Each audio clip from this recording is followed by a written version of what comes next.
Bueno, pois moi bo día a todos e a todas. Vamos a dar comenzo ao pleno ordinario correspondente a este mes de marzo para pechar o mes e vamos pois, a desenvolver o orde do día conforme o que figura na convocatoria. Así que vamos a empezar ca primeiro punto, que é a aprobación da acta da sesión anterior á ordinaria do 28 de febreiro do ano 2025, que lle foi remitida a todos, ca convocatoria, e que, se non teñen nada que alegar, pois a damos por aprobada, vale? Entendo que sí, por aprobada por unanimidade. No punto 2, a aprobación da modificación da data de realización das comisións informativas permanentes para o mes de abril de 2025. Proposta que xa foi tratada en comisións e que retiramos aquí no pleno. Patricia Torres. Bo día a todos, gracias, presidente. Bueno, neste caso, coincidía precisamente as comisións co día previo a Xover Santo, neste caso por parte de todos os grupos, acordouse atrasala neste caso o luns seguinte, que é o día 21 de abril, porque tamén neste pleno do mes que ven vai o tema da modificación de crédito, entón, para non quitarlle días, neste caso, os técnicos que a levan a cabo, decidiuse atrasar de acordo a todos. Así, desta maneira, pois quedarían o 21 que luns as comisións ou despois a xunta de voceiros pasaría a ser o día 22 e o pleno quedaría establecido no día 25 como corresponde. Nada máis e grazas. Moitas gracias. Intervencións? Dio? Nada? Bloque nada? E PSOE nada. Vale, por lo tanto, votamos, entendo que hai unanimidade, votamos para cambiar. Vale, moitas gracias. Seguinte punto é o punto 3, a aprobación da creación e adhesión da Deputación Provincial de Ourense a unha agrupación europea de cooperación territorial, a ECT, denominada Raias Secas Xerés-Xurés. Ten a palabra para expoñer este punto o deputado Plácido Álvarez. Gracias, presidente. Bo día a todas e a todos os que están no salón de plenos e a todas aquelas persoas que tamén nos están seguindo por outros medios. Ben, pois, como xa avancei na comisión informativa correspondente, traemos hoxe aquí esta iniciativa que propuxo xa o señor presidente da creación e adhesión da Deputación Provincial de Ourense a esta ECT, coa finalidade de, entre outras, de aumentar a cohesión social e institucional da Reserva da Biosfera de Ralla Seca e Xerés-Xurés, promover o patrimonio cultural e natural transfronteirizo e o seu conxunto, ou no seu conxunto, así como a defensa e a protección do territorio. Formarán parte desta ECT as comunidades intermunicipais do Alto Miño, do Cábado e do Alto Támega e Barroso, estas do país veciño e desta Deputación Provincial. E esta Deputación Provincial en representación de 13 concellos galegos, que son os de Baltar, Bande, Calvos de Randín, Cualedro, Entrimo, Lobeira, Lobios, Muiños, Monterrei, Oimbra, Padrenda, Quintela de Leirado e Berea.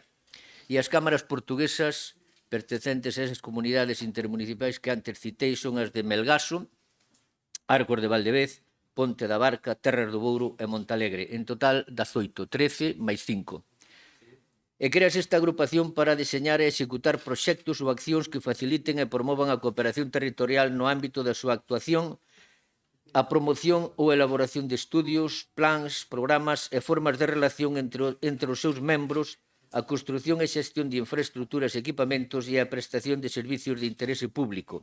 E, por suposto, que tamén aquelas accións relacionadas ca cooperación transfronteiriza, transnacional e internacional, co ánimo de conseguir o máximo posible de fondos europeos para este territorio, porque esa é a finalidade última desta iniciativa. Debo destacar que se ollamos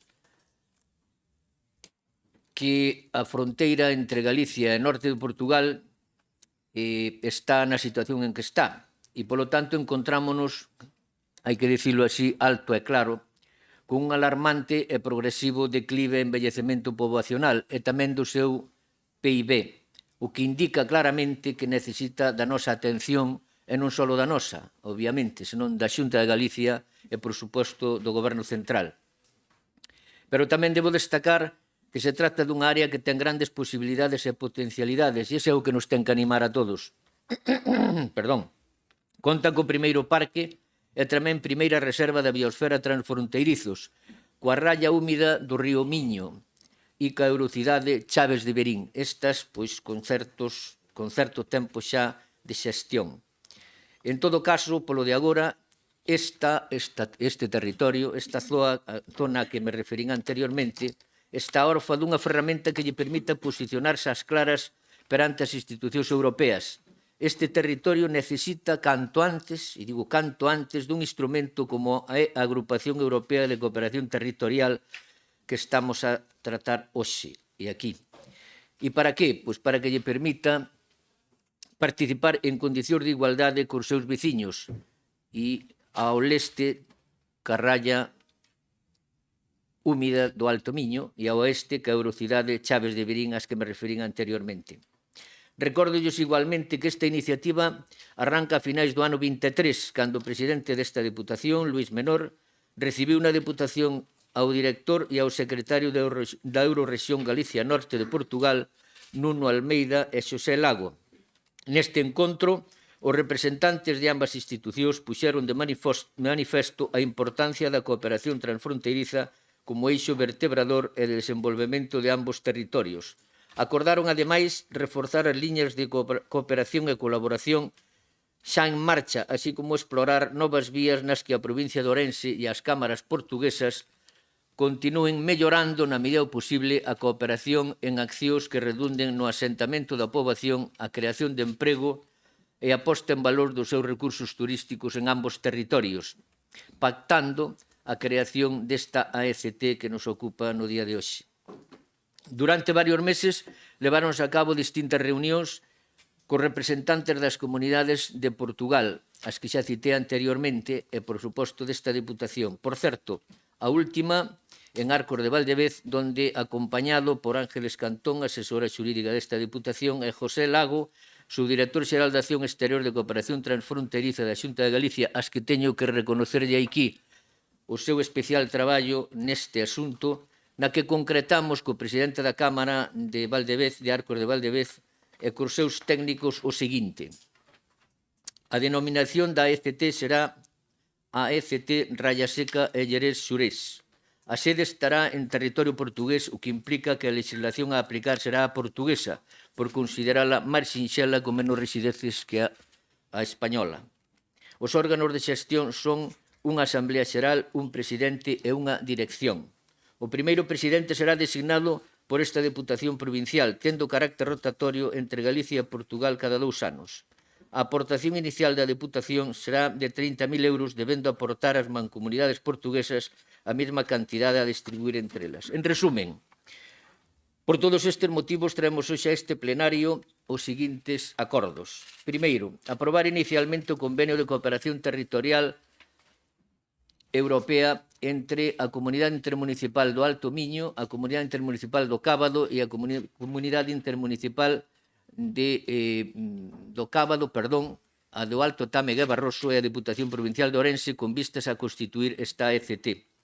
Aprobar inicialmente a proposta de estatutos da referida agrupación, adoptar o compromiso de incluir no orzamento provincial o crédito para facer fronte ás obrigas derivadas do réxime de financiamento previsto nos estatutos e remitir certificación do presente acordo xunto ca xustificación da personalidade xurídica desta entidade ao Ministerio de Política Territorial e Memoria Democrática aos efectos de dar cumprimento da normativa que regula este tipo de iniciativas. Pero non quixera rematar esta intervención sin darlles conta dun extraordinario traballo, así o penso e o pensa moita máis xente que se elaborou para poñer en marcha esta ECT e que lle recomendo ler.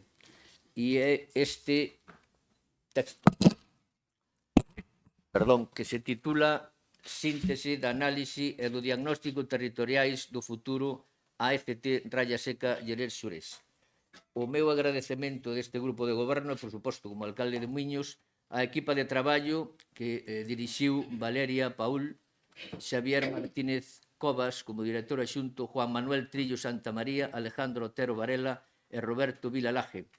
E, por suposto, o equipo de seguimento desta Deputación nos que estuveron Francisco Xavier, Rodríguez Novoa González e Francisco Javier Feijóo Méndez.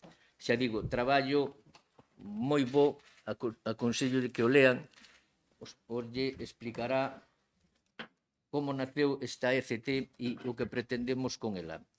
E, de momento, nada máis. Moitas gracias pola súa atención. Moitas gracias. Democracia. Muchas gracias, buenos días. Vamos a apoyar este punto perfectamente. Y solamente un breve comentario. La sede va a ser en Portugal y me sorprendió la información que nos dio el señor Plácido de que es porque allí la legislación es mucho más cómoda, fácil, y no solamente para estos temas, sino incluso para las empresas. Con lo cual yo espero que podamos aprender mucho de nuestros vecinos y amigos los portugueses y empecemos a hacer las cosas un poquito mejor. Muchas gracias. Moitas gracias.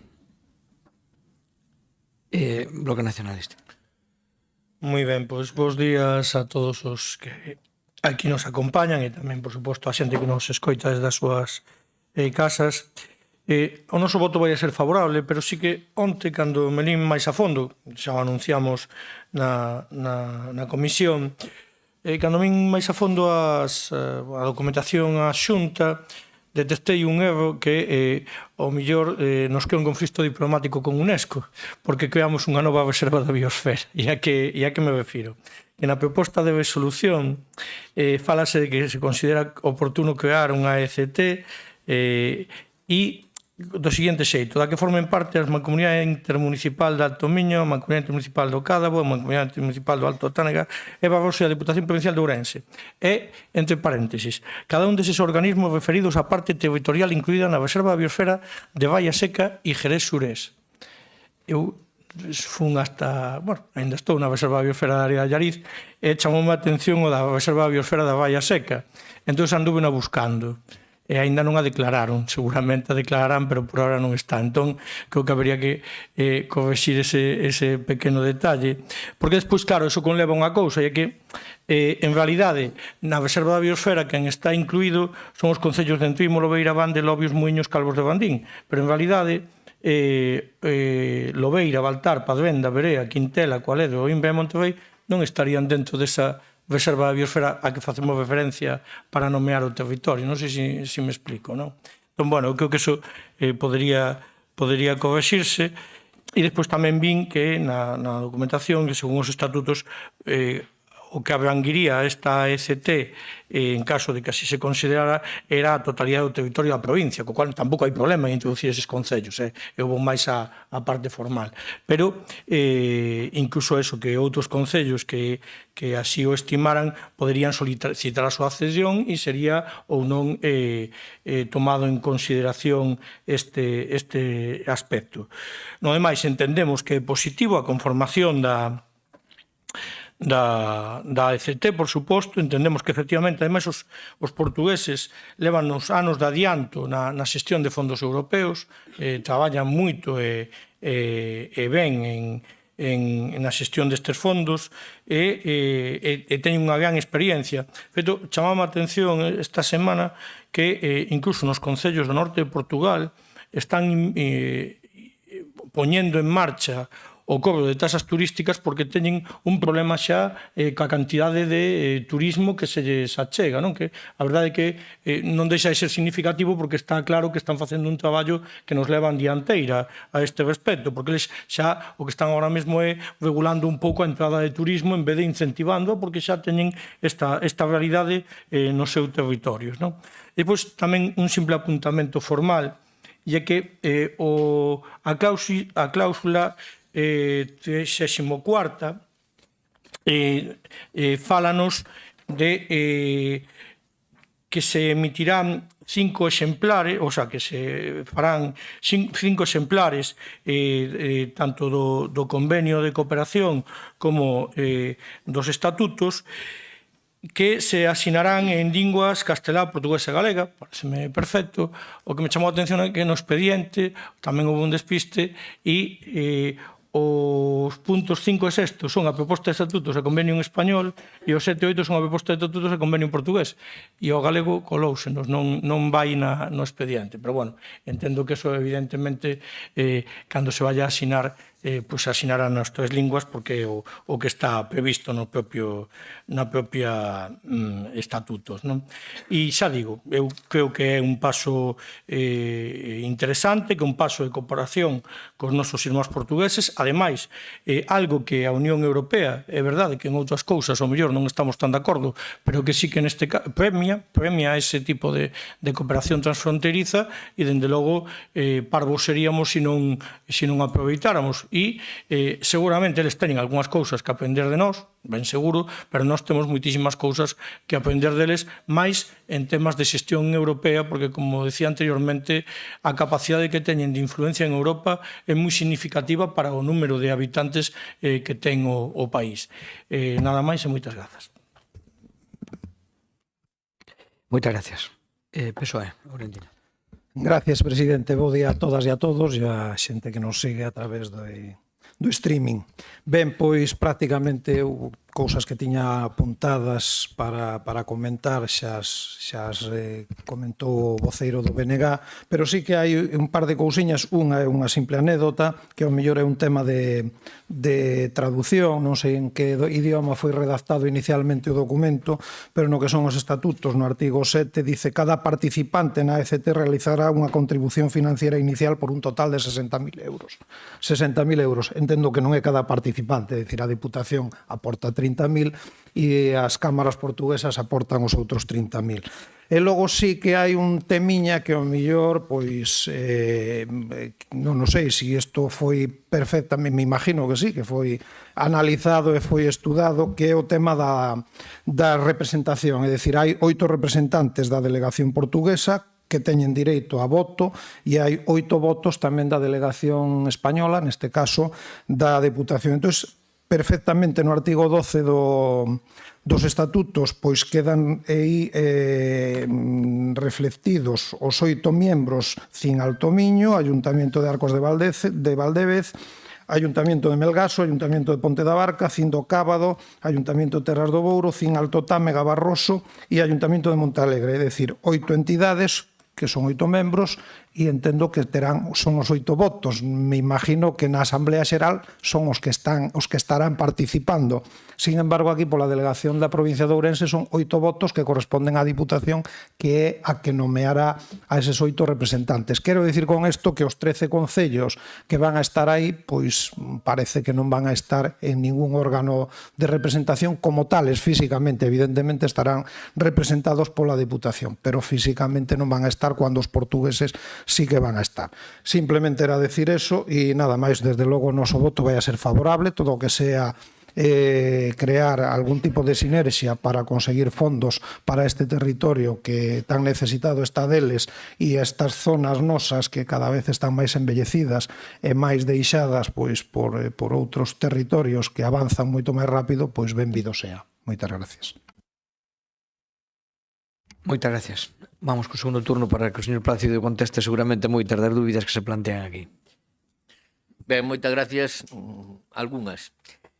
Vamos a ver, señor Varela, xa vexo que se molestou como sempre, en estudiar. De todas maneiras, sigo lle recomendando o libro que está moi ben estruturado, está moi ben, moi ben. E xa dicen, lin os que o redactaron e o equipo de seguimento da Guía da Diputación por os dous Javieres, como lle chamo eu, donde fixeron un traballo especialmente bon, técnico e de campo.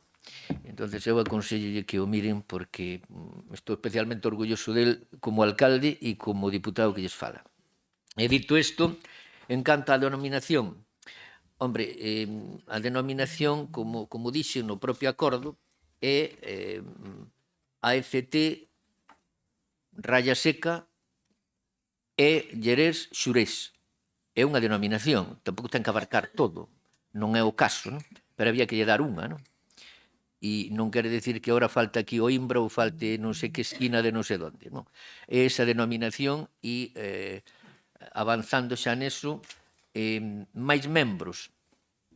Home, supoño que haberá que decidilo no seu momento cando este este constituído, pero eu son partidario de que estes organismos non sean especialmente multitudinarios, chamémoslle así, porque logo non resultan operativos. E usted sabe deso, que en algún momento no seu partido defendían eso que lle chaman como é, o movimento asembleario, e logo eso pois foi decaendo porque entre moitos entendes un máis mal que entre poucos. E dito isto, con respecto ao que dice don Aurentino, ben, fálase de 60.000 euros, e 60.000 euros porque quen representa os 13 concellos é a Deputación Provincial. De momento non hai nada que diga que os 13 concellos que estamos dentro teñamos que aportar nada. Logo, cando este este en funcionamento, Dios dirá, pero de momento quen aporta é a Deputación e, polo tanto, nos representa aos 13. Con respecto aos 8 membros portugueses, eles teñen un sistema que xa me avanzaron no seu día, que é mix, é dicir, dos 8 pois poden ser 5 políticos e 3 técnicos, ou 6 e 2, non o tiñan claro, pero de todas maneiras irá por aí o tema. Aquí, pois decidirase no seu momento, e o señor presidente da Diputación o fará saber, donde dos 8 representantes, pois pode haber xente de diputados que estamos aquí, ou incluso algún alcalde, ou incluso algún técnico. En todo caso, se decidirá no seu momento. Ahora non é precisamente, perdón por a redundancia, o momento de decidir isto. Tocan os 8 representantes, os portugueses outros 8, e a partir de aí decidiremos quenes cando toque. E creo que lle contestei a todo. De todas maneiras, escoitei pois esas posibles erros nas redaccións, porque isto dámoslle moitas voltas, e a última foi cando foi, despois de varias horas sentados alrededor dunha mesa, e, bueno, pois volvermos a dar outra, conxuntamente cos técnicos, e, por certo, eso do galego, pois, falouse, e bueno, pois, só faltaría que non se redactaran en galego, e non irá por aí o defecto do nacemento desta iniciativa. E dito isto, quixera dicirlles o seguinte, que unha vez rematados os trámites administrativos de creación e adhesión da Diputación a esta ECT, o acto de sinatura estaría protagonizado polos 4 asinantes, presidente da Diputación e das 3 comunidades intermunicipales portuguesas, apadriñados, eso espero e deseo, polos presidentes da Xunta de Galicia e da Comisión de Coordinación e Desenvolvemento Regional do Norte de Portugal, e como asistentes destacados, como non podría ser de outro xeito, estarían os 18 representantes locales, é dicir, os 13 alcaldes galegos e os 5 presidentes das cámaras portuguesas cuxo territorio está incluído na ECT. Tamén estaría aberto a outras personalidades e institucións interesadas que se acorden no seu momento, como, por exemplo, os deputados que estamos hoxe aquí. En conclusión, todo o anterior demostra que se trata dun momento importante e decisivo no desenvolvemento da cooperación transfronteiriza que se verá relanzado, sin lugar a dudas, coa presenza da máxima autoridade do Goberno de Galicia. Eso espero, señor presidente, en eso confío nas súas xestións para que isto nazca, como diría alguén, e perdóname a expresión, ben bendecido. Máis nada, moitas gracias pola súa atención. Moitas gracias. Continuamos co segundo turno de intervencións. Democracia, quedoulle claro, nada. BNG. A min quedoume claro tamén, pero Bueno, só por pero é raro que non interveña. Só por aclarar. Vamos a ver. Eu non tiña nada, absolutamente nada que indicar sobre o nome decidiu, a min pareceme correcto, era simplemente, bueno, eso que me chamara a atención e ata é lóxico que por lo que veño traballando no eido das reservas da biosfera, que nos apareceron a reserva da biosfera nova sin sabelo, non? A verdade é que entonaría o meu a culpa se nos aparecera así. E, claro, eso, ao final, que entendo que tampouco ten unha trascendencia legal, porque isto vai incluído dentro da proposta de resolución, pero claro, aí fala de que estarían referidos á parte territorial incluída nesa reserva da biosfera suposta que en realidad non existe. Entón, aí sí que lle vexo un fleco que se pode corregir sin maior problema. E, en concreto, no primeiro parágrafo da proposta de resolución, que aparece aí entre paréntesis, cada un deses organismos referidos á parte territorial incluída na reserva da biosfera de Baia Seca e Xerés-Xurés. Claro, aí é onde hai ese pequeno erro que detectei. E, depois, no outro, no tema de representatividade, tamén me chamou a atención porque, efectivamente, nun punto, creo recordar, os estatutos falase de que, en caso de empate nas votacións, o presidente, lóxicamente, tería a capacidade de dirimir, e, en outro punto, falase de que, simplemente, que a presencia de 2 representantes por cada unha das dúas partes, é dicir, pola parte portuguesa ou pola parte galega, xa sería suficiente para dar por válida esa asamblea, e ao mesmo tempo que as decisións se tomarán por consenso, co cual se supón que non vai haber votación, porque se son por consenso xa non é necesario que haxa votación. Pero, bueno, non sei se eso é referido con carácter xeral e despois hai algunha cousa en concreto que sí que poda ir a unha votación. Pero, bueno, non vou afondar neso, porque é unha decisión que se tomou, os estatutos están acordados e, por lo tanto, como anunciaba inicialmente, nos vamos a apoiar e entendemos que é algo favorable para o desenvolvemento socioeconómico do territorio. Nada máis, gracias. Moitas gracias. Florentino, PSOE. Gracias, presidente. Nada, ao mellor é que me expliquei eu mal, señor Plácido. Simplemente empecé dicindo que no artigo 7 do réxime de financiación que había aí quizás foi un tema de redacción ou ao mellor foi redactado isto inicialmente en portugués e logo se trasladou ao castelán, yo imagino que ao galego, e entón dice no apartado 2 do artigo 7 cada participante da ECT realizará unha contribución financiera inicial. Quizás eso cai que porque cada participante non vai aportar 60.000 euros. Eso quedou claro. Ademais, dice perfectamente logo, a continuación, nese mesmo artigo, dice o apartado A, 18.000 euros a Mancomunidade de Alto Miño, 6.000 a Mancomunidade de Cádabo e 30.000 a Diputación. É dicir, eso está claro. Simplemente era que, eu creo que aí a nivel de redacción, pois ao mellor hai que facer unha corrección e nada máis. E despois, con respecto á adopción da resolución no artigo 12, eu simplemente me limitei a ler tamén o que dice o artigo 12.2, que a delegación portuguesa perfectamente define logo cada un dos membros da delegación portuguesa nomeará a quen estime oportuno, evidentemente. Pero, evidentemente, cada un desas comunidades e cada unha desas intercomunidades vai a nomear un miembro e aquí en Galicia, na provincia de Ourense, a Diputación nombra os 8. É o único que dicen. E sí que hai outro detalliño que, a ver, que son correccións, estos son cousiñas técnicas, pero que ao mellor pues está bien que se diga para que se corrixan. As reunións da Asamblea, por exemplo, no convenio fala de 2 veces ao ano e nos estatutos fala de 1 vez ao ano. O sea, que eso tamén habría que pulilo e nada máis. Tampouco se trata de polemizar, ni moito menos, simplemente cousiñas que chaman a atención cando vas lendo os documentos. Moitas gracias. Moitas gracias. Queren intervenir? Sí. Mínimamente. Nada. Evidentemente hai algúns erros que eu tamén detectei, pero, bueno, a proposta é a proposta e repito, aquí o que nos representa os 13 concellos é a Deputación. E por eso asina a Deputación e asinan os 4 ou os 5 presidentes, os 5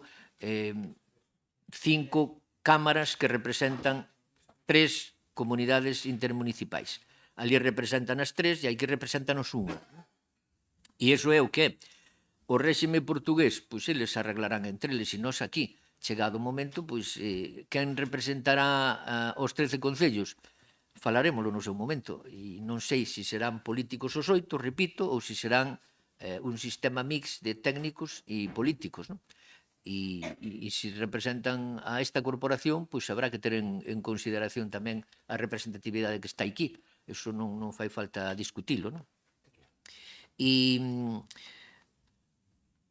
eu penso que o da votación, según isto naceu por puro consenso, estou completamente seguro, despois de moitísimas reunións cos amigos portugueses, que isto se resolverá todo por consenso. Hai un erro aí que dice, e iso a verdade que o propuxen eu, e de que porque hai que poñer que cantas reunións hai que ter ao ano.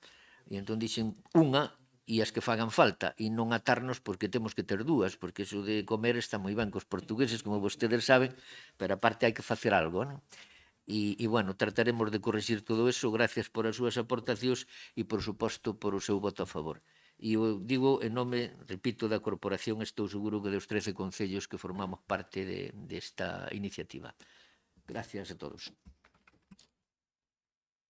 Moitas gracias. Para concluir, no turno de peche, bueno, eu primeiro congratularme de que da unanimidade neste punto, porque, bueno, todos coincidimos en que máis alá de matices, de redacción e demais, é un instrumento moi axeitado para a defensa dos intereses da provincia e para en concreto, para unha zona como é a Baixa Limia, toda a zona ata Berín, que evidentemente, pues, bueno, é raia seca, un lugar golpeado por a despoblación, por a falta de oportunidades, e que evidentemente con isto ten un instrumento máis para dinamizarse, para medrar, e ademais un instrumento máis que eu recordo esta historia, iniciase no 2023, como ben dicía Rosendo, con a visita dos portugueses e retomando unha iniciativa que había aquí latente, pero que non se daba executado, e a verdade é que tomamos todos con moito interés. É certo que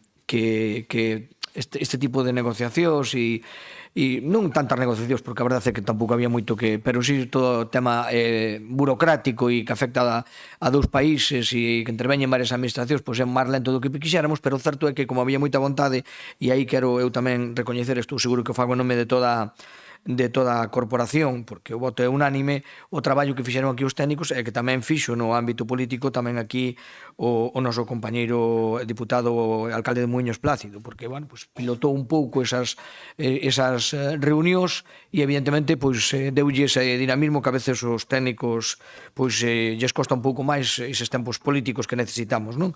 E, bueno, e a finalidade deixarnos vostedes perfectamente, entendémola todos. A Unión Europea, a parte da cooperación, que non é pouco, a Unión Europea premia extraordinariamente este tipo de entidades que nos permiten captar e xestionar fondos europeos e sempre son benvidos para calquera ámbito, pero máis para un ámbito, pois eso, que non ten moitas oportunidades, e ademais facelo da man dunhos parceiros, como se suele decir, que son técnicos expertos en captar fondos europeos e que teñen tido unha incidencia tan importante no desenvolvemento do seu territorio, e como decía o compañeiro Bernardo, efectivamente, incluso en algunhas cousas, varias cousas, xa van por adiante bastante, tema de turismo e outras cousas. Entonces, bueno, como o noso desexo é aprender dos que o fan mellor que a nós, pois non temos ningún problema. E si los fan mellor que a nós son compañeros de viaxe, seguramente nos van a beneficiar. E iso é a cuestión. Creo que o noso territorio merecía ter coberto a súa totalidade cunha ACT esta captación de oportunidades, que coincidía, insisto, cunha zona que non ten especialmente moitos recursos e, por tanto, que todos que veñan son benvidos, e facelo da man neste caso, dos veciños portugueses é sempre benvido. Así que eu creo que é un día bo para a provincia, e ademais é unha decisión que se fai con consenso, e no que se representa, no que fai referencia á representatividade, xa lles garantizo que por parte desta presidencia non vai haber ningún problema. Falamos e representarase que aquela como mellor sea para que nos represente a todos. De acordo? Iso é o de menos. O demais é conseguir os obxectivos que buscamos. Iso pode garantizar que non hai ningún problema. Vale, pois dito isto, se lles parece, facemos a votación sobre o punto. A favor? Ben, queda aprobado logo por unanimidade este punto. Pasamos ao punto cuarto do orden do día, que é a aprobación do recoñecemento extrajudicial de crédito 1 do ano 25. Para expoñer este punto ten a palabra a vicepresidenta Marta Novo. Moitas gracias, presidente. Bo día a todos e a todas. Pois ben, este grupo de goberno trai aquí a este pleno desta Deputación o único recoñecemento extrajudicial do ano que traemos e que se basa, que ascende a un montante de 1.655.000 euros dun total dun orzamento proxectado de 96 millóns de euros para o ano 2024, pero que na realidade ascendeu a un orzamento consolidado de 125 millóns de euros. Polo tanto, pouco máis dun 1% do orzamento desta Deputación. Para facer un pequeno resumo de cales son os motivos principais das facturas que veñen aquí a este recoñecemento extrajudicial, basándonos na premisa de que, obviamente, eses traballos foron realizados, foron ordeados polo persoal desta casa, están suxeitos a prezos de mercado e non prestalos pois en moitos casos, ou na maioría dos casos, suporía un grave persuicio para os distintos servizos que se prestan dende esta administración. A maior parte das razóns do montante máis importante deste recoñecemento extrajudicial pasa por contratos vencidos, pendentes dunha adxudicación, que en moitos dos casos se retrasou por diversos motivos, técnicos normalmente, ou de recursos ou outros motivos que non se puide adxudicar en tempo e forma e, polo tanto, as facturas correspondentes a eses distintos servizos veñen ao recoñecemento extrajudicial. Outro dos motivos fundamentales tamén algunha licitación que quedou deserta, e que entonces, obviamente, ao quedar desertas as licitacións, pois teñen que adxudicarse directamente os contratos a quen quere ou a quen presta o servizo. Despois, en algúns outros casos tamén, certos proveedores presentaron tarde as facturas, son facturas anteriores, algunhas de obras e outras de outros tipos, e viñeron tarde, pois retraso en facturación, como vostedes saberán que moitos de vostedes son alcaldes ou concelleiros de concellos, eso a veces pasa, por moito que fagas todo o procedemento, pois se retrasan en mandar as facturas e logo teñen que vir a recoñecemento extrajudicial, e despois en as menores pasan por problemas de tramitación en algúns dos expedientes ou por faltas de fiscalización, por non chegar a tempo e demais, pero como ben decía na primeira parte desta intervención, todas as prestacións están realizadas de acorde a precios de mercado e eran necesarias. Polo tanto, eu quedo esta a miña primeira intervención, aberta as súas dúbidas, se queren facer algunha pregunta e nada máis, abrimos o debate. Moitas gracias. Moitas gracias. Deo. Muchas gracias, señor presidente. Bueno, estamos aquí en uno de estos puntos que, por desgracia, yo tengo una opinión, pero tengo que comérmela con patatas porque hay una cosa que consideramos que es la responsabilidad política y tenemos que aprobar una serie de facturas que no nos gustaría aprobar. No todas, pero sí algunas que nos dan pues como una patada en las narices. Y por responsabilidad política, pues vamos a intentar que salgan adelante porque creemos que es nuestra obligación. Me sorprende también que muchas veces, y esto lo digo así sin ánimo vengativo, que cuando nosotros, que en el Concello también tenemos que hacer a veces reconocimientos extrajudiciales de crédito, pues los llevamos y tal, pero cómo se nos ataca, se nos machaca, y digo yo, pero si ellos, y cuando digo ellos me refiero a los demás partidos políticos que gobiernan en otros sitios, lo hacen igual o incluso peor.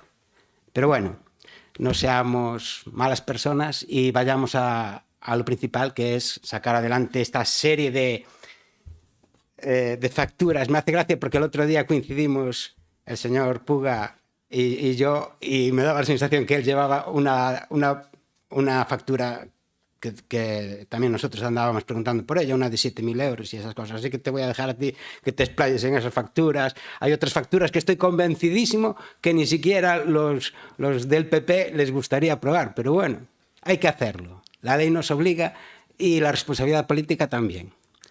Muchas gracias. Muchas gracias, perdón. Bloque. A lei non nos obliga.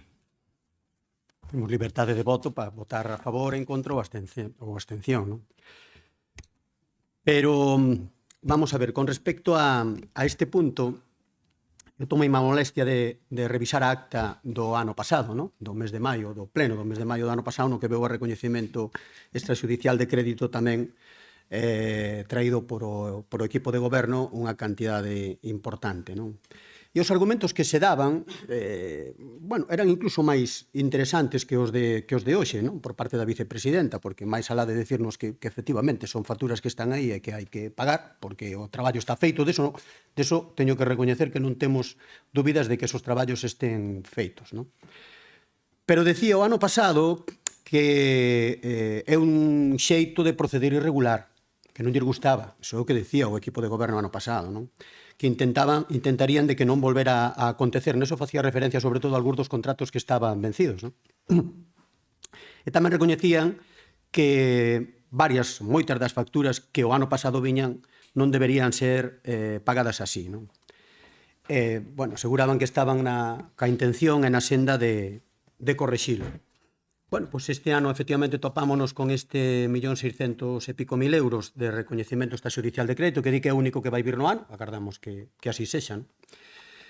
Pero non encontramos ningunha diferencia con respecto ás fórmula do ano anterior, que non encontramos ningunha diferencia, non houbo nada que se correxiu, non se modificou absolutamente nada. De feito, tan poucas cousas ou nada se modificou que os informes de secretaría e de intervención pois son basicamente os mesmos. Non? E máis, eu non sei xa se de Secretaría Xeral xa dan por desistido no seu ánimo de influir para que isto non siga acontecendo, que o ano pasado, dicindo exactamente o mismo, estaba suliñada unha parte na que lle recomendaba que non se fixera así, e este ano eu creo que a Secretaría Xeral xa debeu desistir e xa ni tan siquiera suliñou, puxo o mesmo, pero non nos suliñaron, xa por tanto deberon desistir de que lles fagan caso. Non vou a reproducir a lectura, porque xa saben, non? Dos motivos que tanto por parte de Secretaría como de Intervención dicen que isto non é o xeito de proceder. Non? As calificacións que emiten basicamente son dúas, non? Resúmense en dúas, que é unha práctica irregular e que son actos viciados de nulidade. Non? Por lo tanto, salvo casos moi concretos,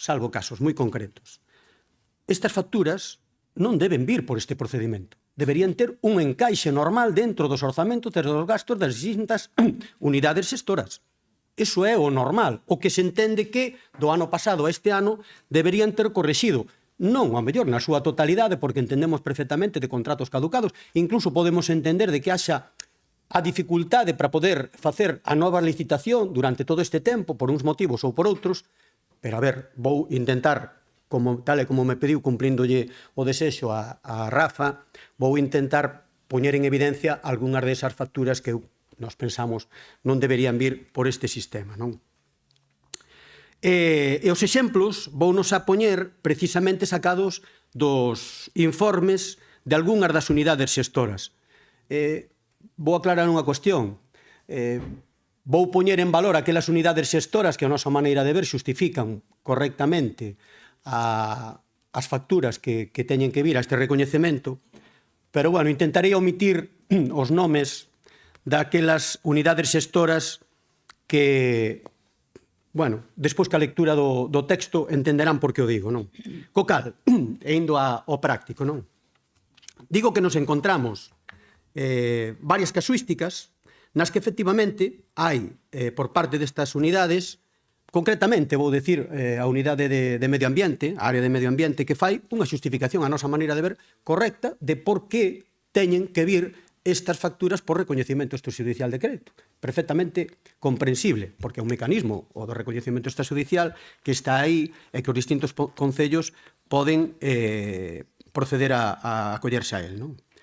Despois hai algunhas das outras unidades xestoras que realmente, e aquí sí que xa non vou poñer nomes, home, é que non poñen nada, é que simplemente é un corte e pega, é dicir, por parte de intervención pídeselle que aclare, pois, si efectivamente estaba xustificado o gasto, si se fixo realmente o gasto, e dicen que sí.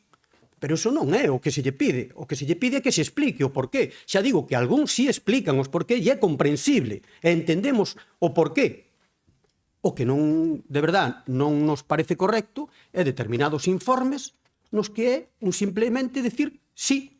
Eso non é unha explicación, polo menos para este grupo político que, lóxicamente, como supoño que queremos facer todos, defendemos o interés xeral, non? E despois hai algunhas das outras informes que revelan cousas, non? É máis, eu casi diría que se ven os coitelos disparados polo aire de unhas despachos a outros desta propia Diputación. Sí. Vense, eu solo lendo xa vin algunhas navalladas de campeonato. Vou ler non vou poñer nomes, de unha das unidades xestoras que di, por exemplo, ditos gastos foron realizados sin fiscalización, bueno, está feito en español o informe, eu traduzo. Ditos gastos foron realizados sin fiscalización previa da autorización e do compromiso de gasto e, polo tanto, prescindindo do procedimento legalmente establecido de conformidade co disposto na normativa de aplicación. Si seguimos un pouco máis adiante, dice esta mesma unidade xestora, feitos ocurridos con anterioridade á incorporación de a persona responsable. É dicir, eu non fun. Non? Despois hai, dentro desos outros, nos que dentro dos mesmos departamentos encontrámonos con un informe no que di que esa factura ten que vir aquí porque, debido a permanecer durante varios días retida a firma correspondente por a parte da persona que debería firmar, non se puido continuar ca tramitación porque a actualización non chegou antes para a súa fiscalización. É dicir, isto non é un motivo, porque resulta que a persona que tiña que firmar non o firmou. Pois habrá que buscar a forma de que esa persona firmara, non? Ou, a pouco vou dicir a unidade que o fixo, dice concretamente que carece de fiscalización algunhas destas facturas por descoñecimento desa área de xestión dos cambios na tramitación deste tipo de expedientes. Pois terá que enterarse. Terán que saber a forma de tramitación destos expedientes. Como pode facerse un informe? Porque o dice varias veces, de que non descoñecían que se tiña que tramitar así. E despois, dentro destas facturas, encontrámonos con algunhas que son as xoias da coroa, non? Remato rápido. Que é unha na que claramente se di, incluso, que é unha tramitación irregular porque hai un fraccionamento do contrato, que é unha ilegalidade. Bueno, e máis, decía a señora vicepresidenta que había algunhas facturas que estaban atrasadas, e tanto, hai algunhas do ano 2022. Así que fíxense si son vellas. Pero xa digo, aquí claramente está dicindo que algunhas destas facturas, e non pequenas, suman as dúas 100.000 euros.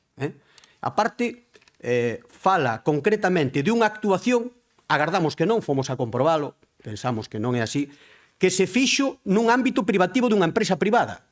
Actuacións que se fixo con fondos públicos nun espazo privativo de unha empresa.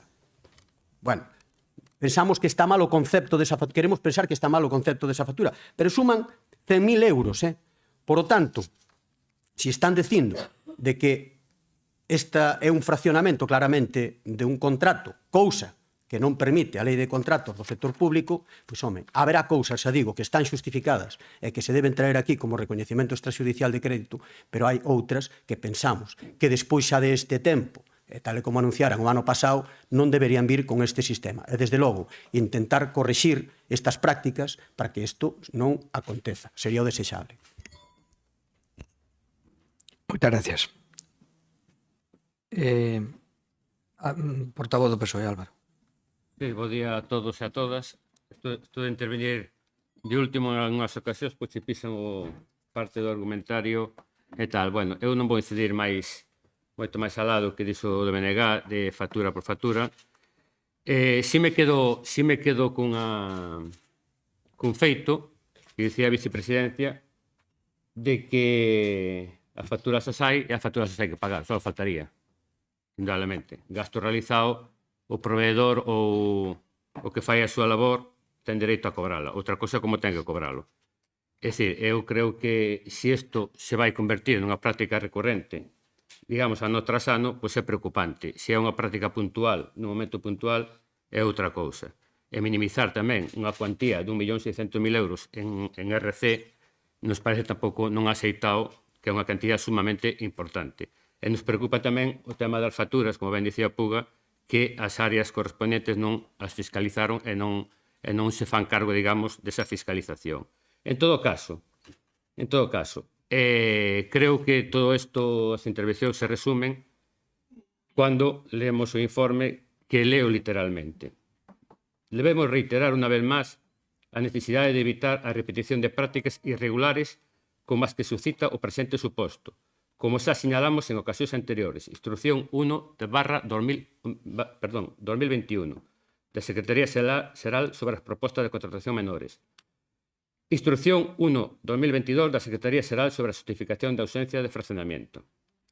E procede a advertir por esta Secretaría sobre a conveniencia de dar un adecuado cumprimento á exigencia legal de programar e planificar a actividade de contratación pública exixida no artigo 28.4 da Lei de Contratos do Sector Público, co fin de evitar a reiteración de contratacións irregulares, pero previsibles, por falta dunha adecuada ordenación dos prazos e procedementos, e de tramitar os preceptivos expedientes de contratación conforme ao exixido pola Lei de Contratos do Sector Público. Respecto da eventual contratación sucesiva de varios contratos menores, para atender necesidades periódicas e ou repetitivas, estas non deberían producirse por sucesivos contratos menores no tempo. E remata. O procedimento da RC non ten en ningún caso o carácter de procedimento sanador dos actos viciados de nulidade.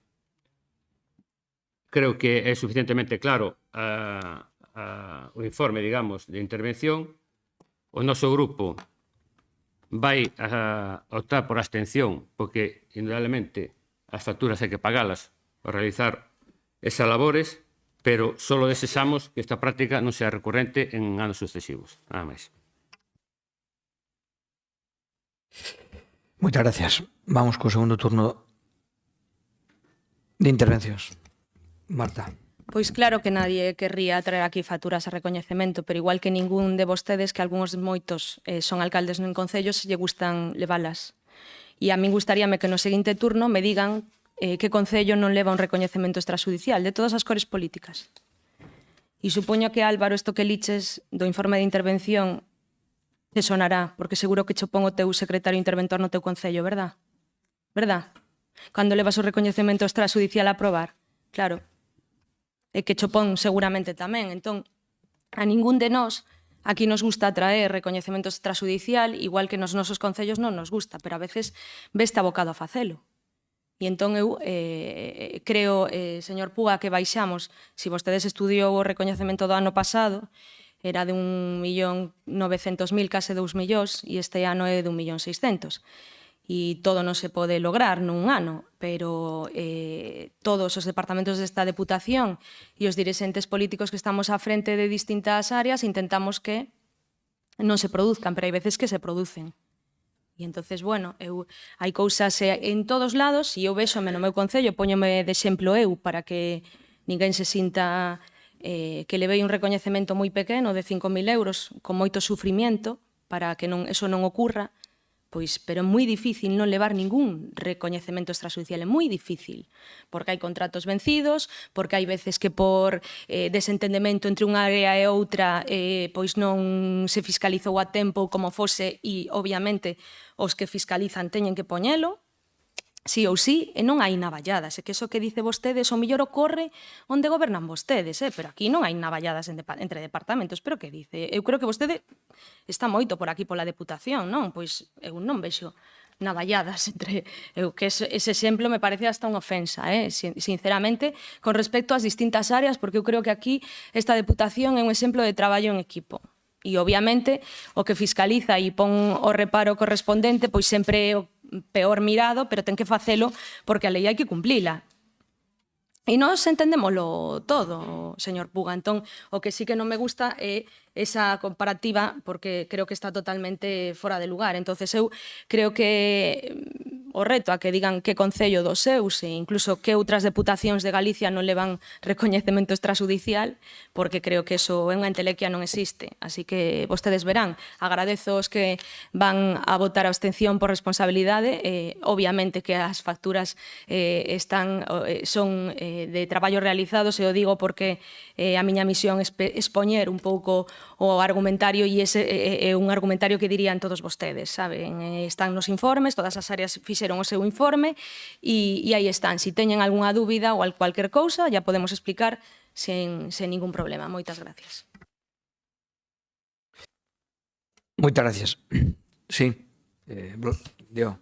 Muy brevemente, es cierto que Marta, considero, desde mi punto de vista y personal, que en muchas cosas que dijo tiene razón, es decir, aquí todos cometemos fallos, errores, tenemos que hacer reconocimientos extrajudiciales de crédito, todos estos rollos, pero también quiero defender al señor Puga porque creo que casi todo lo que ha dicho tiene mucha razón. Es más, yo hasta lo he encontrado comedido, porque en el Concello bien que nos da mucha más caña y con menos motivos, y con que hay puñaladas. Hombre, claro que hay puñaladas, es que por favor, si lo sabemos todos, pero no solo en el PP. Incluso yo daría puñaladas a mis compañeros si no se dieran cuenta. Gracias.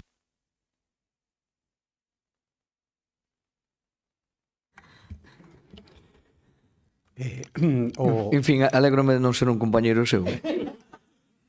Por o risco que supón. Señor Bénega. Sí, a ver, o sentido figurado das navalladas resultaron da lectura literal, porque efectivamente eu non me encontrei con navallas por este edificio diante. Isto foi unha interpretación da lectura exclusivamente dos informes, que calquera outra persona pode, sí, será que teño unha mente maquiavélica, pero somos dous, por lo menos. Rafa tamén o entendeu así. Vale. A ver, en ningún momento dixen eu que non houbera que pasar expedientes de recoñecemento extrajudicial de crédito. Eu non dixen eso, ao contrario. Estiven argumentando de que efectivamente sabemos que nunha administración esas cousas acontecen e que hai que justificalas e, por tanto, sacalas adiante. Sabemos que eso dáse nos concellos, nas diputacións e en todas as administracións públicas. O problema non é traer a un pleno un recoñecemento extrajudicial de crédito, é o que ven como recoñecemento extrajudicial de crédito o contido concreto. Por qué? Porque, a ver, se nun expediente están falando de que hai un contrato intencionadamente fraccionado, pois é que iso non pode ser. E eu, agora, sí que lles vou negar a maior. Efectivamente, nas administracións veñen recoñecimentos extrajudiciais de créditos. Un de 5.000 euros no seu concello, non sei cal era a factura ou as facturas que eran, pero desde logo non é nada. Vale, perfectamente. Recoñecémoslle a xestión correcta económico-financiera do seu concello, neste caso, non sei en outros, non? Agora ben, hai facturas que por moito que o traballo este feito, dependendo de como se encargara e como se fixera, non hai que pagar. Por que temos que pagar todas as facturas? Por que hai que pagar todas as facturas? Porque unha factura por dun traballo que este feito dependendo de quen o encargara e como se encargara, hai que pagalo. E voulle dar un exemplo, mire, é unha información, é unha información do 20 de marzo de 2025. 20 de marzo de 2025. De unha persoa que exerce de alcalde do Partido Popular, que se negou a pagar un montante de 352.000 euros de facturas que efectivamente eran traballos realizados para o seu concello e que se negou a pagalos porque nese recoñecemento extrajudicial de crédito non estaba xustificado por parte das goberno anterior o pagalas. E deulle a razón o Tribunal Supremo. Por qué? Porque esa persona, eu non me vou a meter na capacidade do señor alcalde do Porriño, pero sí, entendo, solidarízome con el, seguramente entendeu que o que pretendían meterlle era 352.000 euros de cacicadas e dixo que eso el non o pagaba. E non as pagou. Recurriuse e deronlle a razón. A propia empresa foi o xulgado. Por lo tanto, nego a maior. Habrá cousas, a maioría delas, a inmensa maioría delas, que sí hai que pagar. Pero a mellor con determinadas facturas, se che están dicindo que hai isto e isto, pois eso non pode ser.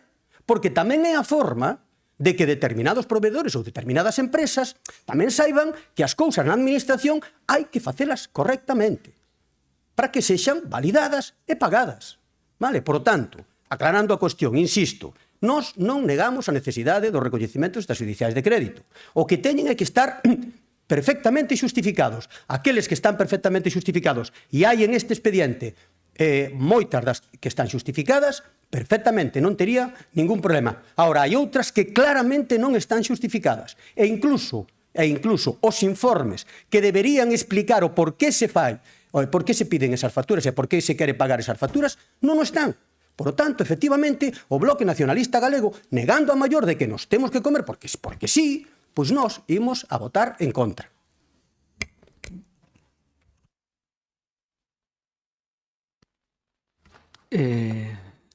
PSOE. Sí. Indudablemente que nos concellos onde gobernamos tamén temos RCs, indudablemente. Indudablemente. Non vou negar a maior. Tamén é verdad que me conformaba co secretario me metera un informe como me mete, como pon aquí Mónica, e non os 40.000 páginas que me mete o meu secretario nos informes recurrentes que me fai. Tamén agradecería. Porque para dicir que no, como é, a palabra esta que queda moi bonita, que non é conforme... Sí, non fai falta 40.000 páginas para iso, pero bueno, definitivamente cada un ten o que ten e todavía máis. Pero tamén teño unha oposición que me critica, realmente. E eu aquí son oposición. E tamén teño que dicir que esta práctica non se volva recurrente e non sigamos sea habitual. E si é verdad que tamén hai facturas que tampouco se incide moito, como poden ser gastos de telefone e tal, que difícil, o sea, que se poderían, digamos, solucionar de outra maneira con contratos en vigor e contratos, o sea, faguer a actualización do contrato ou sacar, é dicir, hai facturas que eu podo entender que é un gasto corriente que sale e se fai, pero hai outras que non, que creo que se poderíamos facilmente evitables. Entonces, pois, oye, cada certo tempo, unha vez ao ano, cando teremos as RCs aos concellos, pois temos que aguantar o tirón de orellas que nos dá a oposición, porque temos merecido o tirón de orellas que nos dá a oposición, temos que aguantar o tirón de orellas que nos dá o secretario interventor ou a intervención de turno, e dicía outro día nunha reunión que tuvemos de alcaldes, estaba Patricia tamén, dicía un alcalde, non lle vou poñer nombre, dicía, perdóneme o secretario, dicía, o secretario van a acabar cos alcaldes. Dixo literalmente, o secretario van a acabar cos alcaldes. Bueno, esperemos que non acaben cos alcaldes e sean un pouco benévolos connosco e tal, as facturas hai que pagarles indudablemente para que te cuidado a hora de digamos, bueno, conquerir ese gasto e todo máis. Mais nada, moitas gracias. Moitas gracias. Turno final para... Bueno, eu alegrome que o señor Puga e o señor Cachafeiro se coincidan en tantas cousas e noraboa as dous por... Sí. Pero a verdade é que, señor Puga, vostede ten unha mente un pouco, non vou a calificala, pero que, sabe, entón non sei, bueno, pois a súa trayectoria, nin onde estivo, se estivo gobernando ou non, ou se de verdade se enfrentou aos problemas que temos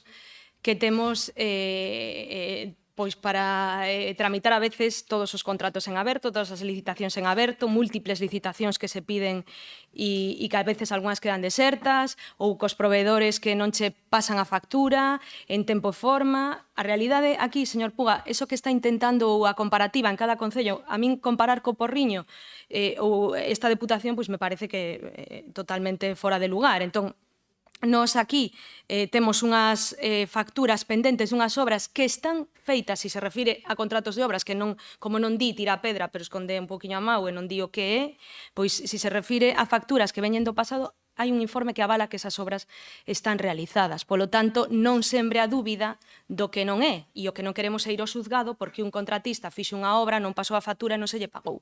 Ese é o resumen, vale? E o que todos nos pasa a veces nos concellos e é a realidade do que hai, non é nada máis diferente. Entón, o que decía eu ao principio, pois é eso, hai cousas que nós obviamente non querríamos traer e nos gustaría que funcionase moito mellor, en eso estamos traballando, pero hai veces que é inevitable facelo. Entón, eu creo que por responsabilidade non hai aquí ningunha cousa extraña e non se pode sembrar esa dúbida porque non é.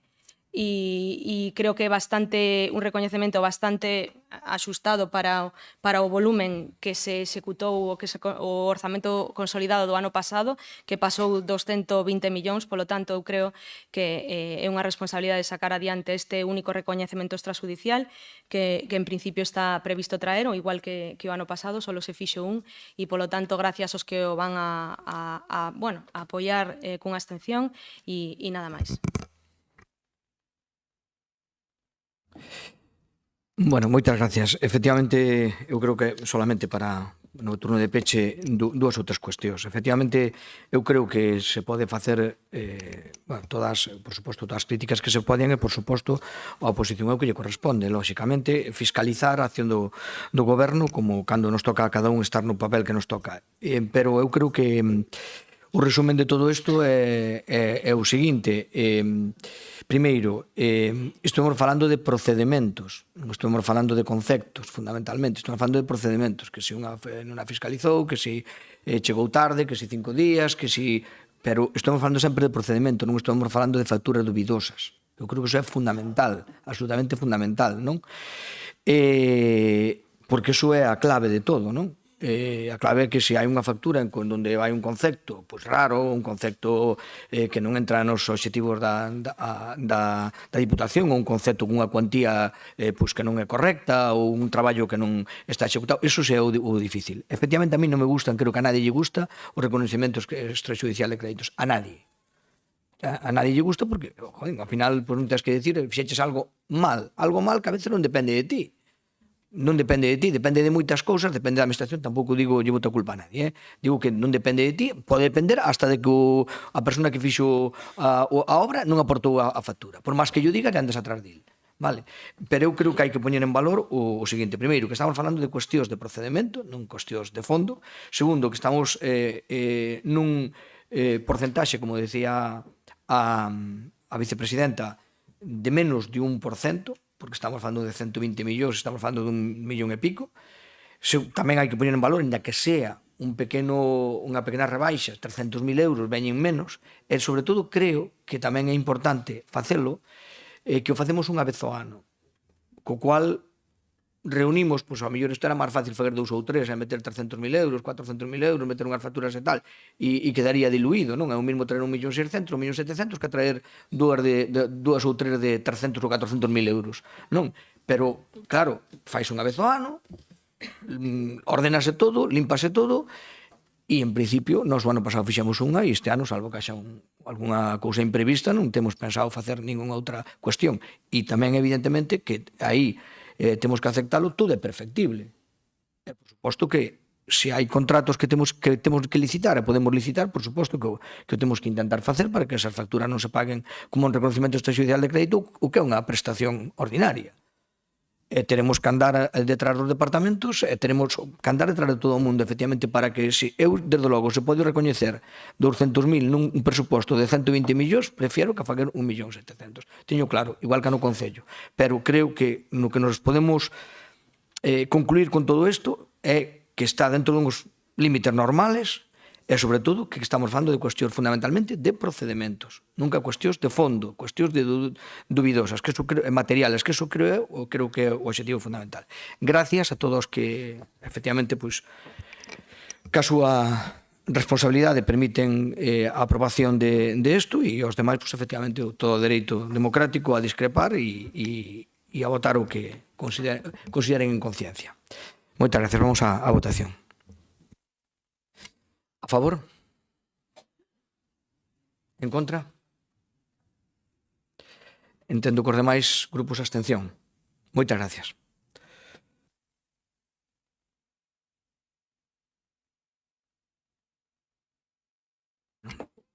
Terminada esta parte non, continuamos que ainda pensei que chegamos xa a outra, ainda quedan cuestións de debate. A ver, no punto 5, aprobación inicial das bases reguladoras Programa de Cooperación Ben Ourense para o Servicio de Axuda no Fogar Básico para o exercicio 2025. Ten a palabra Patricia Torres. Gracias, presidente. Bueno, neste caso, pois trátase do Programa de Axuda no Fogar Básico para 2025. Tratase dun programa de subvención en concurrencia non competitiva da Deputación de Ourense con concellos de menos de 20.000 habitantes ou mancomunidades que entre os concellos que a conforman non sumen máis de 20.000 veciños. Un programa cunha dotación de 1.450.000 euros, 50.000 euros máis que no ano 2024 e que subvenciona por un lado a digitalización do SAF e por outro o cofinanciamento do SAF básico dos concellos. No caso da digitalización do SAF, subvenciona esa ferramenta empregada pola entidade local para o volcado de xustificación deste programa, cunha partida total de 202,500 euros. No caso de municipios de menos de 5.000 habitantes, a cuantía máxima a subvencionar son 2.500 euros e cos de máis de 5.000 habitantes, 3.500. No caso do SAF básico, ademais dos criterios de tramo lineal fixo de reto demográfico e tramo variable en función da cobertura que dá cada un dos concellos, este ano engadimos como novidade o tramo do esforzo económico cando unha entidade faga unha aportación como mínimo un 30% de cofinanciamento. Neste caso é onde se van a repartir os 50.000 euros a maiores que se poñen este ano de incremento orzamentario. O igual que o ano pasado tamén, entre aqueles concellos que nos últimos 2 anos deixen de xustificar polo menos un 20% do que se lle corresponde os fondos. Os gastos que se subvencionan no caso dos SAF básicos son os costes totais de persoal e tamén o coste de desplazamento, tamén incluso cando non se levan, xestionan directamente por a entidade, o prazo da xustificación de solicitude, é de 15 días hábiles tras a publicación no boletín. Hai un pago anticipado do 80% do oficio antes do 30 de xuño do 2025 e o 20% farase ca xustificación final, que será o 30 de novembro con carácter improrrogable e poderánse xustificar os gastos xa executados ata o 31 de outubro e tamén aqueles comprometidos para os meses de decembro e tamén novembro. Esta subvención é incompatible con calquera outra para o mismo destino e o reparto inicial xa podedes comprobar no anexo cuarto. De momento nada máis e gracias. Moitas gracias. Deo. Bueno, sabemos que este es un tema complejo, muy humano, que todos queremos ayudar a nuestros vecinos, convecinos y demás personas, pero y vamos a abstenernos. Más que nada voy a dar una explicación de por qué nos abstenemos en vez de votar a favor.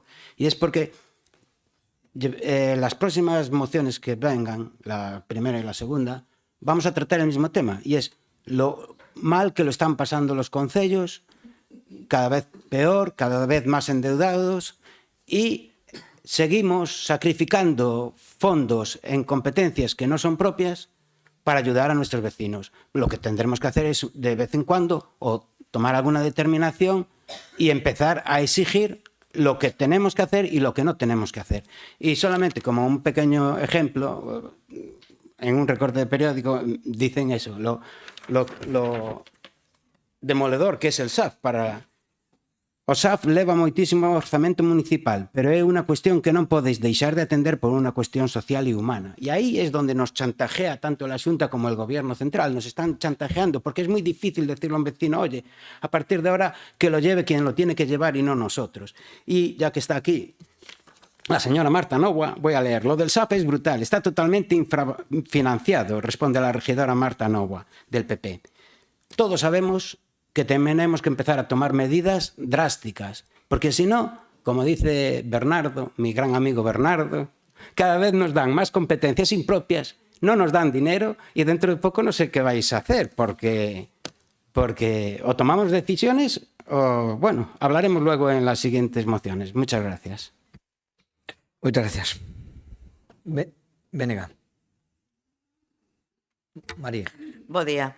Bo día a todos os presentes e a quen nos este vendo en streaming. Bueno, sí que é certo que o SAF é un problema para os concellos, como dice o compañeiro de DO, pero ese problema non se pode traducir en deixar tirada a xente. Vale? Eu creo que a nosa opinión, pase o que pase, non podemos caer nese erro e deixar que as cousas non sucedan porque ao final son persoas susceptibles e persoas con necesidades, en moitos casos, especiales. Dito isto, no caso do SAF básico, bueno, pues, a dotación é escasa.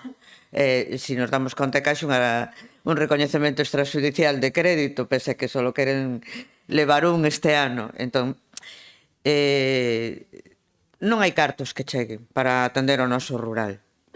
É moi complicado, como decía o meu compañeiro nas comisións, e o que apunta o compañeiro de DO, os concellos están asumindo competencias que non lle corresponden e o SAF é unha delas. O noso voto neste caso é a favor, porque sí que necesitamos ter unhas bases reguladoras, efectivamente, para un SAF básico que, desde o noso entender, repito, ten escasa dotación económica. Non entendemos tamén no tramo 1 na digitalización. Nos defendimos durante bastante tempo que era mellor a existencia dunha plataforma única e que, bueno, volcar todos os datos nesa plataforma. Aceptamos perfectamente que cada concello teña a súa, non vamos a por ningún impedimento neso. Pero, bueno, o que non se entende moito é a distinta dotación económica en función do número de habitantes, porque, ao final, os requerimentos da plataforma van a ser os mesmos, da igual o número de habitantes que teñan. Eu aí non faría tramos, vale? Porque a plataforma vai a ter o mesmo uso, sean 5.000, sean 1.500 ou sean 1.000. Non hai diferencia. Volvemos ao problema de sempre. O SAF é un servicio moi complicado, non hai persoal, non hai... Os concellos están abocados a un terrible gasto, e toda a axuda que lle podamos dar desde tanto a Diputación como sería necesario que a Xunta de Galiza se puxera dunha vez as pilas e se ocupara dese servicio. Pero, bueno, todo o que se lle poda axudar aos concellos, benvido sea, e o noso voto é favorable. Moitas gracias. Moitas gracias. PSOE. Boas tardes a todos e a todas.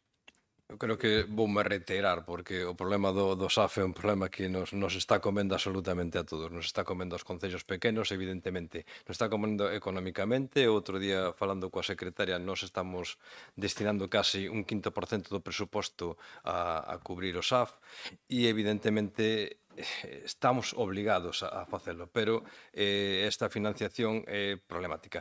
Creo que isto tendría que salir un pouco do ámbito solo da Diputación, teríamos que falar da Xunta de Galicia, tendríamos que falar do Estado. Aquí hai que aportar diñeiro, porque non se dan coberto as cousas.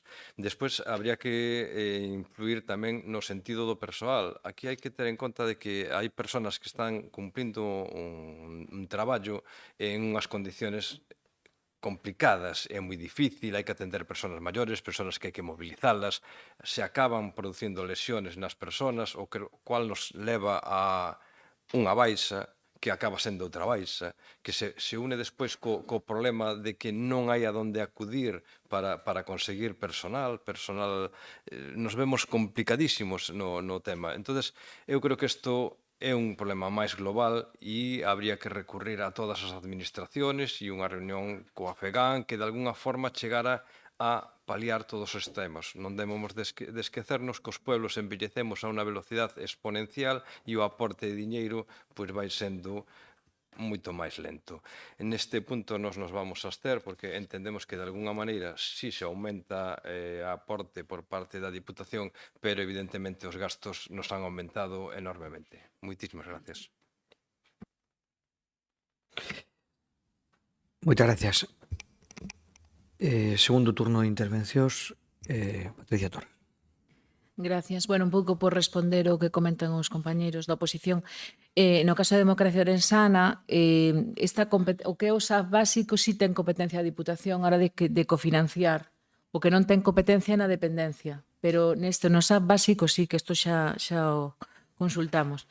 Con respecto ao que comenta o BNG, claro, ojalá puderamos dotar de moitos máis recursos o programa, pero son finitos, é dicir, os recursos son finitos, seguimos sendo a Deputación con menos recursos de toda Galicia, entón sí que fixemos o esforzo de incrementar en 50.000 euros este ano, e dende que se iniciou o programa foise progresivamente aumentando, oxalá pois, podamos seguir dotando con máis recursos, pero se te poñemos nun lado, sacamos do outro.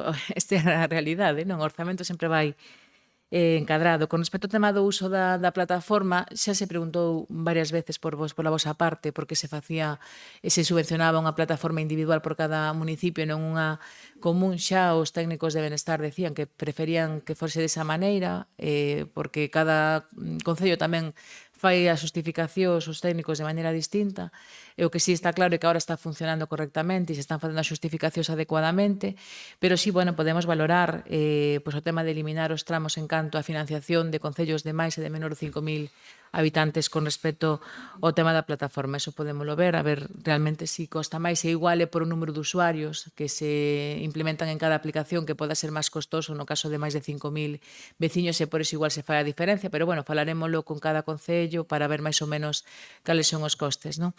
E con respecto ao que dice o Partido Socialista, pois por suposto que ten que haber pois maior financiación por parte tanto do Goberno do Estado como da Xunta, pero sabemos que quen incumple constantemente neste caso é o Estado, que no 2018 reclamáballe ao goberno neste caso de Rajoy, que había que igualar as aportacións do que era a dependencia, pero levan dentro do 2018 gobernando e non o fan. Entón, igual que con outras cousas que vamos tratar a posteriori, non? Entón, sí que é verdad que hai que mellorar a profesionalidade das persoas que traballan, porque moitas veces nas residencias hai elementos que axudan, as grúas, as camas articuladas, os colchóns antiescaras e demais, que axudan a que se poda facer un traballo moito máis eficiente e millor, e sobre todo para a persoa que coida tamén, que se ve afectada moitas veces por doenzas, non? Do propio traballo, e nas casas, pois a veces as camas son moi baixas, non hai elementos de axuda, e por suposto ese é un tema que de feito nós dende a área estamos traballando de acordo ao que nos pediu o presidente, de ver a posibilidade de facer incluso un banco para que se podan dotar as vivendas pois, de elementos como eses para poder facilitar e que haxa menos baixas neste sector. Pero, dende logo, que é un tema e un debate moi amplio que hai que tratar para mellorar pois, tanto a asistencia, neste caso, para os usuarios como para as persoas que levan a cabo este traballo, que, sen duda, non temos xente para traballar. Ese tamén é unha eiva importante. Estáse facendo moita formación para que a xente se forme, pero despois moita xente fórmase porque cobran axudas para levar a cabo os cursos, pero despois non se suman ao mercado. Entón temos un problema complicado todos os concellos hoxe por hoxe para darlle continuidade a este servicio que é tan esencial no rural e que ademais retrasa que as persoas teñan que acceder a centros residenciais e que podan permanecer no seu domicilio o máximo tempo posible. Nada máis e moitas gracias. Moitas gracias. Segundo turno, Leo. Muy brevemente. No, yo me refiero al gran problema que tienen todos los concellos con los servicios sociales y que la Diputación, aunque pueda darle ciertas limosnas, poco más puede hacer. No tiene entidad ni capacidad económica para sacar un problema tan grave. Lo que sí me gustaría, no sé si se puede hacer o no, es desde la Diputación pues organizar con todos los alcaldes de la provincia, que deben de ser unos 92, pues tomar unas medidas drásticas y empezar a exigir tanto a la Xunta de Galicia como al Gobierno central que empieza realmente a darnos el dinero que todos los concellos necesitan. Si le sigo leyendo, es que podría estar leyendo toda la mañana, pone aquí. Estamos fatal, tenemos un presupuesto de 2,7 millones y el SAF nos lleva 580.000 euros. Y no es de los peores, hay algunos que hasta la mitad de sus presupuestos se lo gastan en eso. No sé, yo solo pregunto, que probablemente vosotros tengáis más experiencia, si desde la Diputación, aparte de dar ciertas limosnas, se puede hacer algo más, como eso, una exigencia. Si cualquier grupo de trabajadores hace huelgas, a lo mejor tendríamos que llegar a esas situaciones. No sé, son brainstorm. Muchas gracias. Gracias. Venga, María. Moitas gracias, presidente. Nada, solo unha cuestión que me quedou atrás, senón xa non faría a segunda intervención. Falando do remanente, como se vai a incorporar despois ese remanente, como se vai a repartir, tanto que poda sobrar de digitalización como aqueles concellos que por algún motivo renuncien ou non gasten todos os cartos que se lle supón que poden incorporar. Moitas grazas. Moitas gracias. Pois xa lle contesta. PSOE? Nada máis, nos estamos de acordo que o Estado ten que poñer a súa parte, pero evidentemente a Xunta de Galicia ten que poñer a parte que lle corresponde. Gracias a todos. Moitas gracias. Final. Nada, é por contestarte a ti, María. Neste caso, o que non se xustifica, despois repártese entre os concellos que fan maior esforzo, que de feito xa o pon na orde, é dicir, os que chaman o tramo de maior esforzo, que fan un esforzo superior ao 30%. Entón, repártese entre eles porque entendemos que o necesitan máis, non? É que os concellos que deixan de xustificar esas partes é porque non cubren as horas ou porque non necesitan. Tamén é certo que moitas veces non se cubren porque hai listas en dependencia e, claro, dáse prioridade ao que é a lista de dependencia e, ao mellor, sí que se cubren as de SAF básico aqueles concellos que non teñen lista de espera en dependencia. Entón, claro, a veces non é unha mala xestión por parte do concello, senón que a hora de executar, pois, se hai lista de espera en dependencia, ten prioridade porque así o indica a Xunta. Vale, graciñas. Bueno, pois moitas gracias.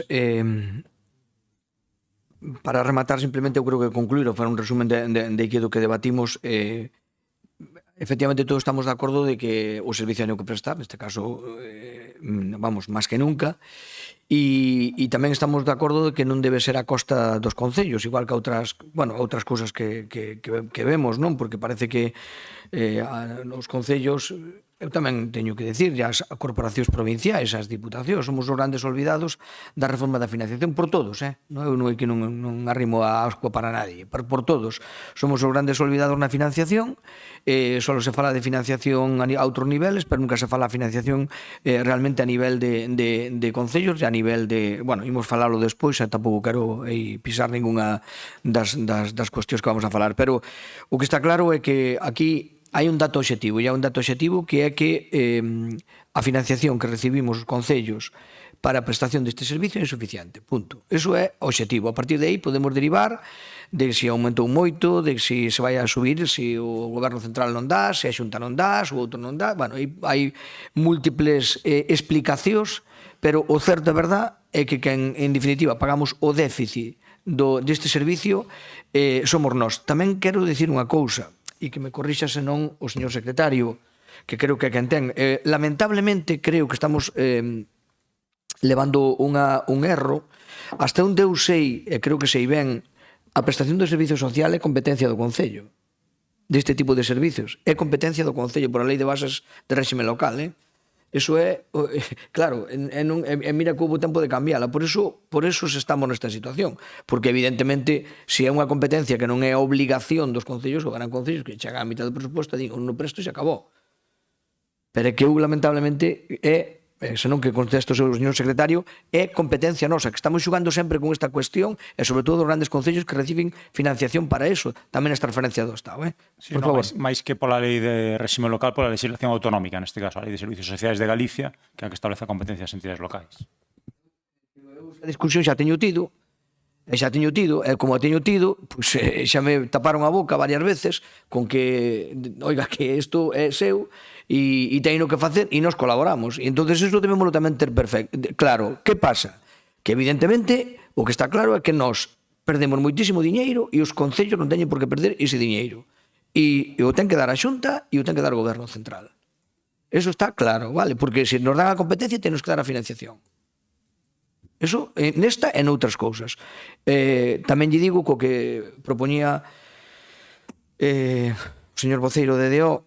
Vamos a ver, Rafa, hai un órgano de representación dos concellos, que é a FEGAN, neste caso, non? Que negocia ca Xunta de Galicia. En ese órgano de representación dos concellos, neste momento, no orden do día, está a negociación do aumento da... Bueno, porque é unha demanda absolutamente histórica, non? Está o aumento da cuantía que a Xunta vai a pagar por hora. Eso tamén está. Agora, o caso é que eu, con todo o aumento que vai, e por onde van os tiros, paliará. Será unha aspirina que para unha gripe, non? Non vai a cubrir. No que se escudan é que ou no que din, sabémoslo todos, que temos representantes todos nesa comisión, é que o que di a Xunta, é que ela aporta todo o que ten que aportar, pero que o Goberno Central lle falta unha parte desa aportación. É o que din, eu aí non me meto, que cada un defende o seu, eu estou bastante teño con defender o desta casa.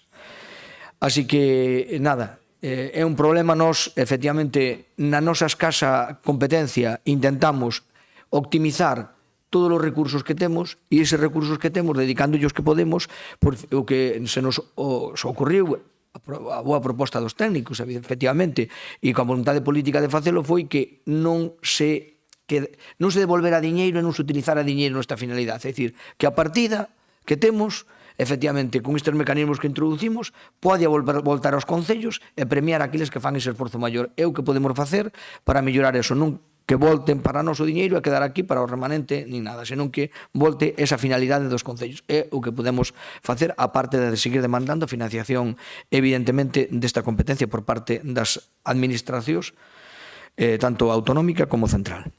Vale. Dito isto, vamos logo a votación, non? Venga, a favor. Os demais entendo que abstención, non sei? Sí, abstención, vale. Moitas gracias. Bueno, pasamos ao punto sexto e sétimo. Digo sexto e sétimo porque hai dúas cousas que hai que facer. Primeiro, ratificar a inclusión dos mesmos no orden do día. Xa o fixemos nas comisións porque chegaran a documentación tarde. Non. Sí, porque non están dictaminados. Non están dictaminados, efectivamente, vale. Pois eso, ratificar a inclusión, son puntos que fan referencia ao servicio de recollida da incorporación, a aceptación da delegación e aprobación da incorporación do servicio de recollida da fracción de papel cartón e os fluxos económicos correspondentes de entrega e xestor ao Concello tanto de Monterrey como de Laza, vale? Se os incluímos, primeiro votamos a inclusión, vale? Parecelles? A favor?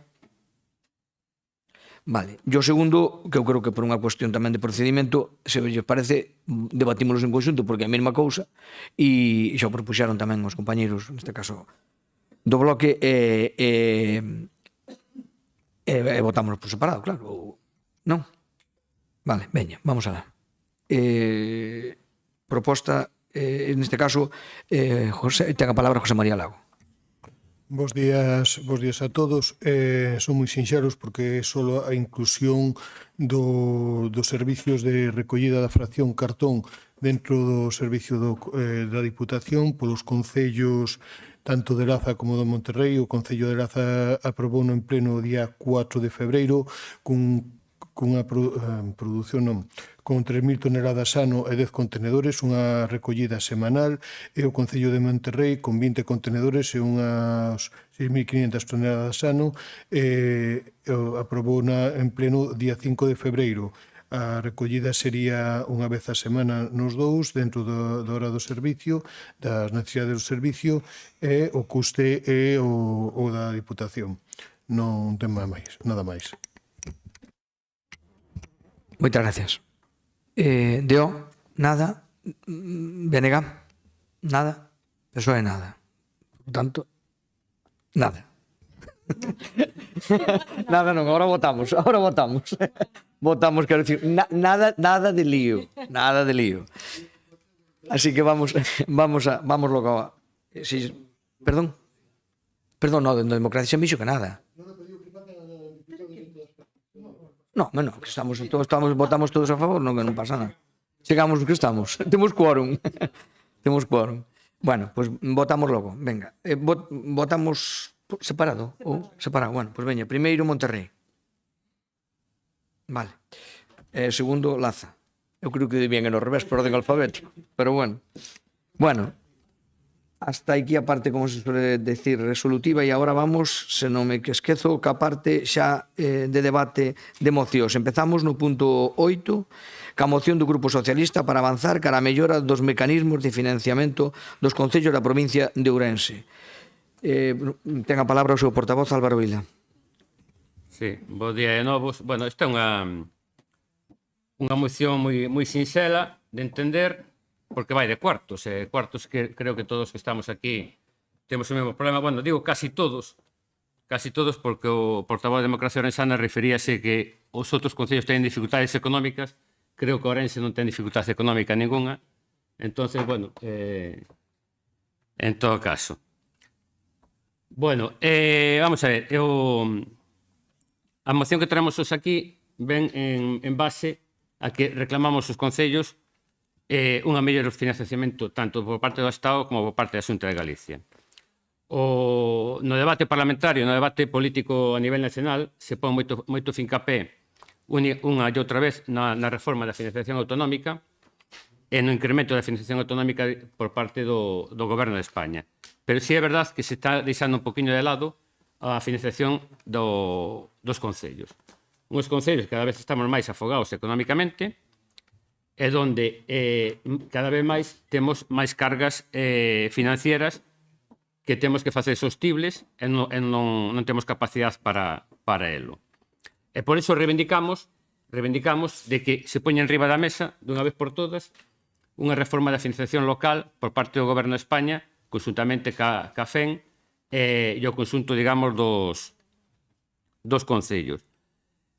Esta reforma non só vai encaminada a que se dote de máis cuantía económica, sino tamén dos criterios que se están seguindo ata o día de hoxe, que, como ben sabemos, están sobredimensionados a grandes cidades e pondera de tal maneira que as grandes cidades reciben 3 veces máis por habitante que recibimos os concellos pequenos. E, por outra parte, a actualización do Fondo de Cooperación Local da Xunta de Galicia. A Xunta de Galicia cada vez temos máis competencias os concellos, levamos un Fondo de Cooperación Local sin actualizar do ano 2009, excepto os 5 millóns do Fondo Adicional que implantaron este ano, pero, en todo caso, estamos totalmente infrafinanciados desde o ano 2009 por parte da Xunta de Galicia. Solo a modo de exemplo,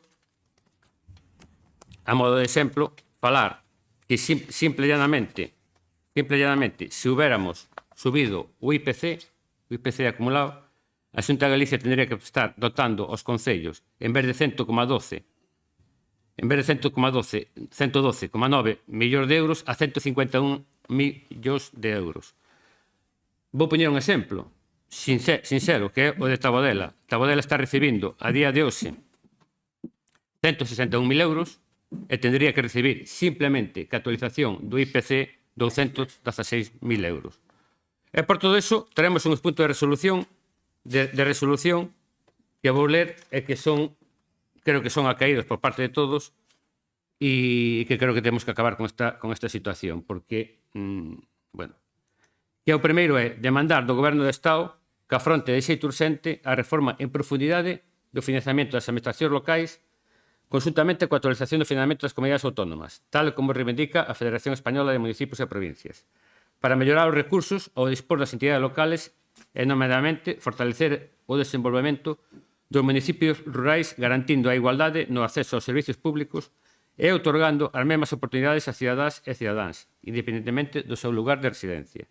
En segundo lugar, demandar á Xunta de Galicia a actualización do Fondo de Cooperación Local para adaptalo ás necesidades específicas dos concellos da provincia de Ourense, garantindo a súa capacidade e viabilidade para prestar servizos de calidade á veciñanza, dando conta das urxencias actuais das entidades locais e habilitar unha mellor planificación financiera na liña do exixido por a Federación Galega de Municipios e Provincias para incrementar as cuantías do Fondo de Cooperación Local, incluir nestes fondos que na actualidade chegan aos concellos a través de outras vías e buscar novas fórmulas de financiamento para axudar os entes locais. Nesta primeira intervención nada máis. Moitas gracias. Moitas gracias. Democracia. Muchas gracias, señor presidente. Son problemas muy complejos. Ya dije en el anterior punto que tanto esta moción como la que va a venir van todas del mismo palo, pero también es verdad que no sirven demasiado. Perdonen que me reitere en lo de siempre, que venimos aquí, hablamos mucho, pero no sirve prácticamente para nada. Siempre es instar, pedir, y no es cierto. Yo, que me he molestado, al menos desde mi escasa capacidad intelectual, viendo estos problemas, me molesté en leer un documento de Red Localis, que es Redimensionamiento de la planta local, retos frente al minifundismo de Galicia. Yo también lo recomiendo. El señor Plácido me recomendó un artículo, yo le recomiendo este libro, aunque no esté. Y tengo siempre la tendencia de intentar comprender los problemas e ir al meollo de la cuestión. ¿Cuál es el meollo de la cuestión desde mi punto, desde mi punto de vista de este problema que tenemos en la provincia de Ourense? Pues es el que tenemos demasiados concellos, son muy pequeños, cada vez más pequeños, cada vez hay menos gente, la gente es más mayor. Eso conlleva a que cualquier servicio cueste muchísimo más que en una gran ciudad. Y es claro, es un problema que a todos los que estáis aquí, y digo a todos los que estáis aquí porque yo no me incluyo, es un problema bastante fastidiado. Si me lo permiten, contaré un chiste anécdota, que era un político que se gastaba muchísimo dinero en las cárceles, pero no gastaba un duro en las escuelas. Y cuando le preguntaban por qué lo decía es porque yo a la escuela no voy a volver, pero a las cárceles nunca se sabe. Lo que quiero decir es que el principal problema, desde mi punto de vista, es que tenemos que empezar a fusionar, a unir todos los concellos que tenemos, y eso fastidia, porque lo que más nos fastidia es que nos vamos a quedar sin alcaldes, sin concejales, nos vamos a quedar repartiendo el poder entre más personas y nos vamos a quedar un poco fastidiados. Los políticos les pasa así, porque en el fondo los partidos políticos son empresas y si a una empresa le quita sus negocios, pues no le hace ninguna gracia. Esto no quiere decir que estemos en contra de lo que pide esta moción, por supuesto que vamos a votar que sí, pero también tenemos que replantearnos que el verdadero problema es ese. Y me hace gracia porque nosotros somos capaces, cuando digo nosotros me refiero a los gallegos y probablemente también en el resto de España, somos capaces de centralizar escuelas y cerrarlas, y no somos capaces de unificar concellos, ayuntamientos. Me hace gracia porque mirando en otros países del norte de Europa como Finlandia, Suecia, Noruega y Dinamarca, tienen una teoría y es que ellos nunca, prácticamente, no siempre, pero no cierran una escuela aunque haya un niño, porque esa es la mejor forma de asentar la población en los pueblos. Hablamos de la España vaciada y claro, si empezamos a quitarles escuelas, si empezamos a quitarles las farmacias y cosas así, pues probablemente la gente no quiera vivir ahí. No estoy convencido de si les quitamos el ayuntamiento, creo que no les va a importar tanto, porque con el ayuntamiento se pueden hacer muchas gestiones telemáticas y cosas así, pero aún no se ha inventado la capacidad de mandar a los niños por ondas electromagnéticas. Por eso yo creo que, aparte de votar que sí a esta moción, sí que me gustaría que empezarais a reflexionar. Yo sé que al señor presidente le fastidia mucho porque en este estudio uno de los ayuntamientos que quieren anexionarse es el de usted. No me parece que es una buena idea, ¿eh? Por eso. Pero son del mismo partido. Entonces, sé que a mucha gente de los pueblos les molesta, tienen su personalidad y cosas así, pero el futuro está ahí y o nos adaptamos al futuro o nos comen. Muchas gracias. Moitas gracias. Sempre creando debates complexos. Nada, seguimos. Neste caso, Bloque Nacionalista Galego. Bernardo, sí. Sí. Bueno, este é un debate efectivamente manido, que xa levamos moito tempo, pero non deixa ser un debate interesante. E despois a Diputación tamén está efectivamente para dar debates políticos como este, non? Evidentemente. Só faltaba que só pudiéramos falar aquí do que podemos facer. Entón, casi as limitacións son tantas que íbamos a telo complicado. Entón, eu creo que son debates que hai que abrir.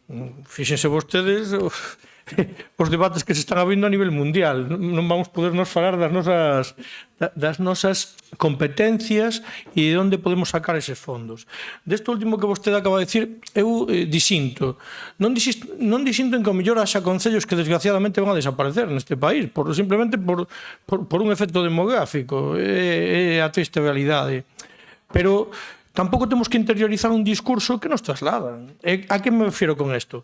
Fíxese vostede que en Galiza hai 313 concellos en todo o territorio. Sabes cantos hai no Estado español? 8.125. 8.125. Aseguro que o problema teñeno moito máis en outros territorios do Estado español que no territorio galego. Nós aquí, digamos que temos poucos concellos, en realidade, comparado con moitísimos concellos que hai no resto do Estado que mellor non chega a 20 habitantes. É dicir, que, bueno, dentro da mesura temos todos que ver de que estamos a falar. E, evidentemente, os veciños, cando perden o concello, perden parte da súa identidade e dese contacto máis próximo e deses servizos máis próximos. Entonces, iso é algo que eu non descarto naqueles que así a veciñanza o requira e entenda que é algo beneficioso para eles, pero tampouco creo que é algo que nos podan impoñer, porque xa digo que é un discurso en boa medida falaz, que nos trasladan de outros territorios onde sí que teñen moitos máis eses problemas. De outra banda, claro, é que o que non ten lógica ninguna, nin hai forma de que nos den xustificado, é algún dato que xa teño traído aquí en máis de unha, dúas e tres ocasións, que é porque demo a un madrileño, o Concello de Madrid, por cada madrileño que ten que xestionar, lle dan 600 e pico euros, e a un Concello galego dos que estamos aquí sentados, nos dan 200. Oiga, mire, pero non pago o mismo IRPF, o mismo IBE, etcétera, que o señor de Madrid, que xa sabemos que ali se poden ir de cañas, e aquí, bueno, sei que nos costa máis. Pois, entonces terei dereito a recibir a mesma cantidade. E quen di de Madrid, di de Barcelona, di de Málaga, digo Madrid porque é a capital, pero dame exactamente o mesmo, porque é a capital e ademais xa sabemos que isto é unha proporción inversa, donde cantos máis veciños tes, incluso Ourense capital recibe máis por veciño que calquera concello da provincia, porque xa digo, é unha proporción inversa onde cantos máis veciños tes, máis recibes. Dices, home, se o custe é xusto a inversa, lóxicamente, non? Nós creo que calquera dos alcaldes e concelleiros que estamos aquí sentados temos núcleos de poboación donde temos unha farola. Iba a decir por cada dous veciños, non, ao mellor temos dúas farolas por cada veciño en algún pueblo. Vale, e resulta que en Madrid ti sales á rúa, pos unha farola e alumas a 1000. Quen di eso di o servicio de recollida de lixo. Claro, pois mire vostede, é que eu paso por unha rúa na vila e recóllolle a 600 ou 700 veciños. Despois teño que ir a outros 92 núcleos para recollerlle a 600 ou 700 veciños. Que é máis caro? Home, é evidente. Saneamento, vías municipais, etcétera, etcétera. Entón, o que é un sistema moi injusto. Un sistema no cual resulta que con menos nos dicen que atendamos uns servizos evidentemente máis caros por un tema de propia xestión, non? Eu digo sempre que os alcaldes e concelleiros galegos case deben de facer un máster en xestión, porque senón a ver como demos lles chega para estirar a manta para tapar todo, non? Bueno, a partir desta realidade económica, que non son datos inventados, é algo que está aí e que se pode facilmente comprobar.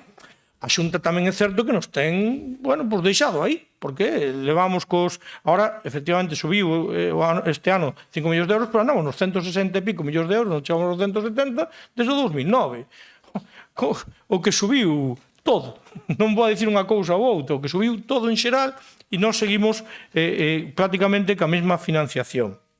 Evidentemente, ese é un problema real.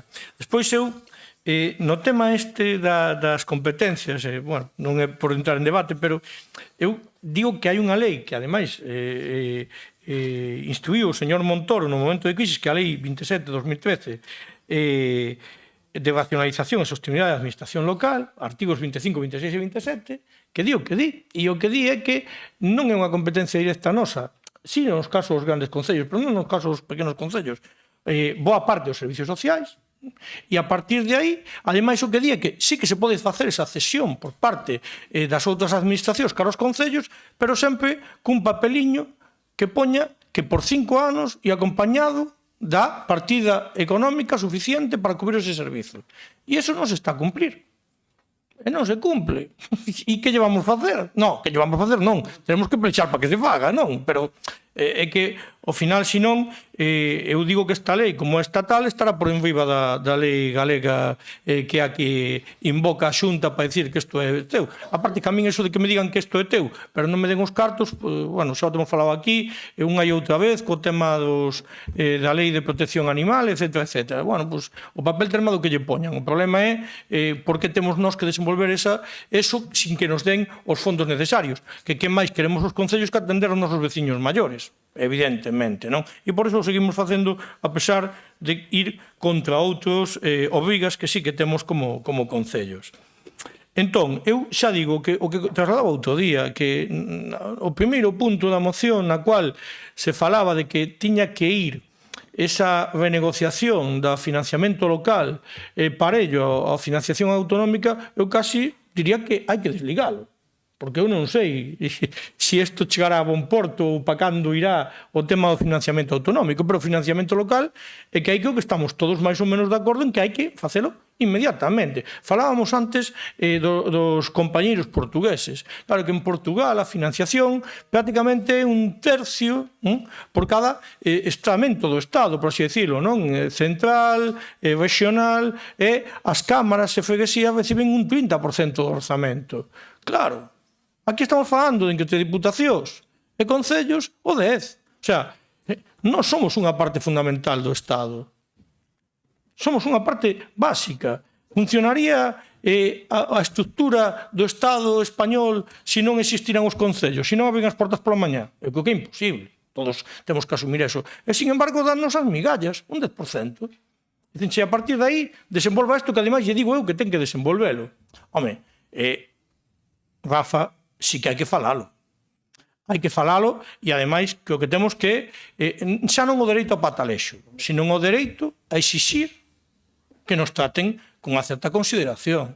Porque me gustaría a min a ver os ministros e conselleiros no noso papel intentando facer o que nós en moitos casos temos que facer sin ter medios económicos reais para executalo. E así despois vemos alcaldes e alcaldesas colocando vallas, acudindo a lumes e facendo o que faga falta porque o teu concello tes que sacalo adiante porque ademais eres o que tes a relación directa cos veciños e veciñas.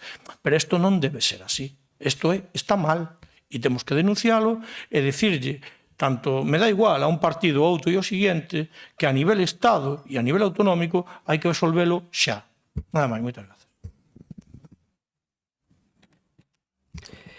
Moitas gracias. PSOE. Perdón, é a costumbre. Vale, PP. Gracias, presidente. Non podo estar máis de acordo co que dices, Bernardo, porque a realidade é que nos concellos, sobre todo nos pequenos, creo que facemos maxia e os alcaldes e concelleiros pois facemos de todo. E moitas veces facemos moitas cousas para forrarlle cartos aos concellos e depois a xente sorpréndese porque estás cortando unhas empanadas no magosto, porque estás limpando os concelleiros moitas veces estradas e axudando, porque todo o mundo lle sorprende, pero é que temos que facer pois para optimizar recursos, porque pois os recursos que temos son moi pequenos, despois é normal que veñan os reconocimientos extrajudiciais, porque hai que seguir dándolle cobertura ás demandas dos veciños, e cando moitas veces tamén veñen as inclemencias do tempo e caen muros e demais, pois tamén implica pois ter que facer un esforzo moitas veces cando o orzamento está totalmente agotado.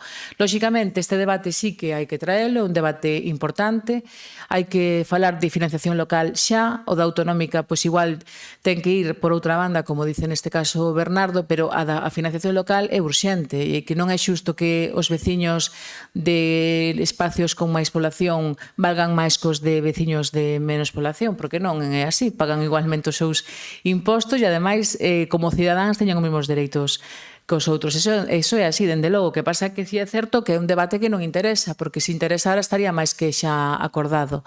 Entón, nós estamos totalmente de acordo en que, efectivamente, fai falta que se senten as bases e que se reclame por fin e se defina unha nova financiación local, porque senón estaremos afogados, esa é a realidade, cada vez máis afogados, incluso con problemas de saúde e problemas nerviosos para alcaldes e tamén, digo, para secretarios e interventores, porque ao final, ainda que neste caso non son políticos, tamén o pasan mal, porque hai que atender pagos e moitas veces iso dificultase.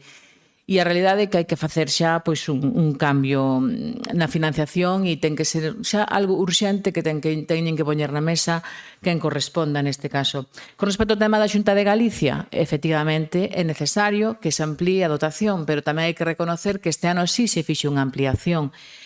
Aumentaron os 168 millóns de euros, é dicir, 10 millóns de euros máis, e no caso dos concellos de 15.000 veciños, menos de 15.000, aumentaron en 5,4. Insuficiente posiblemente, pero sí se fixe un esforzo, non? Entón, iso hai que tamén telo en conta. Ademais de moitas liñas de subvencións que saíron, que é certo que preferiríamos directamente os cartos para ter maior autonomía municipal a hora de executalos, de poder facer inversións onde nos consideráramos, está claro, pero sí é verdad que existen novas liñas de subvención que se foron creando nos últimos 2 anos e que sí que axudan a levar a cabo, sobre todo, prestar esos servicios básicos que nos corresponden como concellos, dende o tema pois de eficiencia energética, do tema dos abastecementos, saneamentos e demais, e iso tamén hai que telo en conta. Entón, non podemos tamén dicir que a Xunta non fixe un esforzo porque precisamente este ano sí que o fixo. E con respecto ao que dice o compañero de Democracia Orensana co tema das fusións, non todos os concellos se poden fusionar. Hai unha pérdida de identidade total, porque así sería, que se perdería moitísima identidade cultural propia de cada concello.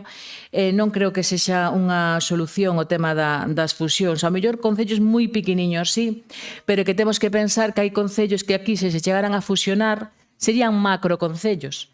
Xa de por sí un concello ten unha extensión importante e é difícil poder atender. No caso de que se fusionaran, como facía mención un carteiro nunha publicación dun xornal da provincia, de fusionar, por exemplo, Carballiño con toda a comarca, pobre os veciños que xa lindan en Beariz co Concello da Lama, o alcalde non daría chegado a atendelos, é que sería imposible.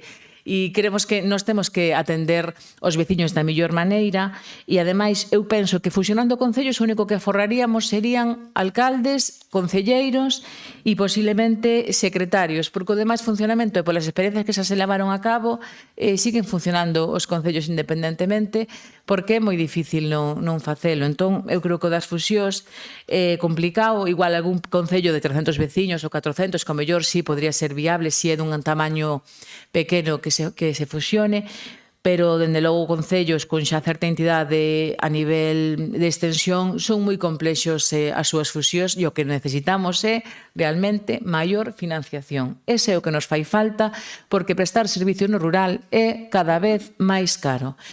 Polo momento, nada máis, nos imos manter neste caso unha abstención no voto, precisamente porque entendemos que ten que ser unha separación de ambas financiacións e, por outro lado, porque tamén entendemos que a Xunta precisamente este ano sí que fixo unha ampliación e esperamos que siga facendo máis. Nada máis e gracias. Moitas gracias. Segundo turno de intervencións. Sí. Ao final vamos a entregar gracias porque nos había aumentado 5 millóns de euros cando tiña que haber aumentado solo co IPC 40 millóns de euros. Solo co IPC no ano 2009.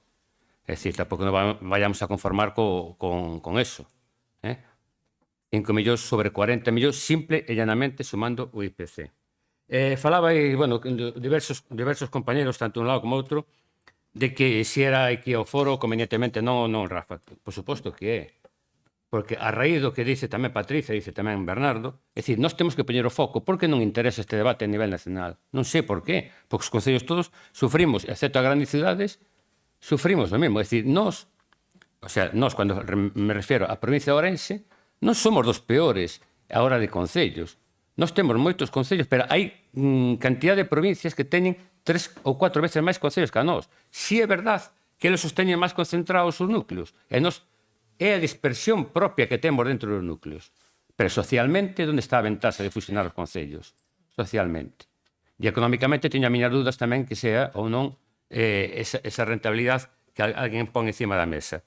En todo caso, A financiación dos concellos, por suposto. Mira, en nosa ainda outro día, eu tuve que acometer un gasto a superior polo control, polo Real Decreto do control da lexionela. 5.000 pavos por aí tal, para o control da lexionela, porque alguén se puso espléndido aí que temos que pôr unhas duchas dun campo de fútbol, nunha ducha do pabellón e todo demais, uns controles exhaustivos. 5.000 euros. Un concello como Tabadela, pequeno como Tabadela. E el que hizo el Real Decreto, el que hizo la sanidad e todo, se ha quedado tan ancho. Tan ancho. E a mí me llaman por teléfono e dicen, no, es que tal. E le digo yo, sí, ¿esto que no paga? E dice, pagáis vosotros. Es que me llama sanidad e digo, ¿y esto que no vai pagar? E dice, no, eso... Yo pongo el Real Decreto, ahora tú búscate la vida como lo pagas. E así, todo demais. E realmente, nos temos que abrir o debate, temos que involucrar os nosos respectivos partidos, temos que involucrar, sobre todo, as federacións, tanto de municipio de provincia como a FEGAN, e, por suposto, Patricia. Claro que hai que abrir o debate tamén no Fondo de Cooperación Local, por suposto. Isto non son cosas asenas, Da mesma forma que abrimos fai 2 anos o debate nesta Diputación sobre o reparto de fondos, indudablemente a ti non che teñen que dicir da Xunta de Galicia si tens que gastar en eficiencia enerxética, si tens que facer saneamiento, si tens que facer, non sei, parques, si tens que facer os parques infantiles, No, oye, que che den os cuartos. Que tú sabes perfectamente cuáles son as túas necesidades. Perfectamente. E despois, se queres meter en saneamiento, tes problemas de saneamiento, pois invertes en saneamiento. E se tú, neste momento, tens que facer, eu que sei, outro tipo de infraestructuras, lóxicamente a faz. Pero por que temos que ir a estas convocatorias, xa non digo a forma de facer esas convocatorias unha e outra vez, A mí parece moi ben que a Xunta de Galicia saque esas convocatorias tamén para particulares, indudablemente, para axudas á vivienda, para o feísmo, para unha cosa e tal. Pero os concellos que che aumento o Fondo de Cooperación Local e nós somos maiores para administrarnos nós. Sino que temos que andar sempre facendo unhas memorias justificativas para justificar aqueles 3 ou 4 puntos que puntúan naquela axuda que che dá a Xunta de Galicia para ver como é máis cara, e tal, e acaba arreglando un pueblo, poñolle saneamiento do pueblo cando cambie 2 tuberías. É dicir, non. Temos que ter os cuartos, simplemente aumentar o Fondo de Cooperación Local, e ese debate temos que dar tamén, indudablemente. Da mesma forma que temos que darlo a nivel nacional, e teñen que poñerse a FEN, que eu creo que... Eu considero que tanto unhas como as outras son un pouco... como diría, non están levando a cabo, por lo menos, a labor que lle demandamos ou que lle demando eu como Concello. Creo que tiñan que ir máis alá, tiñamos que ter máis fortaleza nas nosas federacións respectivas, tanto a nivel nacional como a nivel galega, porque creo que os resultados acaídos non son os que deberan ser, porque creo que esta este debate que temos nosos aquí é dificilmente rebatible nas administracións públicas, tanto na estatal como na autonómica. E creo que as federacións, para algo están tamén. Máis nada. Moitas gracias. Democracia. Muchas gracias, señor presidente. Cuántas cosas me gustaría decir y no me va a dar ni tiempo ni mente. Antes de nada, felicitaros a todos vosotros, porque yo estoy totalmente convencido que hacer política en los pueblos, cuanto más pequeños son, más sacrificados, más trabajo y menos reconocimiento. Es una pena que tengamos una democracia en donde la partitocracia mande. Es decir, en vez de ser vosotros los que pongáis la base de cómo se tiene que hacer la política a nivel nacional, son los que están arriba de todo, sin saber exactamente lo que es un pueblo, probablemente alejados de la dura realidad, y luego toman las decisiones que se toman. Nunca a favor del pueblo, sí a favor de lo que le interesa a su empresa, que es ganar votos. Entonces, yo lo siento mucho, pero la democracia que es así, es cuanta más gente vota y me vota a mí, más poder tengo. Y a mí lo único que me interesa, estoy hablando en figurativo, como dirían los grandes políticos, dicen, oye, cuanta más gente me vota, más poder tengo. Y es lo único que me interesa. Y si creo que tomando estas decisiones voy a conseguir más votos, pues mejor para mí, y tomo esas decisiones. Esa es mi opinión. Sé que es un poco, tal vez exagerada, pero es lo que yo pienso. Primero os felicito. Luego también decirle al señor Bernardo que que entiendo, y a Patricia, que dice, es que los pueblos van a perder personalidad, identidad y cosas así. El problema no es ese. El problema es que los pueblos van a perder población y cada vez va a haber menos gallegos. Si los gallegos vamos a ser los primeros que nos extingamos después de los dinosaurios. Vamos a quedar muy pocos. Yo digo vamos a quedar muy pocos porque yo espero vivir mucho más que vosotros, pero bueno. Entonces, sé que fastidia, es decir, yo no me estoy inventando la fusión y la reorganización de los pueblos, pero es necesario. Yo recomiendo ese libro, está bastante, el documento está bastante bien. En el estudio dicen que los ayuntamientos de menos de 5.000 habitantes no son, digamos, a ver cómo lo dice aquí, no, el coste de servicio se dispara. Pero de menos de 5.000 habitantes, pero lo ideal sería que tuvieran como mínimo 10.000. Vosotros sabéis que para conseguir subvenciones, para conseguir un montón de cosas, se necesita la unificación, porque cuanto más pequeño eres, más débil eres y menos cosas vais a conseguir. Me hace gracia porque el señor Rosendo me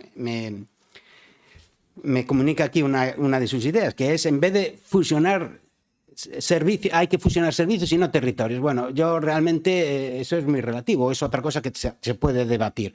Yo pienso que muchas veces los ayuntamientos pequeños generan más gastos que servicios, aunque vosotros, los que estéis gobernando en pueblos pequeños, hagáis un trabajo maravilloso, pero desde luego no es nada práctico. Y deberíamos de buscar, pues eso, la posibilidad de gestionar de la forma más rápida y mejor, no para nosotros, sino para todos nuestros ciudadanos. Con respecto a lo del dinero, pues sí, siempre vamos a exigir, a pedir que nos den más dinero, nos lo merecemos. Y me hace gracia un detalle, así, no sé si ya viene esto para la próxima moción, que es que los que más deuda, es decir, los que peor gestionan, porque son los que más deuda generan, que son el gobierno central, que desde que está Pedro Sánchez generó una deuda de 400.000 millones, o las autonomías cerca de 30.000 millones, mientras que los ayuntamientos la han bajado en 1.000 millones. Es decir, a nosotros, a los ayuntamientos, que somos los que realmente económicamente estamos haciendo una mejor gestión, son a los que más trabas nos ponen. Bueno, muchas gracias. Moitas gracias. Bloque. Pois eu, Rafa, neste caso non coincidimos. Explicoche por qué. Porque o que falábamos antes, o sea, o problema ou a ventaxe é a forma de inserción que decidiron os nosos antergos no territorio. En Allariz temos 92 núcleos de poboación. Ainda que o Concello de Allariz se fusionara con outros, seguiríamos tendo 92 núcleos de poboación. Fíxate que o que pode ser, por un lado, unha desgracia, por outro lado, unha vantaxe. Eu ás veces digo, home, este núcleo que levaba 10 anos sin habitar, ahora resulta que ven xente e compraron 4 casas e van a restaurar. Ala, pois, un dor de cabeza máis. Pero bueno, que sorte que ese núcleo que estaba sin habitar agora volve a estar habitado, non? Allariz é un exemplo. No ano 89 Allariz estaba nos 5.000 habitantes pelados. Hoxe, nesta semana, estamos nos 6.600 aproximadamente. Empezamos 1.600 habitantes. Partindo desa base de un concello con esa realidade, que é a que é. Entón, eu creo que sí que hai esperanza, e esperanza para o país. O que pasa é que temos que acreditar nel e poñer as vigas para que despois se poda facer un bo forxado, non? A ciudadanía non quere escapar do territorio, quere vivir onde está cómoda. Eu, cada vez que nos chaman por aí a dar algunha charla ou veñen a Allariz a ver a nosa realidade, isto está todo inventado. A xente o que quere son servizos de calidade e traballo. Despois, a partir de aí, podemos darlle voltas e inventarnos plans, o que queiramos. Pero con esas dos premisas, o territorio non queda abandonado. Ao contrario, hai xente que está disposta a vivir nese territorio que teóricamente non vai querer quedar ninguén. Non, sí que queren. Despois, ao final é eso. Eu non pido máis, pero que nos den os mesmos recursos. É que é absolutamente injusto, porque lle dan, insisto, a unha gran capital 600 euros e a un pequeno concello 200 euros por veciño. Xa non digo que xuguemos en condicións de ventaxa os pequenos concellos porque mantemos territorio, etc. Non, pero polo menos o mesmo, non? E non se está cumplindo eses parámetros. Si, a democracia, o que pasa con a democracia daquela maneira, non? Eu aí podo coincidir contigo. Eu, por exemplo, cando vin a última modificación que fixeron da lei da dependencia, eu non levo xare, pero cando escoitei que agora o SAF vai ter que facerse cargo de ir a facer a compra e acompañar a esa persoa que o precisa ao médico, sempre estes alguna vez xestionaron algo parecido a isto. Eso é absolutamente inviable, porque eu que sei a que hora entra e a que hora sai do médico, vamos ter que falar cos Sergas para que nos faga horas especiales para SAF, non? Porque é que son cousas que, desde logo, non entran nunha capacidade de xestión mínimamente razonable. Pero eles escriben aí e aí che vai. Son cousas así. Entón, eu, por outro lado, Patricia, é verdade que, claro, 160 millóns para todos os concellos do país é nada. É nada e ao final, este ano sí, pero este ano que medramos? É que tú pensa o que se teñen incrementado o coste dos servicios de no ano 2009, falamos de 16 anos, e seguimos casi no mesmo, 5 millóns. 5 millóns, eu que sei, gastarnos, non che vou decir nas festas do apóstolo, pero casi.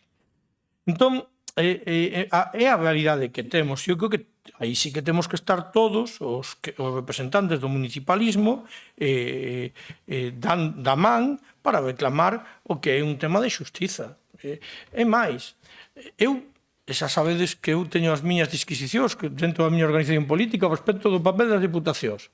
Pero como é posible que a Diputación de Coruña den un financiamento infinitamente superior que a financiación de Ourense? Cando ali teñen moitísimos núcleos de poboación de máis de 20.000 habitantes que xa teñen a súa propia financiación. Claro, así, cando falas cos alcaldes de Coruña, che dicen que non saben que facer cos cartos. Non dan justificados os plans que lles concede a Diputación. É a realidade. Entón, a ver, en algún punto nos perdemos. Aquí hai algo que non funciona. E habrá que poñelo negro sobre blanco e que en Madrid e que en Santiago determinen o que hai que determinar. Pero, dende logo, creo que é algo que, bueno, que non queira velo, non o vai ver, pero non creo que haxa dúbidas respecto de cal é a situación dos concellos. E despois, xa os nosos veciños nos pondrán no seu sitio e nos dirán, mire, márchese ou quédese ou... A decisión, ademais, neste caso non somos unha gran empresa que tal, non, cada 4 anos a cidadanía pode dicir, e a min pode parecer que ese alcalde o está facendo mal, pero os veciños o votan, algo lles fará, eu que sei, non o sei, o mellor ainda que sea por cariño, pero algo seguramente fará ben para que o sigan votando, nada máis, moitas gracias.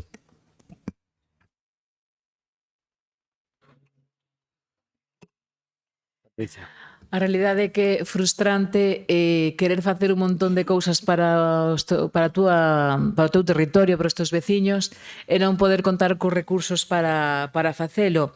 E isto liga un pouco co que decía, neste caso, Rafa, gastamos máis do que realmente prestamos, os servicios que prestamos. Non, porque se non os prestáramos nós como municipios, alguén os teria que prestar, porque o que creo que non é opción é deixar os povos a escuras, a monte, e sen recoller o lixo. É dicir, alguén o ten que facer. Neste caso, tócanos a nós, como entidades locais e concellos pequenos, pero ter temos o que facer. E, claro, cunhos costes moi altos e con pouca recaudación neses servicios. Entón, sigo defendendo que o tema de que haxa que mellorar a financiación local é importantísimo.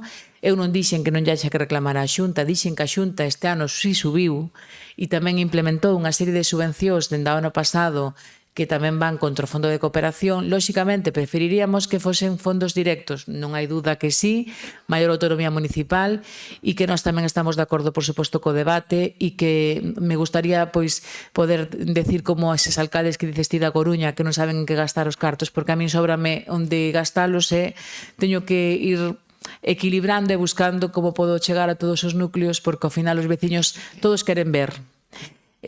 Nada máis, bueno, que onde haxa que debatir isto, que a nivel estatal se faga canto antes e que nos doten dos recursos necesarios e que valoren os nosos veciños por igual, sin diferencia do territorio no que residen. Nada máis e gracias. Moitas gracias. Turno de peche para... Solo dos, tres matices e tal. Recordemos que cando estamos falando de financiación local, a Diputación tamén é unha administración local. E cando abogamos porque teña máis financiación, tamén queremos que a Diputación de Ourense teña máis financiación para que despois se nos pode repartir máis dineiro aos concellos. Non é por outro motivo. Nós queremos que a Diputación de Ourense tamén teña máis fondos para que esos fondos se poden repartir aos concellos. Tamén teño que dicirlo, pareceme insuficiente, despois do debate que se deu aquí entre todas as forzas políticas, pareceme insuficiente e tamén decepcionante, digamos, a abstención do Partido Popular. E teño que dicirlo así como o sinto, é dicir, neste debate. Me parece que neste punto ser, digamos, tan precavidos cando están as cousas tan claras como tanto cos fondos do Estado como os fondos de cooperación local, me parece moi cativo quedarse nunha abstención cando é un debate que totalmente todos estuvemos de acordo e todos, bueno, en algún caso, é dicir, non querer abrir o debate en España, que por suposto que hai que abrilo, e non querer abrilo en Galicia, que tamén, por suposto que tamén hai que abrilo, ca financiación local, tanto por parte do Estado, repetimos, tanto por parte do Estado como por parte da Xunta de Galicia. Recordemos que o Consello de Contas nos está dicindo que hai 36 concellos na provincia de Ourense que a súa amenaza, con unha amenaza, digamos, de viabilidade económica. 36 concellos de 92 na provincia de Ourense. Querer isto ocultalo, querer isto non telo en conta, me parece un pouco cativo. Repito, pareceme insuficiente e decepcionante, digamos, a abstención do Partido Popular neste caso. Moitas gracias. Moitas gracias. Bueno, empezo por o final. Mire, a abstención é algo explicado e é algo medido. Nos nestes momentos votamos en contra a moción de CAE e queremos que salga. E por eso nos abstenemos. Entonces, eu creo que hai que valorar, efectivamente, porque se votáramos agora mesmo, que a aritmética que hai, pois esta moción estaría decaída. E evidentemente non queremos. O que é certo que, bueno, como fan vostedes, todos temos os nosos matices e hai aspectos da moción, algúns aspectos da parte resolutiva concreta, que creo que se confrontaron con datos e que, por lo tanto, bueno, pues nós non podemos admitir como están aí. E por eso o que facemos é absteñernos para que salga, porque non estamos de acordo con algunhas das afirmacións da parte resolutiva que xa se lle explicou por parte da portavoz. Dito isto, efectivamente, señor Rafa, este é o lugar, é un dos lugares do debate. Claro, porque aquí estamos falando, todos concluímos o mismo, todos estamos de acordo co mismo, pero o problema é que se non tomamos estas medidas aquí, nos concellos, na Federación Galega de Municipios e Provincias, na FEM, entre todos nos organizamos, as cousas seguirán como están. As cousas seguirán como están e non queremos que sigan como están. E, por lo tanto, claro que aquí temos que debatir isto e temos que trasladarlle, por lo menos en nombre dos 92 concellos de Galicia, ou perdón, de Ourense, que bueno, que non estamos de acordo con este sistema de financiación. máis alá de matices entre uns e outros, pero que non estamos de acordo para nada con este sistema de financiación, e que estamos basicamente de acordo en todo o que se dixo aquí. E claro que temos que facerlle chegar. Miren, outra aclaración, perdonen, porque a mellor eu, ao ser secretario de xulgado, ser xurista, a veces fixo moito na lei, e quero, sin ánimo de polemizar, eu quero poñer algúns puntos, efectivamente, eu quero decir onde residen algunhas das cousas, e que me corrixa, volvo a dicir, nese caso, o señor secretario. Vamos a ver, señor Bernardo, por que reciben máis por habitantes os concellos, sabémoslo todos, porque teóricamente teñen que prestar máis servicios cos menos. Non temos que prestar plazas públicas, o sea, plazas de abastos, nin historias tal, nós temos 4... E entonces aí reside a explicación, claro, aí reside a explicación, pero que é unha explicación que efectivamente debía ser compensada e matizada con outros conceptos que efectivamente non se teñen en conta, porque claro, o envellecemento, a dispersión e todo eso, claro, tamén debía ser matizada. A mí pareceme moi ben que se un concello ten que dar como servicio obligatorio unha plaza de abastos teña máis recursos. Por exemplo, ou que un concello de máis de 20.000 habitantes teña que dar o servicio de emergencias, teña máis financiación, efectivamente. Por exemplo, o Concello de Ourense ten que dar os bombeiros. e a Policía Local e demais, senón non nos temos que dar. Entón é lógico que teña en unha parte de máis financiación, pero tamén é certo que o Concello de Ourense ten, por exemplo, un territorio que non é superior, incluso inferior a maior parte, territorio inferior a maior parte dos concellos desta provincia, ten moitísima máis población e, por tanto, aí non se valora a dispersión, non se valora o envellecemento, non se valora nada deso. Entón, está clarísimo que esa explicación, pero non nos vale. A explicación é esa, pero non nos vale, e queremos mudala, claro que a queremos mudar. Pero poñolle un exemplo escandaloso para min. O outro día, como saben, representei a esta Diputación no encontro de presidentes de diputacións, consellos e cabildos. Bueno, pois ali falamos entre todos das nosas penas. Hai algunhas que están pior que a nós, pero a maior parte delas, por desgracia, están bastante mellor, digo por desgracia para nós, están bastante mellor que a nós. Pero poñolle un exemplo concreto escandaloso. 2 exemplos concreto que rozan o escándalo. Saben que presuposto ten a Diputación de Barcelona? 1.200 millóns. Saben a canta xente ten a obriga de prestar os servicios en poboacións de menos de 20.000 habitantes? A menos de 500.000 personas. É dicir, viren que disparate, pero sigo lle ca mesma, o Consell que nos acolleu ali, o Consell de Mallorca que nos acolleu moi ben, ten un orzamento, tamén pon a illa, de 800 millóns de euros. E tamén están excluídos, evidentemente, moitísimas poblacións, porque está superpoblado, e pasan e tal. É un auténtico disparate. Estábamos falando, evidentemente, población, cando todos nos xuntamos os pobres, entonces, pois, efectivamente, chorando, uns teñen 100, outros teñen 120, bueno, comparado con este, a Diputación de Coruña parece pouca cousa, que ten 230 millóns, non? Que non é unha broma, non? Que nos pillara, non? Ben, en definitiva, está claro que este debate hai no que dar, e non se pode adiar máis, porque ademais este debate hai no que dar, efectivamente, porque non podemos, porque encima se está agravando por todos, o meu partido tamén, por todos. Se está agravando porque non se tocan as partes fundamentais, o punto de origen, e encima, o que decimos, cada vez máis leyes, máis competencias e menos recursos, por todos. Aquí non entremos noutra historia, por todos. E entón este debate hai no que dar, dende logo, eu estou desde logo disposto a dalo, e desde logo dou con todas as consecuencias. Pos concellos e para as diputacións, porque se as diputacións temos dinheiro tamén chegan aos concellos. Eso está claro, mentras existan, se non existen, ou se decide que non existan, ou que deixen e tal, será outra cousa, pero mentras existan, que nos den recursos para poder cumplir con as nosas obligacións. E depois 2 cousas para finalizar. Você tocou o tema da función dos concellos. A ver, a función dos concellos, eu creo que efectivamente tamén lle contestaron os compañeros, sí, efectivamente, sobre o papel un debate necesario, e eu creo que se ten que dar ese debate, pero efectivamente hai sitios moito peores, bastante peores, porque cando chegas aquí, a Diputación de Salamanca ten máis concellos, ten máis de 300 concellos, a provincia de Salamanca, a provincia de Salamanca ten máis de 300 concellos, ten máis que todo Galicia. Moitos diles de 60 habitantes, de 70 habitantes, un auténtico disparate comparado con nós. Aquí, cando dicíamos que os concellos pequenos teñen 400 habitantes, pois efectivamente, iles parecen moi grandes. Non, comparado con iles. Esa é a realidade da provincia de Burgos, ten casi 300, e así podíamos seguir en todo ese tipo de provincias. Por lo tanto, creo que hai moito donde tocar antes que aquí. E, por suposto, aquí está aberta unha vía, pero eu apelo á vía da voluntariedade, sempre. Evidentemente, se nos interesa, evidentemente debemos unirnos. E remato xa, co tema das subvencións, estou de acordo con vostede, señor Álvaro. Eu, desde logo, eu creo que todos os alcaldes, alcaldesas e demais, todos queremos que nos din o diñeiro e que non sabemos mellor onde gastalo, por todas as administracións.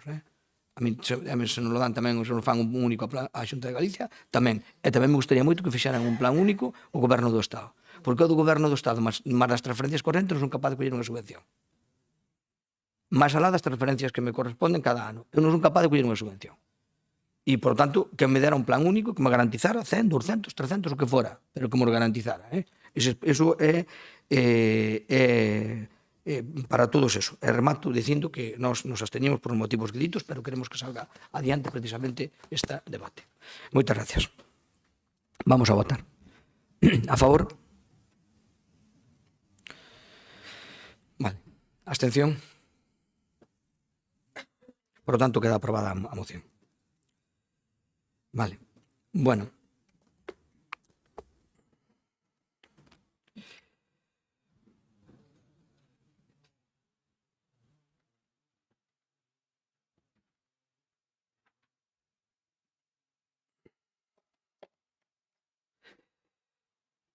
Vamos ao seguinte punto do orden do día, que é o punto número 8, perdón, números.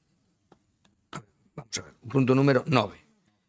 Moción do Grupo Popular relativa ao superávit orzamentario do ano 2024. Ten a palabra a portavoz do Grupo, Patricia Torres. Gracias, presidente. Bueno, inicialmente xa admitir a emenda que presenta o partido do BNG, que aclara, fai unha emenda de engádega aclarando un pouco o punto número 1 da nosa moción. Entonces, admitímola neste caso. Nada, neste caso, pues, decir que o tema este ven moi vinculado, lóxicamente, ao tema da autonomía municipal dos propios municipios.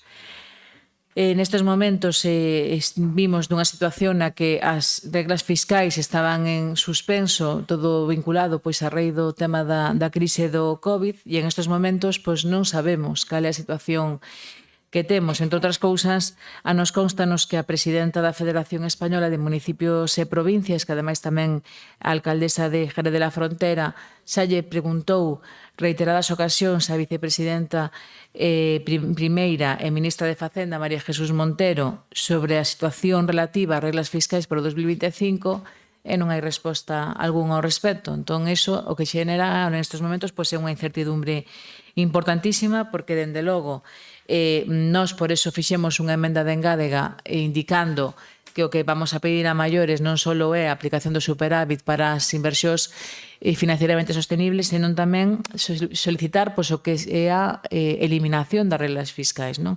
É moi difícil explicarlle a un veciño que o Concello ten recursos, pero que non os pode gastar, por un lado, porque a regla de gasto non xo permite.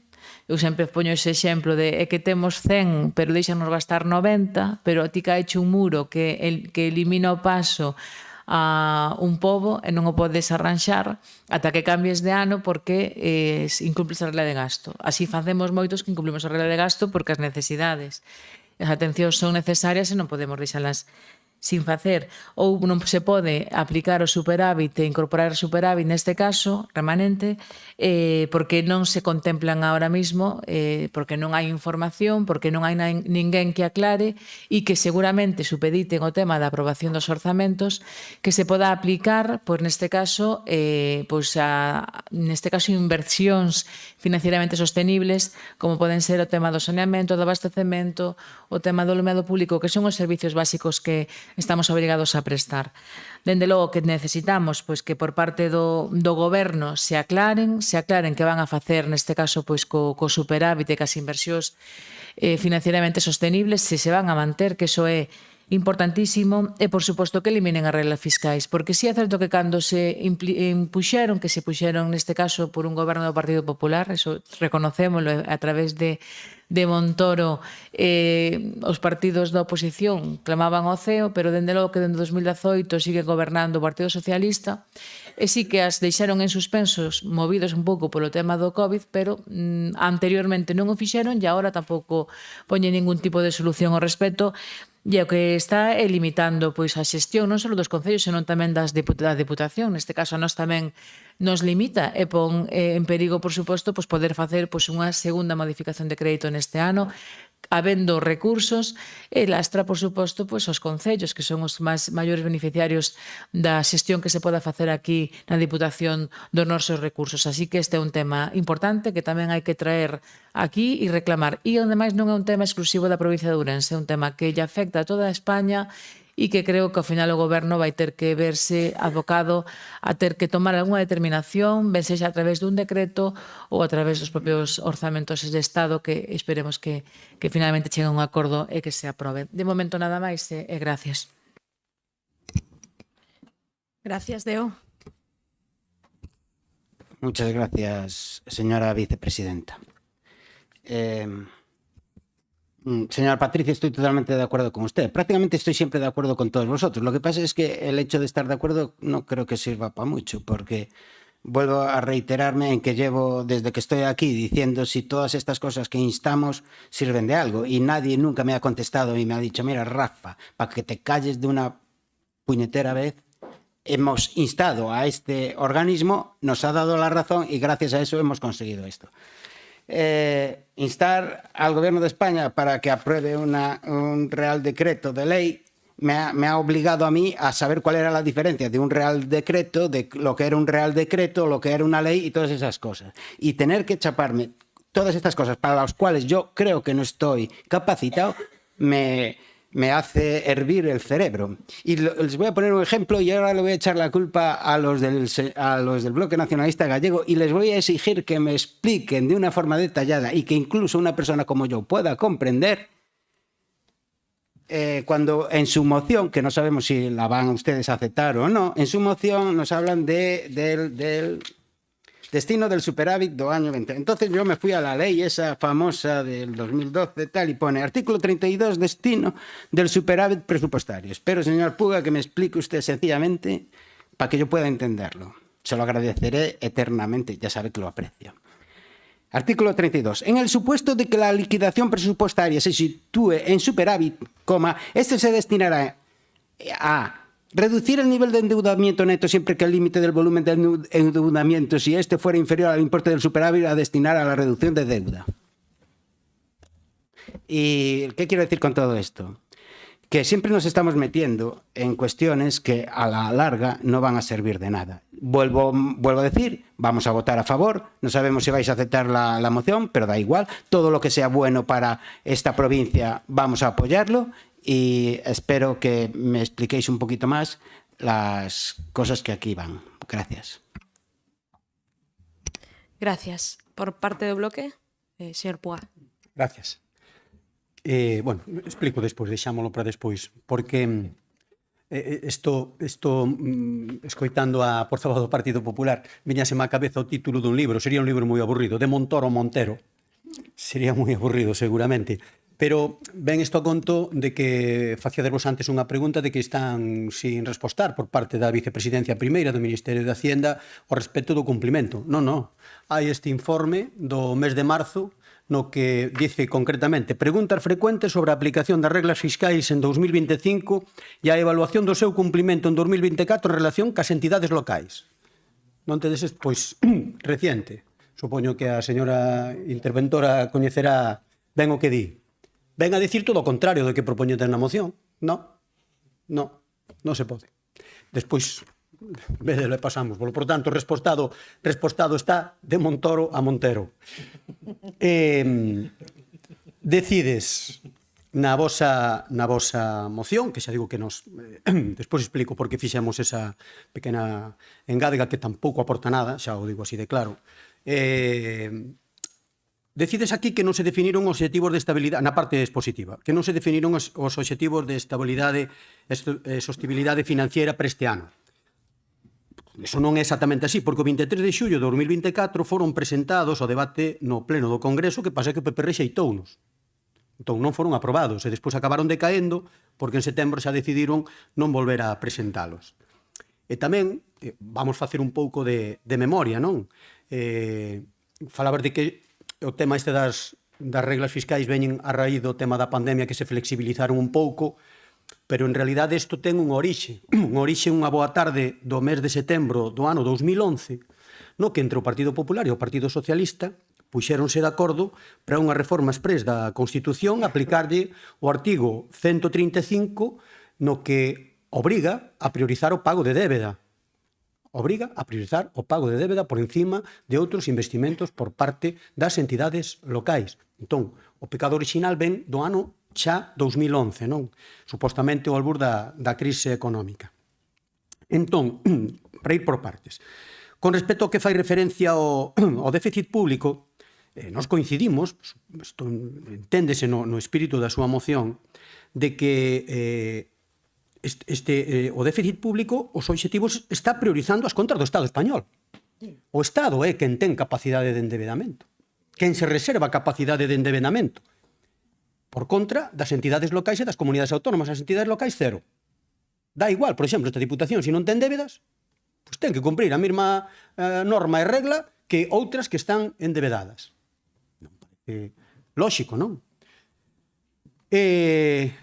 O cadro que eu tiña por aquí é curioso no que o propio Estado español decía que se reserva de un total, bueno, hai un cadro do 2025, 26 e 27, ao que alude precisamente tamén esta instrucción interna do Ministerio de Facenda, no que de un total de endebedamento ao 2025 do 2,5%, ao 26 do 2,1% e no ano 2027 do 1,8%, resérvase a Administración Central prácticamente todo. Só lle deixa unha pequena parte a Seguridade Social, as comunidades autónomas o 0,1% e as entidades locais 0. Catapún, chimpún. Bueno, claro, e que encima despois ven un pouco fruto do debate que xa se mantivo antes, as comunidades autónomas e as entidades locais cada vez teñen máis competencias. Claro, fixaivos, estábamos falando cada vez que nos endosan máis competencias, sin embargo, asfixian económicamente as entidades locais e as propias comunidades autónomas. Por tanto, sí que o debate que se estivo mantendo é moi interesante, porque é normal, terá que ir en paralelo, non sei como ten que ir, pero redefinir as reglas dos cartos que todos pagamos, que todos os cidadáns pagamos, é lóxico, é normal, sobre todo porque que cada vez están endosando máis competencias ás entidades locais. Falaba antes, compañero Bernardo, da última que eu non sabía, de dependencia, que teñan que ir acompañados a... Bueno, son gasto, eso, a fin de contas, é gasto, non? Pero tamén nos temos que facer unha reflexión nestos mesmos momentos, porque a xeopolítica influye nas decisións que tomemos no Estado español e na Xunta de Galicia. A donde nos vai levar esta suposta, eu non sei como chamarlle, non? Situación xeopolítica no que agora todos nos poñemos a aranceis. Que eu non sei se é bon ou é malo, o que sí habrá que reflexar sobre a realidade do momento, a que situación económica estamos abocando as relacións económicas dentro do mundo. E hai outra reflexión aínda moito máis importante. No ano 2025, neste preciso momento, témonos que empeñar, non computará na regla de gastos, supoño que esas florituras van a facer, o gasto militar que agora se nos vai a obligar a Unión Europea a acometer cando estamos falando de que non temos recursos financieros e económicos para darlle os servicios mínimos que xa temos por competencia ás entidades locais. Pero vai nos afectar, Por tanto, a ver, está moi ben que veñamos aquí e falemos sobre todo isto, pero reflexionemos, porque, decía, creo que foi Álvaro antes que facía referencia, a realidade constatada nun informe do Consello de Contas da situación dos concellos galegos refire que 16 están en... Estou falando de todo Galicia, 16 están en quebra. 62 están en unha situación límite, é dicir, que corren risco inmediato de entrar en quebra. Estamos falando do 25% dos concellos. E os que non están nesa situación, dos cales sodes boa parte alcaldes e alcaldesas, sabedes como están. Nunha situación de penuria total e absoluta. Por tanto, a reflexión ten que habela, excede seguramente a nós, pero sí que dentro do ámbito das nosas organizacións políticas, nas que despois gobernamos nas distintas institucións, é necesario, porque senón isto é unha carreira absolutamente infernal a donde nos están levando. É absolutamente infernal. E a nosa emenda, pois casi podo facer unha confesión, como facía antes, creo que era o señor presidente, de que o Partido Popular xa tiña para que saíra adiante. Foi unha peripecia política interesante. Eu vou facer tamén unha confesión, xa que a fixo o señor presidente, e é, nós fixemos unha emenda obvia, porque xa está precisamente na Lei de Estabilidade Orzamentaria, nese artigo, na disposición adicional sexta, no que xa se establece de que efectivamente non sea computable a efecto de gastos. Pero é o motivo para votarlles que sí a moción do Partido Popular. Entonces, con ese argumento, non sei se te convencen ou non, imos a votar favorablemente. Gracias. Tino, Aurentino, tes a...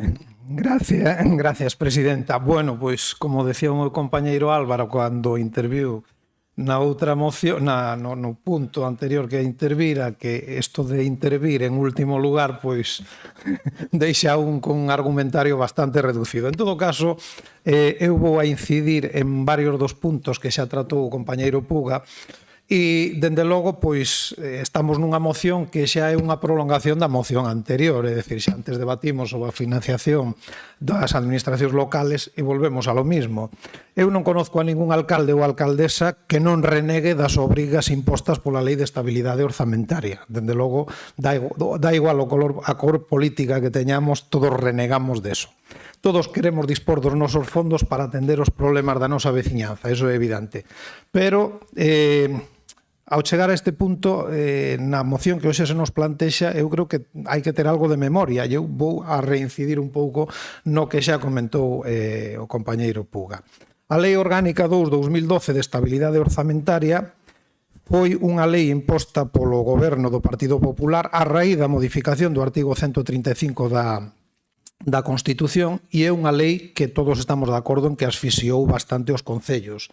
Impúxosenos unha norma inxusta e prexudicial para os intereses da veciñanza, supuxo un golpe moi grande á autonomía financiera dos concellos, impediúsenos aos consistorios reinvestir o superávit que tiñamos, obrigándonos en principio a destinalo exclusivamente a reducir débeda, mesmo cando as contas estaban saneadas. Esta medida significou un freo ao desenvolvemento local e á prestación de servizos públicos esenciais. Con esta lei traicionouse os concellos, mentres o goberno central e as comunidades autónomas tiñan liberdade financiera, impuxéronse aos concellos, que son as administracións máis próximas aos cidadáns e as que mellor xestionaron as súas contas en comparación con outros niveles de goberno, unhas condicións leoninas. A imposibilidade de utilizar o superávit xerou un problema grave na administración local, infraestruturas deterioradas, imposibilidade de ampliar servizos sociais, bloqueos en proxectos de investimento, imposibilidade de reposición e ampliación de cadros de persoal, desaproveitamento do potencial económico dos municipios. Os concellos que poderían dinamizar a economía a través de proxectos municipais viron as súas mans atadas mentres o paro e a precariedade laboral seguían afectando a miles de cidadáns. E, mentres tanto, o diñeiro dos concellos, é o decir, o diñeiro das veciñas e dos veciños, quedaba retido nos bancos en lugar de ser destinado a mellorar a súa calidade de vida. Un dato bastante impactante é o do inmobilizado que teñen ahora mesmo, a data de hoxe, os concellos depositado nos bancos, 45.002 millóns de euros. É dicir, o equivalente á suma dos orzamentos das comunidades autónomas de Galicia, Asturias, Cantabria, Navarra e Castela León xuntas. Dende o ano 2020 esta cantidade viuse incrementada nun 43%. 45.000 millóns de euros están agora mesmo inmovilizados nos bancos. A Lei Montoro, pregoando recortes e o austericidio, consolidou un modelo centralista e autoritario no manexo dos fondos municipais, arrebatándolle aos concellos a capacidade de decidir como investir os recursos que eles mesmos xeraban. Esta medida favoreceu ao goberno central e ás comunidades autónomas que poideron exhibir cifras de reducción do déficit sin importar o prezo que pagasen os cidadáns nos seus municipios. E quero aquí neste intre recordar o artigo 135 da Constitución tal e como quedou reformado. Dice o apartado 1: todas as administracións públicas actuarán baixo o principio de estabilidade orzamentaria. Segundo, o Estado e as comunidades autónomas non poderán incurrir nun déficit estrutural que supere os marxes establecidos pola Unión Europea. As entidades locales deberán presentar equilibrio orzamentario.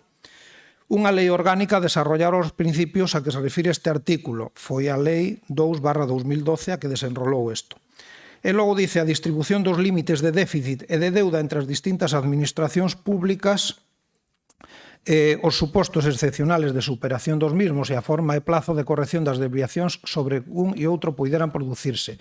Fala tamén da metodoloxía e procedimento para o cálculo do déficit estrutural e da responsabilidade de cada administración pública en caso de incumprimento dos obxectivos de estabilidade presupostaria. Por que decidín lerlles todo o que é o artigo 135 tal e como quedou redactado? Porque no artigo 135 tal e como quedou redactado, o 135 da Constitución, nada se dice do superávit das administracións locais, nada se dice, sin embargo, se nos impuxo esa lousa encima, incluso os que o estaban facendo ou estábamos facendo ben. Estou seguro de que todas as deputadas e deputados que estamos neste pleno estamos de acordo en que a modificación da Lei Orgánica 2/2012 é unha necesidade urxente. É fundamental reverter o dano causado pola mesma. A eliminación destas restriccións permitiríanos aos concellos recuperar a capacidade de investimento e de xestión eficiente dos nosos recursos. A autonomía municipal debe ser restaurada para que os municipios poidamos responder de maneira áxil e efectiva ás necesidades dos nosos cidadáns. E, dende logo, a aqueles concellos manirrotos que non cumplan, que se lles apliquen as sancións ou limitacións que correspondan. E respecto á proposta inicial que nos fai o Partido Popular na súa moción, decirlle á señora Torres que, tal e como esgrimiu o compañeiro Puga, hai un documento do 21 de marzo da Secretaría Xeral de Financiación Autonómica e Local do Ministerio de Facenda que aclara perfectamente e ademais o deixa taxante. Dice no apartado 6, se puede destinar el superávit de 2024 a lo previsto en la disposición adicional sexta de la LOEPS, entre otras inversiones financieramente sostenibles, que é o que pedimos. Y dice, en tanto no se apruebe la Ley de Presupuestos Generales del Estado para 2025 o, en su defecto, una disposición normativa con rango de ley que habilite la prórroga, no se podrá destinar el superávit a financiar inversiones financieramente sostenibles. Polo tanto, a nosa proposta é a seguinte. Nos inicialmente íbamos a votar a favor, pero nos podemos absteñer ou non. Simplemente a nosa proposta que lles facemos é a seguinte, que no apartado 1, no primeiro punto, onde se nos plantexa o motivo da moción, que, aparte de poñer que se aprobe un Real Decreto Lei, engadirlle ou disposición normativa axeistada para que quede perfectamente cuberto, é dicir, que se pedimos a aprobación de un Real Decreto Lei estamos pedindo algo que é imposible, polo tanto, se lle engadimos aí ou disposición normativa axeitada, pola nosa parte non hai ningún problema en aceptar tanto a moción como a súa emenda que presentan a súa propia moción como a emenda do BNG. Nos estaríamos de acordo en todos os apartados. Moitas gracias. Moitas gracias. Segundo turno, non? Patricia. Ben, bueno, sí. Gracias polo apoio a nosa moción, lóxicamente de interese para todos. Efectivamente, eu descoñecía o do informe, estive revisando ahora que me pasou Bernardo yo que decía en este caso Lentino, que ligan o tema un pouco a unha disposición ou a unha aprobación dos orzamentos do Estado. Lóxicamente non está na nosa mão eso de ninguna cousa nin a outra, pero si está na nosa man desde aquí, pois facer chegar esta reclamación tan necesaria que por un lado é a de eliminación das reglas fiscais que nos limitan moito a gobernanza e por outro lado o poder usar o superávit polo menos nos casos das inversións eficientemente financeiras que sí que é importante poder leválo a cabo porque por un lado estamos reclamando na anterior maior financiación e por outro lado temos o goberno que tampouco nos deixa gastar no caso daquelas administracións que sí teñan recursos. O que sí está claro é que, e queda claro tamén a través do informe, é que igual que decía antes o compañeiro Puga, o goberno é o que se reserva a capacidade de endeudamento nós cubrimos as espaldas para que despois den as contas en Europa. Entón, home, xa está ben, porque ao final os que atendemos as primeiras necesidades, as necesidades digamos máis cercanas da cidadanía somos nós, os municipios e antes decía o compañeiro, claro, ser alcalde, decía o compañeiro da Democracia Lesana, ser alcalde nun concello pequeno pois é difícil, claro que é difícil e xa decía antes, temos moitas veces que facer funcións que non nos corresponden, pero todo é por o ben da economía do noso municipio e a entrega que sí que me consta que é xeralizada dos alcaldes e alcaldesas dos concellos pequenos é máxima e total ao traballo que fan. Así que creo que esta moción sí ten moito sentido que se trae aquí e creo que sexa votada por unanimidade pois é unha mostra de que estamos debatindo os temas que sí realmente interesan aos concellos e aos veciños da nosa provincia. Así que nada máis, reitero as grazas por a unanimidade e reconocemos que podemos tanto incluir a vosa precisión no punto número 1 como a do BNG que xo dixen anteriormente. Nada máis e gracias. Moitas gracias. Democracia. Muchas gracias, señor presidente. Iba a decir una cosa y he cambiado de opinión, porque me gusta mucho improvisar, ya sabéis que me gusta improvisar porque le da emoción a la vida. no me gusta leer, y eso que leo muchos libros, pero aquí no me gusta leer. Y he cambiado de opinión por unas palabras que me encantaron del señor Aurentino. Aurentino, que además, no sé si se han fijado que la persona que tiene detrás en el cuadro se parece muchísimo a usted. No, lo digo por si ha mirado su árbol genealógico, si mira su árbol genealógico, a lo mejor.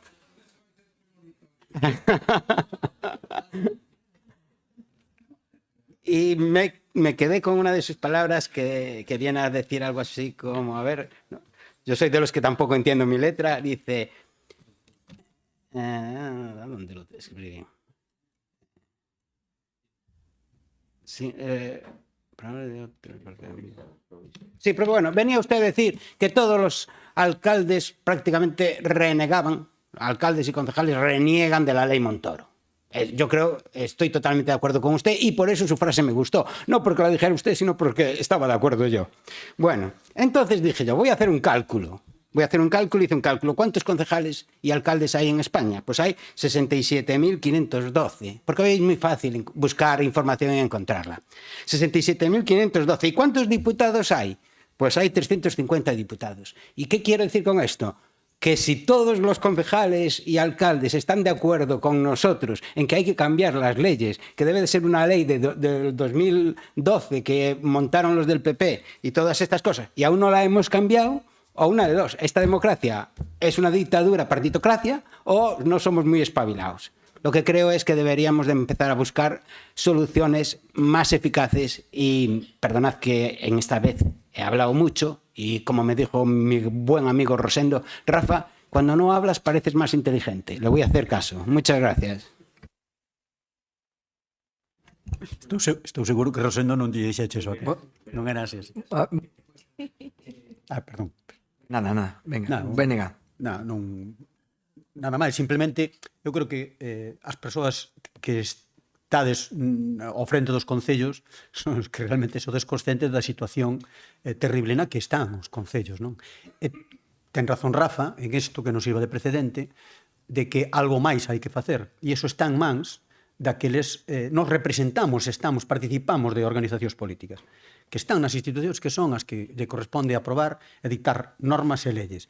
Pois levemos aí isto, non? Se estamos de acordo aquí na Diputación de Ourense, por que non imos estar de acordo en outros ámbitos para poder forzar? Porque tampouco vale botar de culpa a uns aos outros. O do Estado, efectivamente, reserva esa capacidade como outras moitas máis competencias e demais, porque queren ter amarrada a súa parte, pero tampouco nos engañemos, os concellos non vos engañedes. A Xunta de Galiza pode facer moitas cousas, porque vos meten nunha situación terrible os concellos. Só o 20% das axudas, basicamente o Fondo de Cooperación Local, é nada do que destina a Xunta de Galiza, casi 700 millóns de euros ao ano. Do que vai aos concellos só o 20% é asignación directa. O resto todo métenvos na obriga, digo métemos porque eu son concelleiro en Ourense, non goberno, a pesar das cariños que me manda Rafa, pero vos sí, na inmensa maioría dos casos. Obrigamos a ter que tramitar subvencións, que te obliga, primeiro, a meterte nun rodopío de papeleo interminable, estar pendente durante non sei canto tempo de se te aproban ou non te aproban, e despois facer as correspondentes justificacións e cofinanciación correspondente. E iso que vos pasa aos concellos, sobre todo os máis pequenos, non? Eso é unha labor que a Xunta de Galiza, incrementando o Fondo de Cooperación Local, pode cambiar.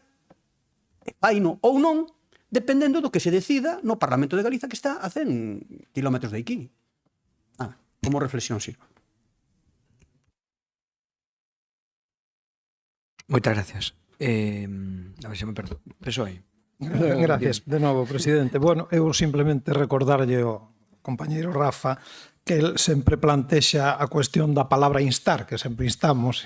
Eu creo que si entre todos eses miles, 65.000 que estamos de acordo, seguro que en un 99,99% de concelleiros de toda España, se todos instamos, ao final seguro que mudan as cousas, eso segurísimo. E a reflexión final é que nos congratulamos de que nestes temas importantes e fundamentais para os concellos que estemos todos de acordo. Bueno, pois eso dice algo positivo deste plenario. Moitas gracias. Moi ben. Quero unha intervención nada. Pois como neste caso o mellor é calar, porque estamos todos de acordo, non interveñimos. Así que votamos. De acordo? Votamos. A favor. Vale, perfecto. Vamos co punto 10.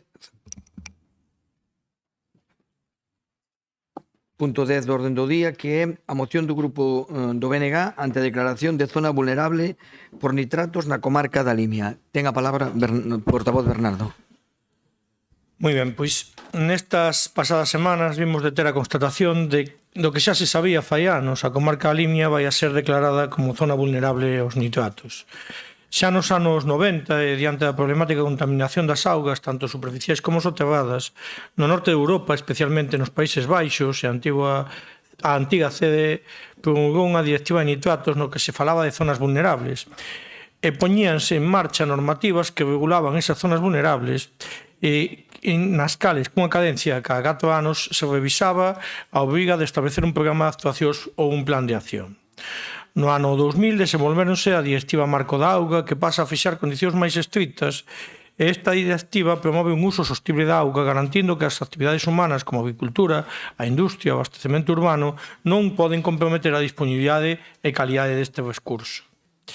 Xa no 2022, o Decreto 47/2022, de protección de augas contra a contaminación difusa producida polos nitratos procedentes de fontes agrarias, desenvolve, regula e fixa un prazo máximo de 3 anos que rematan en maio deste ano, de 2025, para a declaración de zonas vulnerables por nitratos, pero exclusivamente por contaminación provinte de actividades agrarias e gandeiras.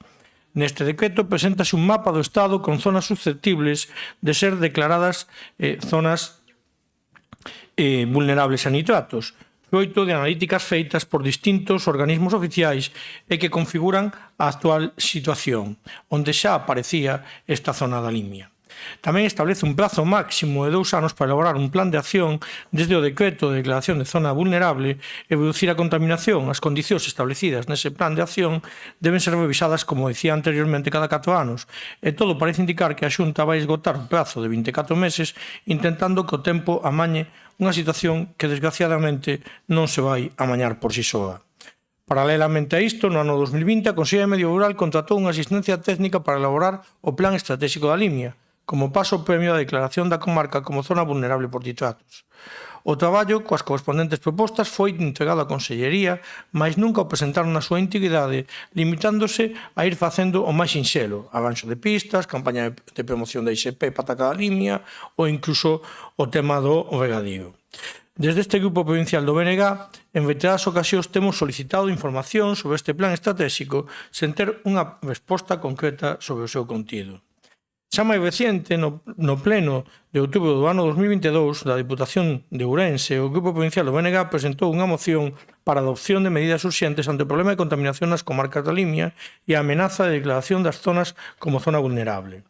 Moción na que se advertía do inminente risco desta declaración se non se actuaba de forma urxente. Moción que se rematou adoptando de xeito unánime con 3 acordos concretos. En primeiro lugar, reclamar da Xunta que a través da Consellería de Medio Rural fixese público con carácter inmediato o Plan Estratégico Sector Agrario da Limia, que xa se rematara no ano 2021 e que se implementasen con carácter tamén inmediato os fondos necesarios para comenzar a executar as súas determinacións neste momento, ano 2022 estamos a falar. En segundo lugar, acórdase reclamar da Confederación Hidrográfica Miño-Sil que, como organismo de conca do Río Limia, emprendese accións conducentes a minimizar a contaminación das augas e a mellora da utilización dos sistemas de regadío. En terceiro lugar, instábase da Xunta de Galiza que fixese público en que estado se atopaba o expediente de declaración da Limia como zona vulnerable por nitratos e que medidas tiña tomado ata ese instante para evitar esa declaración se é que efectivamente se tomara algunha. O pasado luns 24 de febreiro, a Xunta convocou en Ourense unha xuntanza cos alcaldes e alcaldesas de comarca da Limia, en concreto de 9 concellos: Sarreao, Xinzo, Trasmira, Os Blancos, Beiri de Veiga, Porqueira, Sandiás, Xunquera de Ambía e Vilar de Santos. Nesa xuntanza, as persoas que representan a Xunta de Galiza anunciaron a inminente declaración da zona vulnerable para a comarca, trasladando críticas dirixidas ao Ministerio de Transición Ecolóxica e tamén ao de Agricultura e suxerindoas como responsables desta situación. Advertiron asimismo que poderíamos chegar a ter unha especie de intervención por parte da Unión Europea en caso de non tomar medidas, pero ao mesmo tempo, nunha cousa así curiosa, decían que o da zona vulnerable non iba a ter repercusións ni limitacións. Está claro que se nos están dicindo que hai que tomar medidas, evidentemente vai ter repercusións. Pero bueno, chegamos a este punto e as medidas que lle trasladan nesa reunión e noutras que houve paralelas con representantes do sector agrogandeiro a Consellería de Medio Rural é que no plan de acción se poderían tomar medidas como unha etiqueta de gandería e agricultura sostible para zonas afectadas pola boa xestión dos xogos e a posta en marcha de plantas de tratamento de residuos e produtos de biometano. A verdade é que isto eu teño que decirlles que non o entendo. E eu creo que é difícil de entender, porque, por un lado, é complexo explicarlle a xente que se vai a convertir en unha zona máis sostible, aquela que acaban de declarar zona vulnerable, se antes non había o sello, como vai haber agora, e xa temos moitos sellos, o problema non é ese. E, por outro lado, quero advertir aquí o tema das plantas de residuos e produción de biometano. Sobre todo o tema das plantas de biometano que ahora se están poñendo de moda en todos lados, e iso, en realidade, non reduce os nitratos. Ese é o tema de fondo, non? Hai solucións no norte de Europa, en Alemania hai moitas plantas destas de biometano, pero ahora están empezando a ter tamén contestación social, e por outra parte, unha cousa é facer pequenas plantas que aproveiten eses residuos, subproductos que se xeran nas propias granxas e conseguir con eso a autosuficiencia enerxética, e outra é crear un problema maior levando todo ese material a unha planta donde ao final se produce metano, sí, pero a produción de metano non supón en absoluto a minoración da cantidade de fósforo nin nitróxeno, que é o problema de fondo. E iso, por qué? Porque o único que se fai é concentralo nun elemento que se chama dixestato, que despois vai a ter que ter unha saída. E, por outra banda, tamén se vai a producir unha contaminación de augas. Bueno, entón, eu quero advertir contra este punto porque me parece importante e está ahora ao albur das axudas económicas, como outros temas que ben sabemos, e haberá que revisalo con cautela. Esta situación que traslado xera inquedanzas nos nosos sectores productivos e poden poñer en perigo a viabilidade de boa parte das explotacións. Unha vez sexan declaradas zona vulnerable a nitratos, tanto polo aumento de custes de produción que poden vir dados polos novos investimentos nas explotacións, como filtros, novas fosas de xugo, como polo custe do traslado de xugo a esas posibles plantas de biogás e pola obriga de aumento de barbeito ou polos sistemas de abonado con materias químicas máis custosas. Estes medos e inquedanzas polo aumento da burocracia tamén como obriga dun novo libro de explotacións, os plan de abonado, a perda de prestixio das propias producións que se podría dar lugar, coa conseguinte baixada de prezos, así como as limitacións na produción en gandeiría. É, pois, fundamental que neste momento a Xunta de Galiza colle o boi polos cornos, eu que son de Allariz, e tome medidas, implemente medidas para resolver un problema que en boa medida ven desa deixadeza arrastrada ao longo de todos estes anos. Por iso tamén nos facemos preguntas como é posible, e isto que conste que non é a Xunta, algo que se determina a nivel Estado, por que estamos traballando con analíticas de 2016 a 2019 cando se supón que debería haber analíticas máis recentes a partir de 2019 para ver cal é a realidade deste problema. Cal é o papel de Augas de Galiza, por que a Xunta tardou 3 anos sabendo que isto viña arrastrado de atrás, por que non se presentou ese famoso plan estratégico da Limia nestes 4 anos, ou que medidas correctoras inmediatas xa en maio se van a topar as explotacións agrarias e gandeiras. Ten a Xunta un informe de impacto sectorial e económico destas declaracións? Tivose en conta esta circunstancia da zona vulnerable a nitratos na elaboración da financiación das líneas de axuda da PEPAC? Porque non se tivo. Por que nos orzamentos da Consellería de Medio Rural non figuran medidas económicas para paliar estes efectos? Que financiación vai ter ese plan de acción que se vai implementar?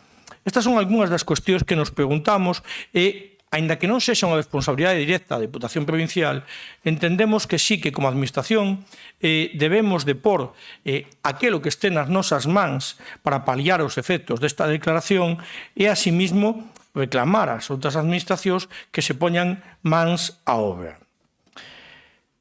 Por eso, trasladamos hoxe unha serie de acordos a este plenario. Exixir a Xunta de Galiza que dé a coñecer de inmediato o contido completo do Plan Estratégico da Limia elaborado xa no 2021, así como as medidas contempladas nel. Xa digo, isto ben abastrado desde o 2022. Segundo, ofrecer a colaboración do Centro de Desenvolvemento Agrogandeiro dependentes da Diputación Provincial para coordinar analíticas, controis e seguimento, así como ofrecer asesoramento técnico das explotacións agrogandeiras da comarca a respecto das medidas que estableza o plan de acción correspondente. Terceiro, promover unha comisión de seguimento entre a Diputación Provincial, Xunta de Galiza, Concellos, ISP Pata de Galicia, sindicatos agrarios e asociacións empresariais da Limia para a redacción do plan de acción e desenvolvemento nos seguintes anos. Isto foi emendado polo Partido Popular, que como indicará a continuación, e xa lles indicamos que sí que, por suposto, vamos a aprobalo e, ademais, que nos parece enriquecedor o texto que vostedes aportan. Cuarto, instar a Xunta de Galiza ao establecemento de medidas de apoio económico a través da axuda da Consellería de Medio Rural para plans de mellora de explotacións agrarias que incorporen investimentos precisos para adoptar os requisitos ambientais precisos para a reducción de emisión de nitratos a acuíferos. Seguiremos no siguiente turno. Muchas gracias. Moitas gracias. Democracia. Muchas gracias, señor presidente. Cuando leí esta moción me costó bastante ciertas cosas. Lo primero que hice fue intentar conseguir la máxima información. Me fui al portal este de Geoportal de tal para ver cómo nos ponían en relación a zonas vulnerables. Y gracias a Dios prácticamente no tenemos zonas vulnerables. A ver, no, estoy diciendo la información, son cosas muy distintas. La información que nos dan es hoy por hoy mínima o difícil de conseguir. Entonces, más que hablar sobre esto, sí que me gustaría haceros un montón de preguntas, si me lo permitís, y si me las contestáis, pues os quedaré eternamente agradecido. Por ejemplo, no se dispone de información, por lo que se supone que la Xunta de Galicia no declaró zonas vulnerables por nitratos. No sabemos todavía si se la van a declarar. Vosotros en esta moción dais por hecho que las van a declarar. Sí, pero entonces mi pregunta es, en el plazo de 2 años, a partir de la declaración de zona vulnerable de nitratos, las comunidades autónomas establecerán y pondrán en práctica los programas de actuación. Si estas aún no han sido declaradas vulnerables, no se incluirá hasta que sean declaradas. Por lo tanto, tenemos 2 años. Vale. Pues entonces no estoy entendiendo bien la moción, pero sigo, si me permitís. Así me lo aclaráis y os lo agradezco. En el año 2020, la Consellería de Medio Rural contrata una asistencia técnica para elaborar el plan estratégico da Limia como paso previo para la declaración de la comarca como zona vulnerable. Nosotros no disponemos de la información por parte de la Xunta si existe el plan estratégico ni el contenido del mismo en caso de existir. Vosotros sí. Tampoco. Nadie lo tiene. Vale. No. Son preguntas totalmente en plan amistosos. No es por...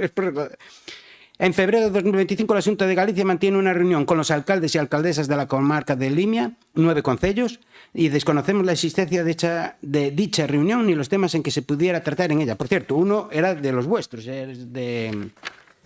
¿Qué alcalde tenéis allí?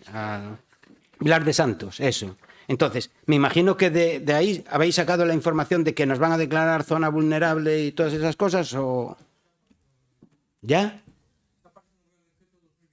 Ah, vale. Bueno, entonces, mis siguientes preguntas son así. ¿Qué ha hecho la Xunta de Galicia hasta la fecha?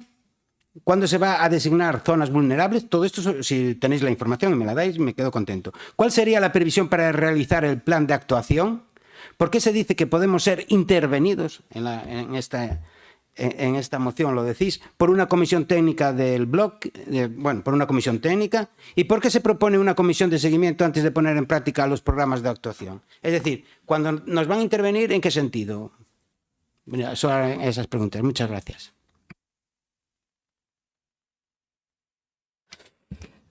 Moitas gracias. Pepe, perdón. É que xa ao andar cunhas cousas con outras, venga, perdón. Niña Elvira. Gracias, presidente. Bo día a todos e a todas. Algunhas das preguntas, señor Rafa Casafeiro, podía respostar eu. É dicir, o decreto é do ano 2022 e nese decreto se marca 3 anos para declarar a zona vulnerable. Nese decreto se lle dá traslado á Comunidade Autónoma Galega e se establece o plazo que empeza a contar a partir de que se envía o mapa, e o mapa envíase o 22 de maio de 2022. Ben, un tema escabroso de novo que traemos a esta Diputación, un tema que afecta a miña comarca e a miña terra. O pasado 24 de febreiro, como ben decía o portavoz do BNG e poñente da moción, unha delegación da Xunta con José Balseiro, director xeral de Gandeiría, a cabeza, reúnese cos alcaldes da comarca da Limia para darlles o pésame. Non temos máis remedio que declarar sí ou sí a Limia como zona vulnerable por nitratos, pero a culpa é do Ministerio. Nós non queremos declarala, pero temos que cumprir a lei. Engadiría eu, pero non fixemos nada dende que o Ministerio deu traslado do decreto no ano 22. Tranquilos, imos facer un plan, e todos están contentos. Cando non hai solucións, a Xunta de Galicia fai un plan. Gasta os cartos en reunións, en mesas sectoriais, en estudos, etc., para deixalo nun caixón. Esta é a realidade, a triste realidade da miña terra e de como a Xunta emboba ano tras ano o sector agrogandeiro da Limia. A propósito desta inminente retrasada declaración de zona vulnerable de nitratos como medida de protección para unha comarca que xa non aguanta máis a presión da agricultura da gandeiría intensiva, teño que recordar aquí a declaración da cepa da Limia do ano 2007. Sí, señores diputados e diputadas, as mobilizacións de agricultores e gandeiras alentadas daquelas polo BNG local e o sindicato Labrego Galego en Xinzo con insultos graves para o conselleiro socialista do bipartito e para a diputada da Limia Laura Seara, con agresións verbais e no patrimonio familiar. Soflamas de que a Limia ia ser pouco menos que o Serengueti. Algún xa vira algún rinoceronte blanco por a zona de Sandiás, onde non se podería cultivar, nin facer seitura, nin siquiera transitar polas pistas, por culpa de 4 especies de aves que están protegidas dende hai moitísimos anos. Tamén recorda, señor Puga, daquelo, vostede era asesor da Consellería do Medio Rural. Recordo ben os alcaldes do PP e os seus esbirros, algúns funcionarios do Concello de Xinzo de Limia, empapelando a vila con chamamentos a movilización e proclamas de cepa para a Limia non, que chegou ás portas do Parlamento de Galicia, con 22 autobuses. Tamén recordo as promesas do PP de que se mudaba o goberno bipartito e o PP gobernaba a Xunta, retirarían a cepa. Chegaron no ano 2009, en setembro do 2009, e un director xeral da Natureza reuníase cos alcaldes e alcaldesas da Limia e levou un recado ao presidente Feijóo, que había que cumprir co prometido. A resposta foi o decreto 411/2009 de 12 de novembro polo que se declaraba a cepa da Limia. Por certo, con máis superficie da que se propoñía inicialmente por parte do bipartito. Señores diputados e diputadas, a memoria é o que ten, que nos pon a cada un no seu sitio. Miren, dende que teño uso de razón, convivo ca problemática do agro, porque teño agricultores na familia. Dende que estou en política, ca problemática do piar económico da Limia, dos agricultores, dos gandeiros, dos problemas dos precios non homologados, das declaracións de zonas catastróficas ou da solicitude recurrentes por mor da climatoloxía, dos xurros incontrolados e cando veñen mal dadas coas migallas que dende esta Diputación se lle daban aos agricultores a razón de céntimos por kilo ata a seguinte protesta ou tractorada. Pero vamos a chamar as cousas polo seu nome, por enésima vez. El complicado puzzle de Purines e estiércol de Limia, unha nota de prensa de data 27 de 2 do 19. Esta comarca cuenta con alrededor de 400 granjas intensivas de porcino, pollos, terneros. El conjunto de estas explotaciones suman 75.000 unidades de ganado mayor y genera unos residuos que equivalen a una población de 1,5 millones de habitantes. La gestión de tal volumen de purines y estiércol se ha convertido en los últimos años en un problema para las aguas de la comarca, en las que se detectan episodios de contaminación por nitratos. Son H. Plácido. Por desgracia, sí. El agro busca una salida al laberinto de los purines de Limia. Outra nota de prensa do 20 do 9 do 19. Medio Rural, la Consellería, anuncia el pago de primas para los ganaderos de toda Galicia que envíen residuos ganaderos a las futuras plantas de tratamiento que se iban a ubicar en Xinzo, en Eldeza, en Mazaricos y en A Pastoriza. La Xunta trata de esquivar la declaración de una zona vulnerable por nitratos. Poñer a tirita antes da ferida. Reunión da Mesa da Limia, citada aquí, no ano 19. Los problemas generados por los purines y los estiércoles han llegado en los últimos meses a la Dirección General de Medio Ambiente de la Comisión Europea, ante la que presentaron denuncia MEL y la Sociedad Galega de Historia Natural. El aumento de la presión ecologista y vecinal con la también reciente constitución de la plataforma Auga Limpia Xa llevaron a la Xunta a convocar de urgencia la primera reunión de la Mesa da Limia, un foro de diálogo al que asistieron todos os colectivos e sectores, as administracións tamén. Daquela reunión do ano 2019 surdiron varias xuntanzas posteriores coa finalidade de facer o famoso Plan Estratégico da Limia. Vai para 6 anos. En sucesivas visitas á Limia para facer anuncios e sobar a frase de que somos a comarca agrogandeira máis importante de Galicia e facer unha agricultura e unha gandeiría sostible e que sexa compatible con medio natural. A finalidade era evitar chegar a donde estamos. Do PEL non sabemos nada, nin foi presentado en sociedade, tal como prometeu en repetidas ocasións aquel conselleiro do Medio Rural, que agora é conselleiro de Emprego, en repetidas ocasións. Nin se puxeron en marcha medidas nin investimentos comprometidos amplamente demandados polos sectores que participaban nesas mesas sectoriais. E demandaban moitos. Moitos. Algúns están aí incipientemente empezando. La nueva PAC va a estar muy ligada a cómo el agricultor maneje los nutrientes y eso va a ser muy importante para controlar la lisiviación de nutrientes hacia las aguas. Ligado a esto, convén decir que os agricultores da Limia levan décadas facendo de xestores de residuos das granxas ou das macrogranxas que temos instaladas na Limia. Temos pedido por activa e por pasiva tamén unha moratoria para a instalación de máis granxas. E ao mellor o que convén decir é tamén que temos que pedir unha moratoria para a ampliación das mesmas. O problema da Limia ben de vello está cronificado e afecta ao sector primario, pero tamén é un grave problema de saúde pública. Xa o teño dito neste foro e o volvo a reiterar. As hemerotecas recordan contaminación de augas en pozos particulares que dan suministro a persoas, pero tamén a cabana gandeira, imposibles de asumir e que aumentan cada ano. Acumulación de nitratos, antibióticos, metales pesados. Levamos anos, décadas, falando polo baixo dun problema que mostra a súa faciana máis crúa nunha elevada taxa de determinados casos de cancro na comarca da Limia, do que se fala en ámbitos hospitalarios e que se agocha para non investigar polo miúdo, porque faltan investimentos para investigar ou porque é millor non saber. A declaración de zona vulnerable por nitratos na Limia da que o Goberno Central deu traslado a esta comunidade autónoma galega no ano 22 tamén daba un prazo de 3 anos para implementar medidas correctoras. Formación, asesoramento aos sectores afectados, principalmente a agricultura e a gandeiría e tamén a poboación en xeral. Que fixo a Xunta de Galicia? Esgotar os prazos. De momento, nada máis e moitas gracias. Moitas gracias. Ahora sí, Pepe. Bueno, bons días a todos e tamén bons días en especial aos agricultores e os gandeiros da Limia que hoxe quedaron en vernos por streaming, que estuven onte pola Limia. Vou repetir moitas veces nesta intervención dúas palabras. Unha palabra é o equilibrio e outra é o consenso. Voulle, Rafa, as mesmas preguntas que fixeches agora, non sei se as contestas tú, as vou contestando eu, pero foi as mesmas que nos fixeron onte moitos agricultores e gandeiros da Limia. Entonces, vouche decir o que dixemos onte.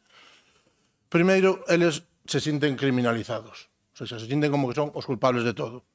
Segundo, hai un alarmismo, eu creo que excesivo. O sea, levanse feito moitas cousas e moitas medidas e existe, por exemplo, un catálogo de boas prácticas feitas por Inorde, gracias a un proxecto europeo que todo o mundo denosta, pero que eu creo que tuvo cousas bastante positivas, que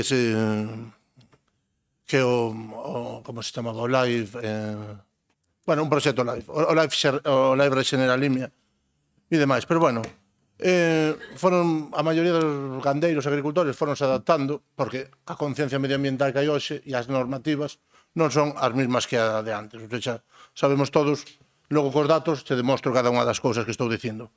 Partimos dunha comarca, sí que dice él, a motor agrogandeira de Galicia, que produce máis de 130 millóns de kilogramos de patacas cada ano e máis de 40 millóns de kilogramos de cereal.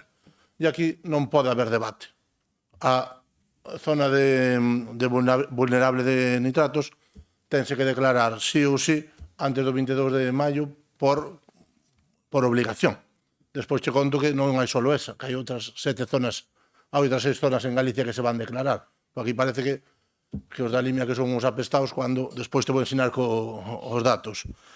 Pero bueno, ou seja, tú imagínate, se a semana pasada nos estamos, e vamos a estar sempre con os agricultores e cos gandeiros e outras cousas nas que sí que hai que tomar decisións, por exemplo, no do lobo ou a semana pasada que nos votamos, tal e como pensan os gandeiros da provincia de Ourense, a favor da saída do lobo do Lespre, e tanto o Partido Socialista como o BNG votaron en contra. Aquí non é poñerse a favor ou en contra, hai que aplicalo por lei, e nós temos que cumplir as leis. Entonces, o que falábamos onte con casi todos os gandeiros é que unha posible debilidade, como se analizas un DAFO, hai que convertirlo nunha fortaleza, e que temos que apostar pola calidade e traballar todos xuntos e mostrar a información da maneira máis clara, máis clara posible. E entón, onte, despois voucho regalar a ti, Faco Leves de recordo, mira, xa están un pouco usados, vamos a ver de onde ven isto. E hai dous mapas, que xa comentou antes Bernardo, fai 30 anos, estes son as primeiras zonas declaradas, están Cataluña, Valencia, Castela-La Mancha e Andalucía, xa levan con esta declaración de nitratos a que se foron sumando máis zonas.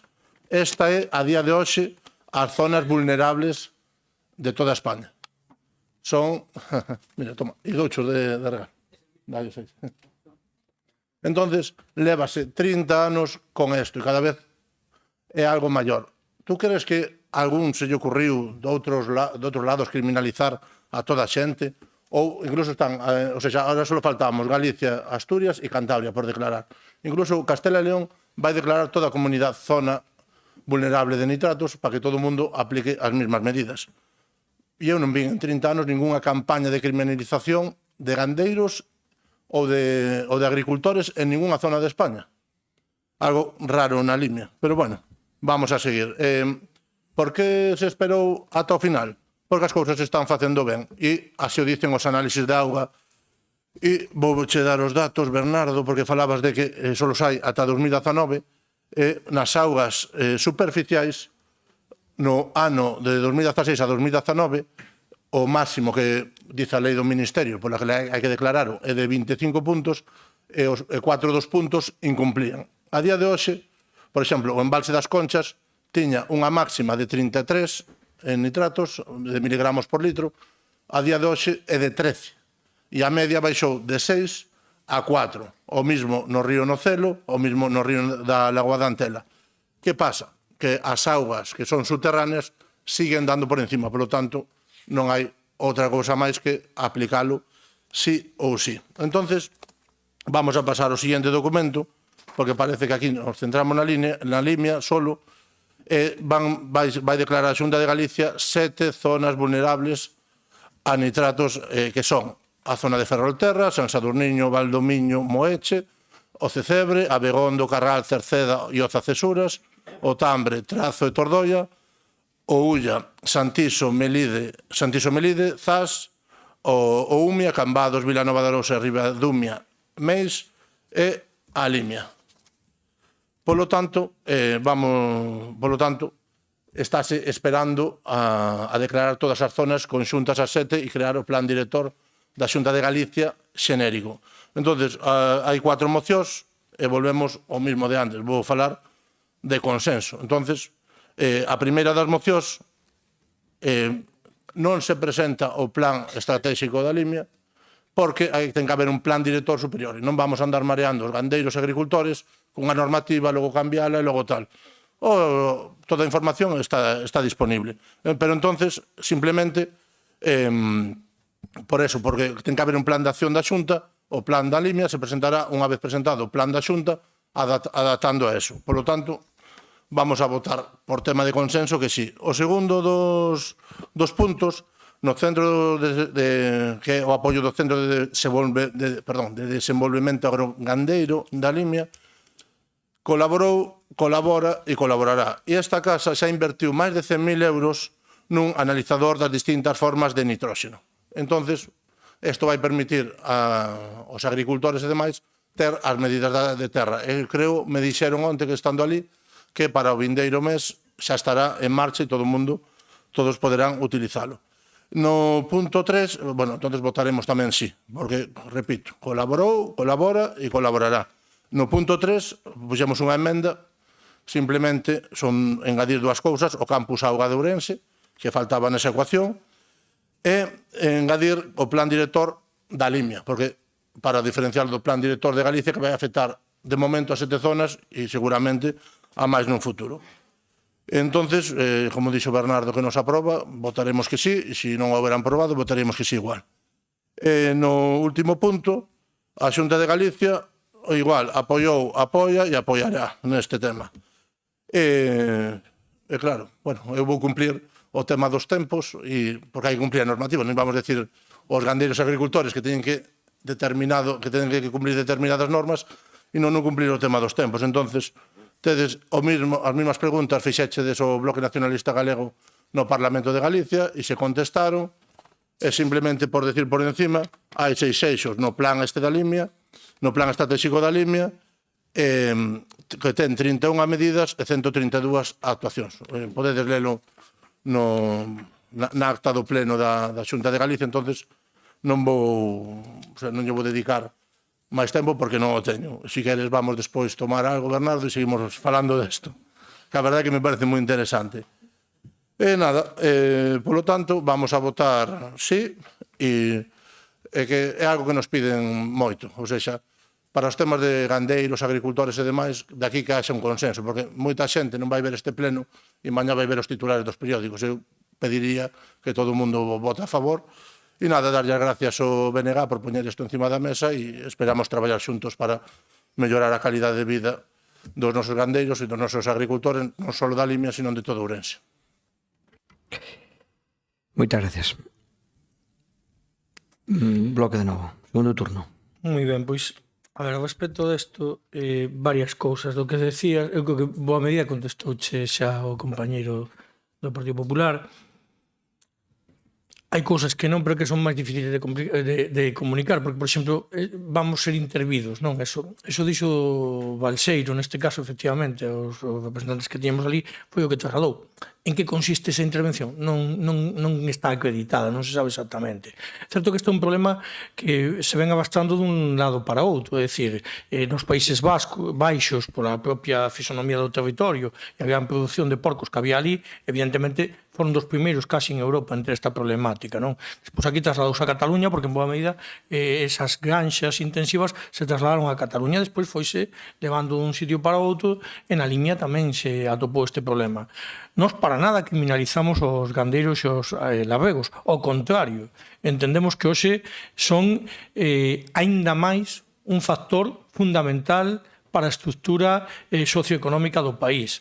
E cando digo isto, enfío co que decía antes Puga. Todos estamos vendo ahora mismo este tema dos arancéis, non sabemos exactamente en que medida se van a poder exportar, importar agora mesmo elementos alimenticios, non? Fixadevos o que está pasando ahora mesmo cos ovos das galiñas en Estados Unidos, a $1, que ali están en dólares o ovo. Claro, poderíamos permitirnos eso, e xa se ten incrementado así todo un 20%, non? O custe da dúcia de ovos no noso país. Claro, esos son temas fundamentais. Entonces, fixadevos que cando falábamos nós da soberanía alimentaria casi nos botaban do debate político porque éramos así moi atrasados, non? E resulta que hoxe eso é fundamental. É fundamental porque se tes soberanía alimentaria, neste caso, podes aguantar coa tua propia produción. E agora, tal e como vai quedar isto dos arancéis, pois vai ti a saber se eres capaz de importar ou non elementos, xa digo, nutricionais fundamentais. Entón, a partir de aí, sí que nós levamos moito tempo advertindo desta situación e entendíamos e entendemos que a Xunta puido tomar medidas antes. E iso iba encaixado no plan estratégico da Limia, porque además o plan estratégico da Limia fora no seu momento un punto de encontro entre distintas sensibilidades, entre os produtores intensivos, os extensivos, a propia administración, os concellos, os ecoloxistas, etc. etc. E iso era algo que estaba que se redactou para poñelo en marcha. Sin embargo, a 4 anos vista, houve cousas que sí que se puxeron en marcha, pero que evidentemente non iban ao aspecto fulcral que era a reducción dos nitratos. Digo, fulcral para evitar esta declaración que temos hoxe en riba da mesa, non? E algo que agora sí que se vai a ter que poñer en marcha dun xeito ou do outro. A ese respecto tamén facer unha aclaración. O plan, un plan común para toda Galicia é complexo. É complexo porque eu creo que non é posible. E por qué? Porque as realidades son moi distintas. Falábamos antes de que o decreto que falaba era a declaración de zonas vulnerables a nitratos só, curiosamente tamén, todo hai que decirlo, naquelas que a responsabilidade fora atribuible ao sector agrogandeiro. E logo, donde é atribuible ao sector industrial ou ao ámbito urbano, aí que sigan vertendo nitratos. Tamén é unha cousa así, cando menos curiosa. Pero resulta que parte destes zonas, territorios que antes comentou o compañeiro do Partido Popular, resulta que en boa medida poden ser máis debidos aos nitratos, debidos a efectivamente interaccións urbanas que realmente a zonas a un problema que a gandeiría, porque no Salnés o problema o viño, seguramente nitratos poucos. Sin embargo, aí houve un problema tamén que no seu momento se analizará, que neste caso, sin que sirva de precedente, xa saben, eu que teño bastantes debates con Confederación Hidrográfica, Confederación Hidrográfica sí que fixo os deberes e presentou alegacións para evitar que zonas que aquí no noso territorio tamén daban esa posibilidade, como era Cachamuíña ou como era a zona de Valdeorras, evitar esa declaración e, sin embargo, na zona que correspondía a Augas de Galicia e, por lo tanto, a Xunta, pois non foi presentadas esas alegacións e agora teñen o problema en riba, porque, a ver, podemos facer na necesidade de virtude, pero non deixa de ser un problema. E, además, un problema que tamén, efectivamente, entendemos que ten que ver ca saúde pública e, por lo tanto, que hai que buscarlle a forma de resolvelo, non? Nós temos feito propostas, algunhas delas que están recollidas no plan da Limia, pero que, de verdade, nós non temos acceso a él. Digo así, claro, o que sabemos é por aquela participación que houve no seu momento e o que nos trasladaron os distintos actores, non? Cousas tan básicas como, por exemplo, poñer máis terra a producir. Por que poñer máis terra a producir? Fíxense vostedes un dato, e remato. En Galiza, o descenso de número de explotacións agrarias nunha década foi dun 47%, mentras no Estado español foi dun 20%. E a superficie agraria útil total galega non chega ao 20% do territorio, cando no conxunto do Estado español está casi no 50%. É dicir, evidentemente, se tuéramos moito máis territorio a producir, a concentración de onde se botan eses subproductos das explotacións agrogandeiras estaría moito máis repartido e evitaríamos ese problema xa de partida, polo menos minimizaríamoslo. Despois, hai moitas outras accións que se poden pôr en marcha, lóxicamente, pero, bueno, que eso é algo tamén que a Xunta vai ter que desenvolver nese plan de acción. Vale. Moitas gracias. Democracia. Segundo turno. Muchas gracias, señor presidente. Nada, me has convencido totalmente. Yo creo que estamos todos de acuerdo.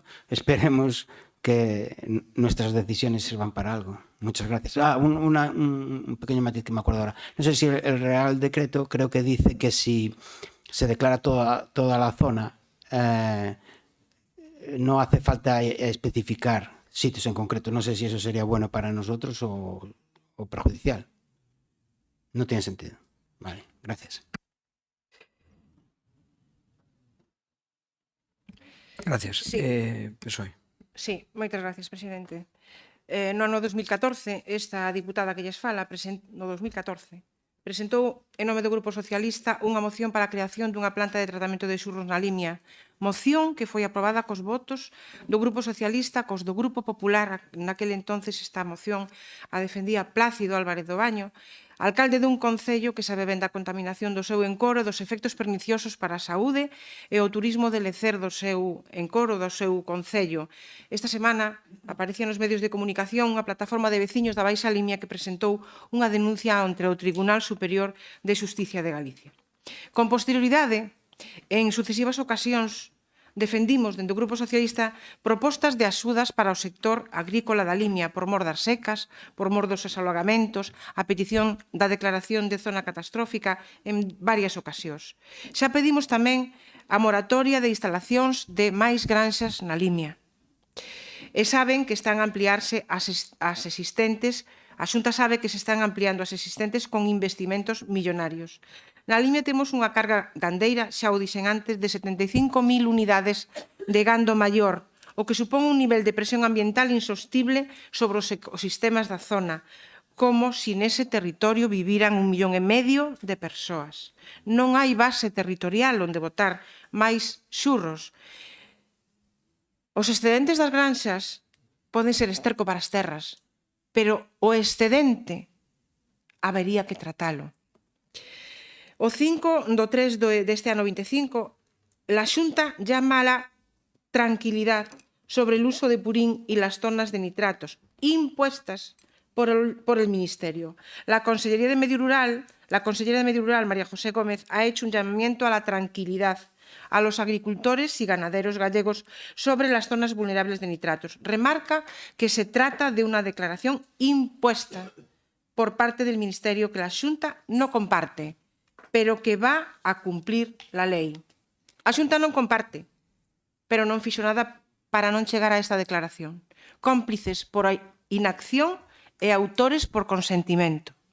Son expertos en botarlle a culpa ao Ministerio ou ao Goberno de España cando non gobernan. Xa gobernaron tamén. Cando o Ministerio inviste na Limia, entonces son cartos de Europa. De Europa, señores, tamén veñen estas imposicións da directiva nitratos e da sentencia do ano 24 do Tribunal de Xustiza. Esa é a intervención da que falaba o señor Bernardo do Benegá. As sancións que nos poden impoñer se isto non se leva a cabo, se esas declaracións non se fan, como tamén obviamos no momento en que o PP tuvo que declarar a cepa da Limia porque dende Europa lle dixeron o la declaran ustedes sí o sí, o a partir del 1 de enero del año 2012 van a empezar a pagar 50.000 euros diarios de multa. Eso é o que significa a intervención. Miren, señores diputados e diputadas, as culpas quedan solteiras, pero as administracións están obrigadas pola normativa, e inda que vostedes, señores do PP, para manterse no poder moitas veces e en algúns territorios, abrazan a partidos negacionistas do cambio climático, abolicionistas da Xenda 2030, das evidencias científicas, dos estudios medioambientais e o que faga falta. Como fai o señor ese Mazón, vale? Que xa bastante ten encima do lombo. O futuro da comarca da Limia está máis en risco que nunca, cada ano. Esa non lle vale a técnica do avestruz que levan tantos anos aplicando na Limia. Sí, estamos ao lado dos agricultores, pero ao lado dos agricultores e dos gandeiros hai que facer investimentos, asesoralos, formalos, acompañalos. Non se fai a agricultura de fai 40 anos. Gracias a Deus. Aprenderon. Fan boas prácticas. Temos produtos de calidade. ISP Pataca de Galicia. Pero sabe que desos 120.000 toneladas de pataca que se producen na Limia, só 7 están amparados baixo a ISP Pataca de Galicia. Só 7. Hai que traballar tamén nese campo. Mire... Cando pode, vai rematando. Sí. Cando pode. Gracias, señor presidente. Remato cunha frase. Declarar a zona vulnerable por nitratos da Limia, o mellor pode ser o mellor que lle pode pasar. Si quere ter un futuro agrícola e gandeiro sostible, igual que foi no seu día esa declaración da cepa, que non impediu para nada o día a día agrogandeiro. Iso a pesares de que non temos nin plan director nin plan de xestión, como iba implícito nesa medida, e pasaron 16 anos. A agricultura e a gandeiría ou é sostible ou non é, para a comarca da Limia e para o resto do territorio, porque como ben decía neste caso o diputado do Partido Popular, existen moitísimas zonas vulnerables en España. E xa se puxeron medidas en marcha para correxir esas declaracións de zona vulnerable. Esperemos que na Limia se leven a cabo e ese plan se faga cuanto antes, con consenso tamén. Por iso, nós vamos a votar a favor da moción do BNG e da proposta desa emenda de engádega que acompaña a proposta do Partido Popular. Nada máis e moitas gracias. Moitas gracias. Siguiente turno, Pepe. Gracias, Elvira, e comparto totalmente, únicamente, a túa final de intervención. O sea, hai que apostar pola calidade e hai que convertir unha debilidade nunha fortaleza e isto pode virnos ben, pero falabas do que pasaba da noticia esa do embalse das Conchas. Pois vamos aos datos da Confederación Hidrográfica, que este mes, a día 19 de marzo, leoche o informe da Confederación Hidrográfica. A vista de los resultados obtenidos se indica que, a día de 19 de marzo, en los 3 puntos estudiados en el embalse das Conchas, la presencia de cianobacterias es poco significativa, lo que indica un bajo riesgo de desarrollo o proliferación masiva. Entonces, hai distintas formas de facer as cousas. Eu sigo apostando polo LIFE Rexenera Limia, que antes non me salía o nome que se fixo, e non se fixo máis porque non chegaron as autorizacións para facer determinadas accións pola Confederación Hidrográfica, por entendernos. Agora temos outro que se chama Green Gap, que tamén vai a actuar no embalse das Conchas e que, se queredes, lle preguntades a Plácido, que ten moita máis idea que a min desto. Pero, bueno, hai, despois, sobre o debate das plantas de biogás, pódese facer pequenas plantas, como o modelo alemán ou no norte de Italia, pero, como dice Bernardo, tampouco solucionan moito, porque o nitrato sigue existindo, ou en Asturias, que tras moitos fracasos, Central Lechera Asturiana asumiu crear unha gran planta. Eso son debates que hai que ter. E despois, simplemente, dúas cousas.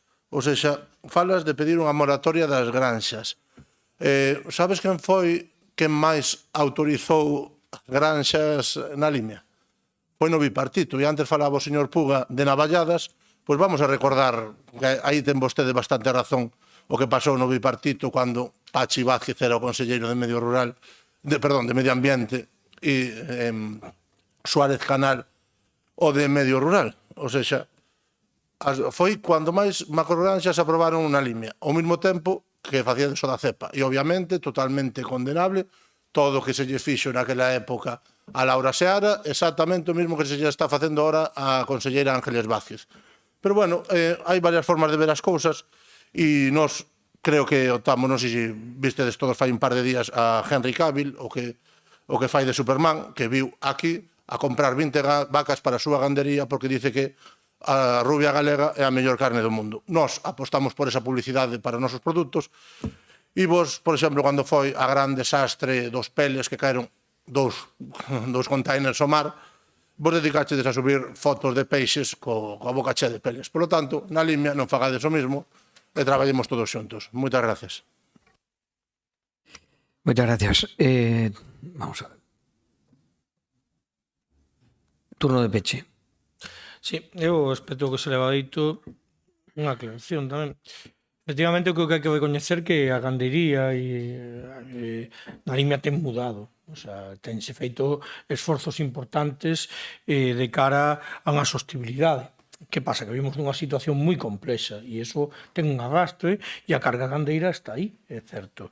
Hai cousas como a moratoria que semella lógica. Eu creo que incluso nesto, en moitos casos, os propios gandeiros teñen feito un papel importante incluso de restringimento propio, é dicir, teñen ido eles por diante da propia administración, da propia xunta, non?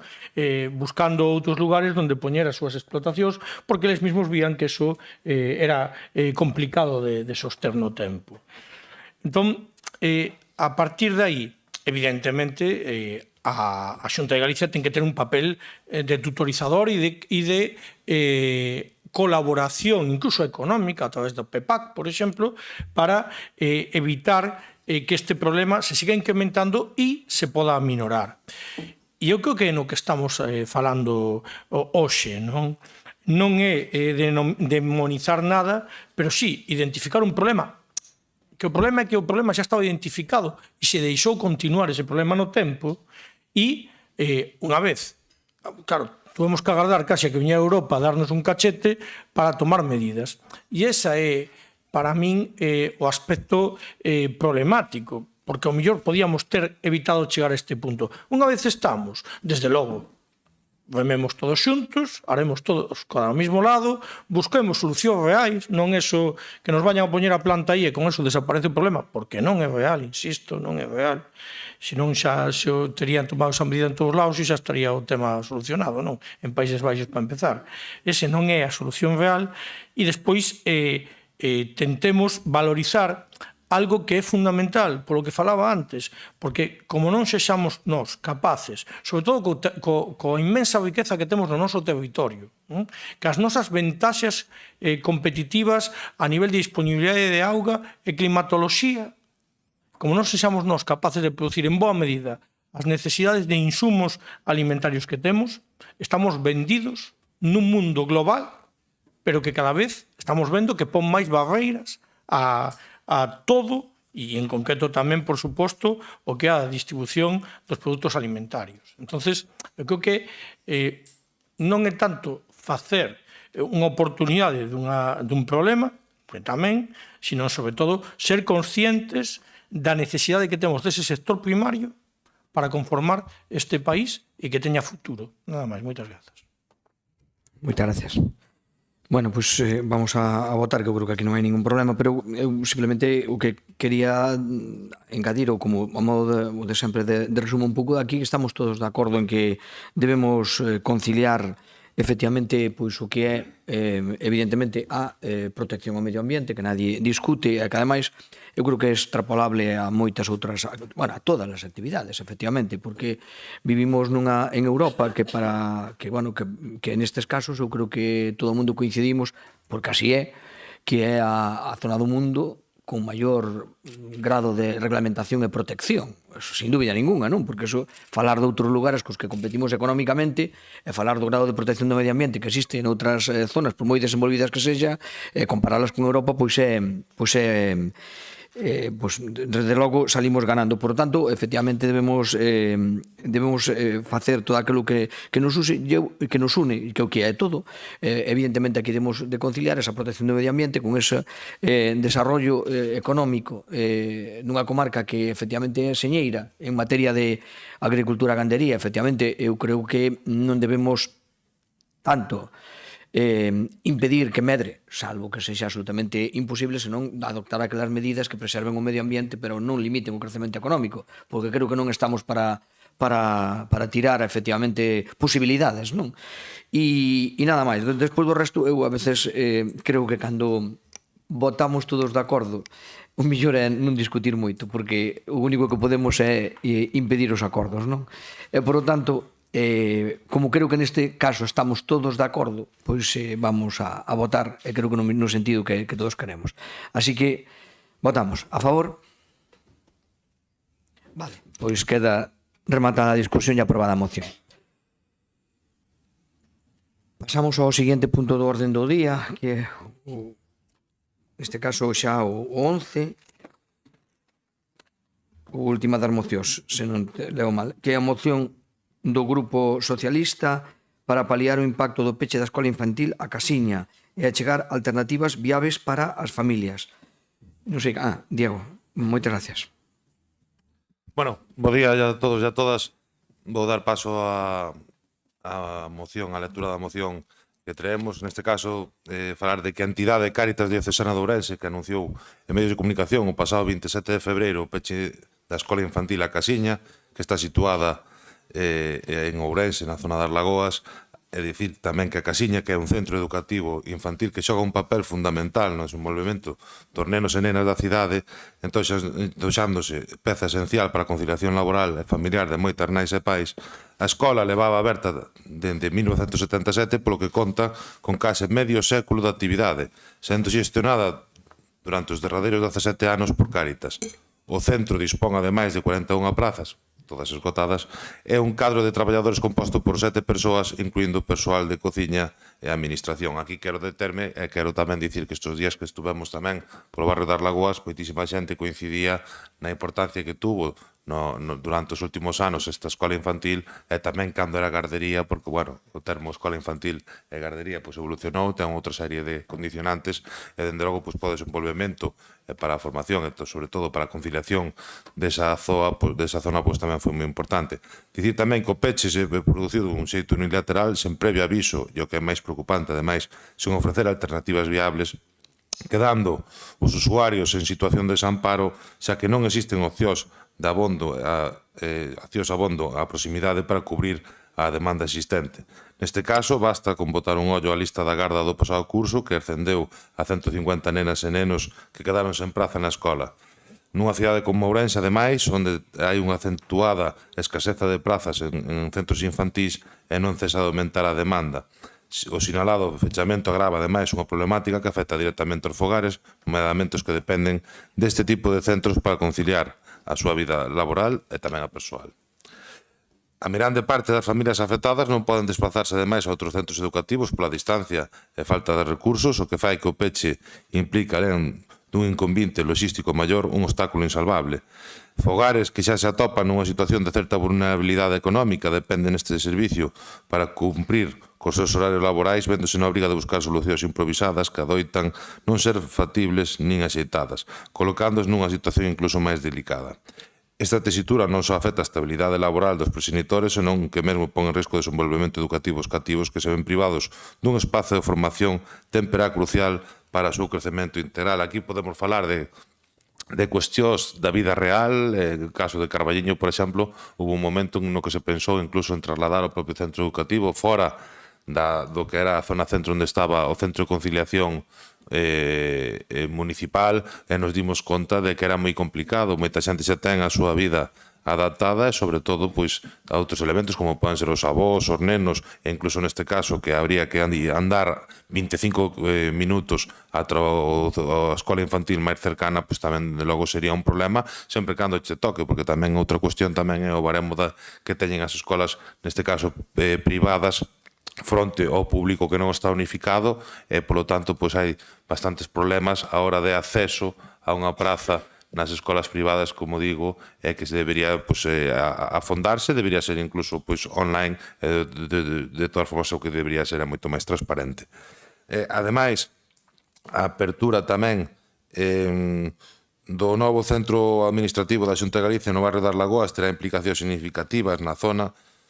O complexo albergará uns 700 funcionarios que a día de hoxe traballan en diferentes dependencias espalladas pola cidade. A concentración de traballadores do novo centro administrativo incrementará a demanda de prazas nas escolas infantís de 0 a 3 anos que falamos na área circundante, o cal obrigará ao goberno autonómico a adopción de medidas para facilitar a conciliación laboral e familiar.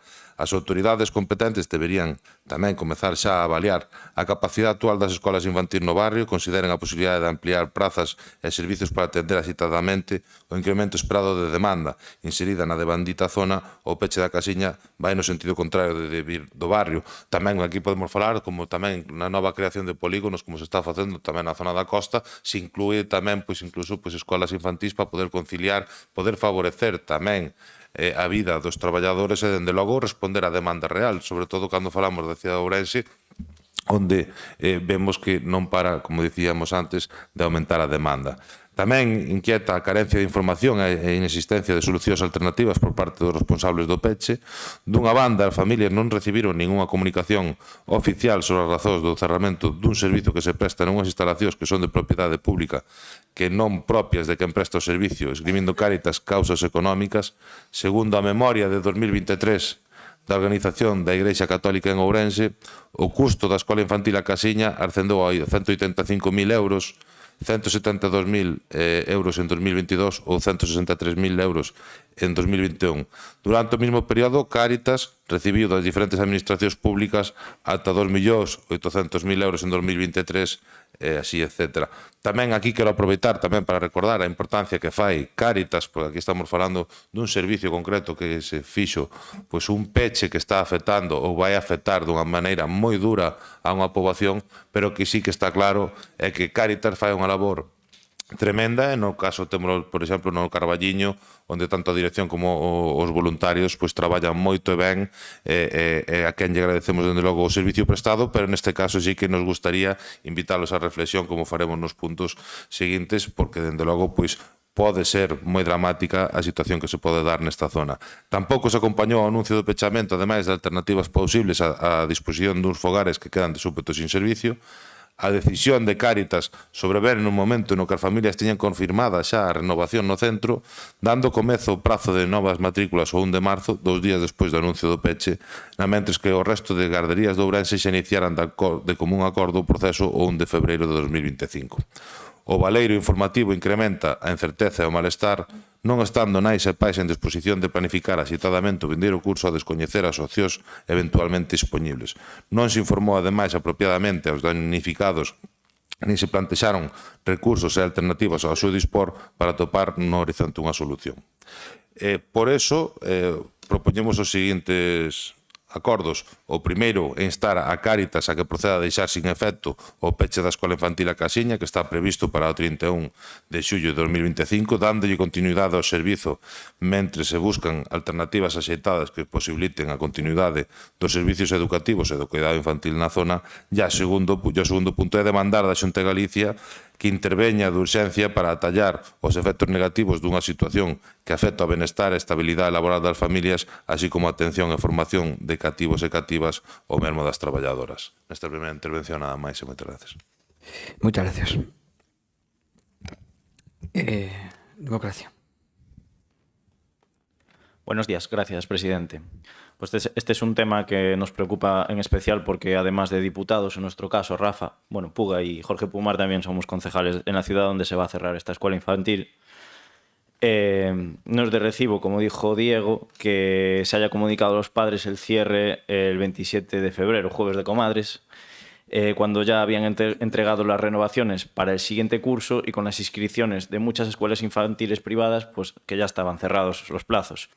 Eso genera una indefensión en las familias que ahora no tienen dónde llevar a sus hijos y las alternativas que les proponen pues rompen con la conciliación familiar. Si aún hubiesen avisado al empezar el curso, pues aún tendrían margen de maniobra para buscar alguna alternativa. Entendemos que Cáritas alegue que no puede seguir asumiendo estos costes con fondos que deberían destinarse a otros fines sociales, pero lo que no podemos es quedarnos de brazos cruzados. Desde Democracia Orensana vamos a apoyar esta moción por una cuestión de sentido común y de responsabilidad institucional. Nos parece lo más lógico instar a Cáritas a mantener la actividad al menos durante el próximo curso o que la Xunta asuma su gestión mientras se articula una alternativa. La Xunta, por ejemplo, podría perfectamente plantearse la creación de una nueva Galiña Azul en la zona o en la propia Casiña, que creo que el titular es la Diputación. Y además, en esta zona de Ourense, también lo dijo Diego, solo hay una escuela infantil cerca, que es la de la universidad, y donde tienen preferencia los trabajadores docentes y el resto de la comunidad universitaria. Si de verdad queremos fomentar la natalidad y facilitar conciliación familiar, pues no podemos permitirnos cerrar escuelas infantiles. Por otro lado, aún no comentaron la enmienda del bloque, pero no la vamos a aceptar porque la consideramos desmesurada. Lo que buscamos es que la escuela tenga continuidad respetando los plazos que deberían haber seguido desde un principio, no forzar a Cáritas a asumir esta gestión de una manera que a nuestro juicio sería excesiva. Muchas gracias.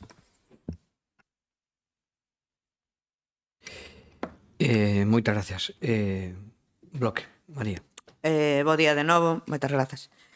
Bueno, excesiva a nosa petición é que cumplan un ciclo, que máis ou menos o que para que os nenos non queden desatendidos. O sea, un ciclo de 0 a 3 anos, que é dicir, que os nenos que comenzaron o ano pasado en 0 anos que acaben o seu ciclo e non teñan que mudar de centro para evitar a súa deslocalización, efectivamente, e a súa desinserción da zona onde están, nada máis, tendo en conta, ademais, que a zona onde está ubicada a Casiña, no barrio das Lagoas, que alguén o comentaba antes, é unha zona donde, aparte de a Casiña, existe o campus universitario, un instituto, a escola de idiomas, bueno, en fin, moitísimas cousas que non lle teño que explicar aquí aos concelleiros de Ourense e a ninguén que coñeza a ciudade.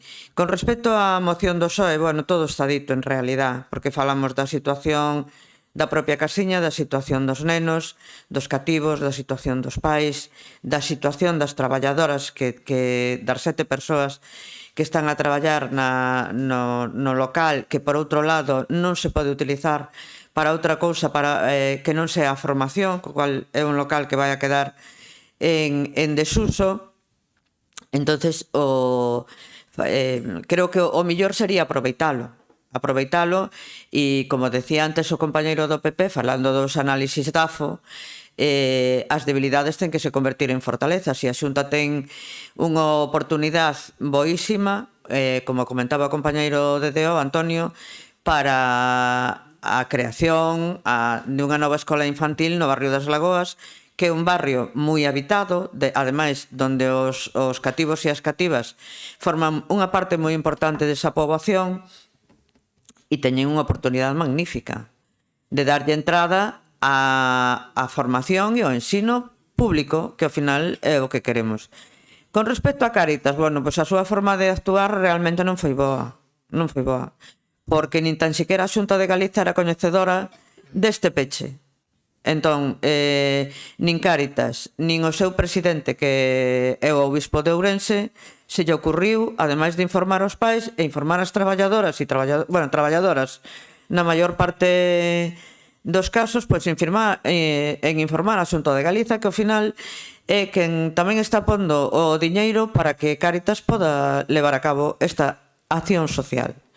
Lembrar que Cáritas non é unha empresa, é unha organización sin ánimo de lucro que tanto nos gusta nomear últimamente, pero está se comportando como unha empresa e vai a deixar a 7 persoas na rúa porque non lles dá ningunha solución. E repito, non quero involucrar ao señor obispo, pero ao final é que é o presidente de Cáritas. E non avisar, non ter a delicadeza de avisar con tempo e levar os trámites dunha forma ordeada, por menos, non sei, ao mellor hai que dicir que se lle foi o santo ao ceo, non o sei, pero é posible. Entonces, demandar, por un lado, a continuidade da casiña mentras sexa posible. A ver, non somos quen de obligar a unha empresa privada, aínda que non se recoñece como empresa privada, sigo dicindo, non se recoñece como unha empresa privada e nós non podemos obligar a ninguén a seguir o que non quere seguir, pero bueno, facer un poquinho de forza ao mellor ben nos ven a todos e sobre todo os pais e nais desos cativos que a escola infantil máis cercana que poden ter a parte da universidade que xa non ten plazas é da outra beira do río, co que eso implica para as familias, que se non lembro mal, a máis próxima creo que é a dos Tilos, a que está na outra beira do río. Que implica isto? Que os nenos, os pais, se teñen que desplazar. A conciliación, que é a base para que teñamos escolas infantiles, perdonaime, pero se va al carajo. Porque ao final hai que cruzar a ponte, hai que ir ou en coche e todos conocemos cal é a situación de moitas familias donde os avós e as avoas son quen realizan a recollida, sobre todo a recollida dos cativos. Eso implica cruzar a Ponte Nova moitas veces nun carriño, nunha silla de bebé. O sea, que os problemas son de abondo. Entonces, repito, rematar o ciclo por menos 0 a 3 anos, que tampouco é tanto pedir a Cáritas, e se antes era sostible, tampouco entendemos por que agora non é sostible. Aquí os datos que nos aporta o Partido Socialista sobre os datos económicos, bueno, pois non salen mal parados tampouco, entonces, bueno, pois eso.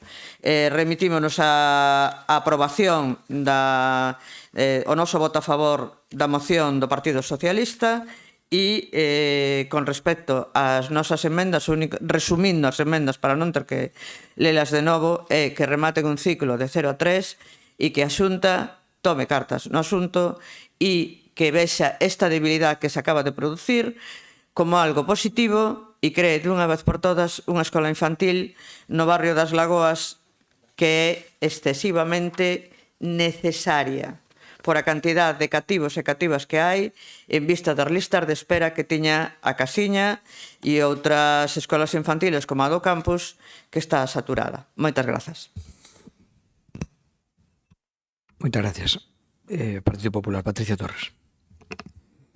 Gracias, presidente. Bueno, a nós tamén nos dá moita mágoa que se peche esta escola infantil, porque ademais pois, ten moi boas referencias. Sí quero aclarar, porque polo que comentou neste caso o membro de Democracia Orensana, que non é unha propiedade da Diputación, si foron terreos cedidos no ano 76 por a Diputación, no que tiñan que cumplir a finalidade durante 30 anos, e como está máis que cuberta, son terreos neste caso de Cáritas, non? Falado con Cáritas, Cáritas alega pois, que a situación financiera é insostible, que ten un coste moi superior e que non son capaces de mantela cos recursos que lle aporta neste caso a Xunta de Galicia, igual que outras garderías infantís. É certo que igual a maneira de proceder e de comunicar non foi a correcta, pero, bueno, eles alegan que non poden manter máis no tempo esta situación porque lles levan pois, unha situación moi complicada a nivel económico. Ofrecimos unha axuda económica por parte do presidente que me trasladou que se lle plantexara a posibilidade de se a Diputación lle podía axudar económicamente, eles poderían manter aberta, neste caso, a escola infantil, porque, bueno, nós, por suposto, que queríamos que non se pechara, pero dixeron que é inasumible, é dicir, que as perdas que ten neste centro é inasumible para poder manter cunha axuda que, además, teria que ser, digamos, crónica. Entón, dixeron que non era unha opción. Eles tamén alegan que a súa creación foi no ano 76 ou no 77, porque daquelas non había pois a rede de garderías ou centros de educación infantil que en este momento e que agora están cubertos lóxicamente a través da Xunta de Galicia e que a educación gratuita de 0 a 3 e que entenden que a súa labor social pasa por outras accións e por iso tamén dicen pois, de deixar ao lado pois, esta actividade, aparte do tema económico, para centrarse pois, noutros apartados que fan, non neste caso. Si é certo que eles, por exemplo, si levan a cabo labores como, por exemplo, o comedor social, tarxetas de alimentos, que estiven reunida anteriormente, antes de coñecer esta noticia con eles, danlle cobertura a moitísima xente, xalá non tuveran que dar a tanta e que non houbera esa necesidade, pero sí que é increíble a cantidad de xente que recurre ao comedor social e que tamén recurre ás tarxetas de alimentación de Cáritas, que supoño que tamén son accións que reciben eses fondos que antes comentaban. Nos entendemos que é unha entidade privada e que nós tampouco podemos obligar a unha entidade privada a que manteña un servicio que lle é deficitario económicamente, e aínda que lle ofrecemos a axuda, como comentei antes, pois é imposible que eles manteñan a actividade neste caso. Ademais, pois consultar a Xunta de Galicia di que dende o momento que tuvo coñecemento puxose mans á obra, neste caso son 15 nenos e nenas as que se ven afectadas polo peche do centro, porque os outros rapaces pois pasarían xa a educación neste caso infantil, e por tanto dicen que hai que están garantidas que se cubran esas prazas, que hai oferta na cidade de Ourense para poder darlle cobertura ás familias e poder darlle praza correspondente. Si é certo que hubo un grupo de garderías privadas que adiantou o prazo de inscripción, pero tanto o resto das garderías ou escolas infantís privadas como as da Xunta ainda abriron o prazo a mediados deste mes, por tanto están en prazo para poder facer a solicitude, e tamén nos consta por parte da Xunta de Galicia que se vai a facer unha vixiancia concreta neste caso para que ningunha familia quede sen o servicio, porque consideran esencial que queden neste caso todas cubertas. E por nese caso nos imos manter, neste caso imos votar unha abstención nesta moción. De momento nada máis e moitas gracias. Moitas gracias. Segundo turno. Sí, nada. Antes de nada quero recordar o que dicía antes, que Cáritas fan unha labor impresionante, xa digo, en moitos casos imprescindible, porque cubre onde non chega moitas veces a acción das administracións públicas por chegan eles, e, polo tanto, o primeiro é recoñecerlle o seu traballo. Agora ben, o que está pasando nas lagoas non ten nome, porque se pensamos que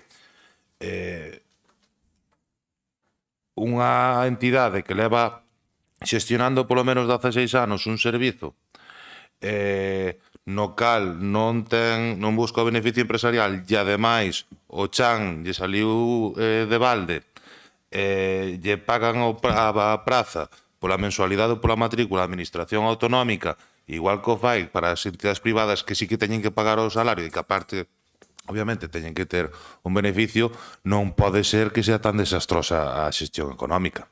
Eu non o creo. Eu non o creo.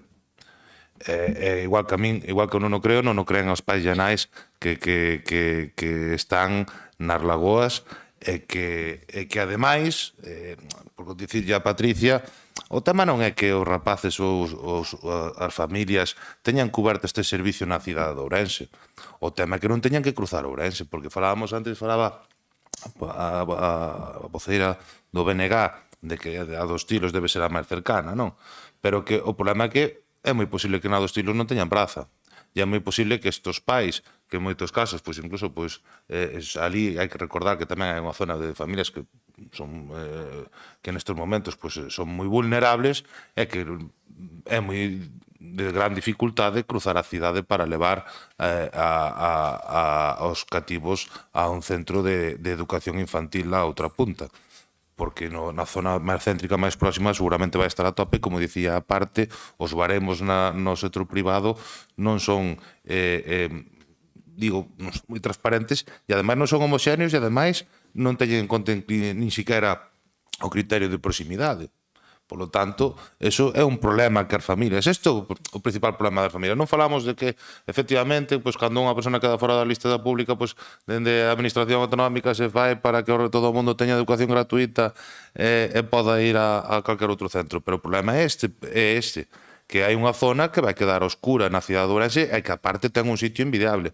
Eu por dentro nunca había estado, nunca me había fixado, moitas veces pasamos por ali, pero, de logo, calquera de nós nos gustaría que as nosas fillas ou fillos puderan ir a un centro parecido nunha cidade onde o que non abondan son espacios verdes dedicados a este tipo de actividade, ya que ali é unha zona, dende logo, envexable.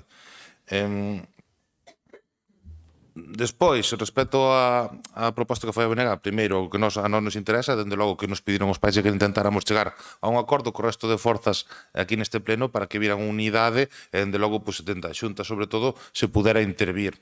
Non vamos a aceptar, neste caso, entón, a súa proposta, tamén porque o que nos piden, realmente tamén os pais, é que houbera unha transición ordenada, que realmente onde se quere chegar, non? Que non se vexa interrompido o servicio e que se poda garantizar, sin interrupción, que se poda garantizar unha viabilidade que sea acordada por todas as partes, tanto que no que poda ser a parte de Cáritas como neste caso da Consellería ou incluso con mediación da Diputación ou mesmo do Concello de Ourense, que obviamente é en primeira instancia tamén quen pode coordinar ou participar nesa negociación ou polo menos colaborar, non?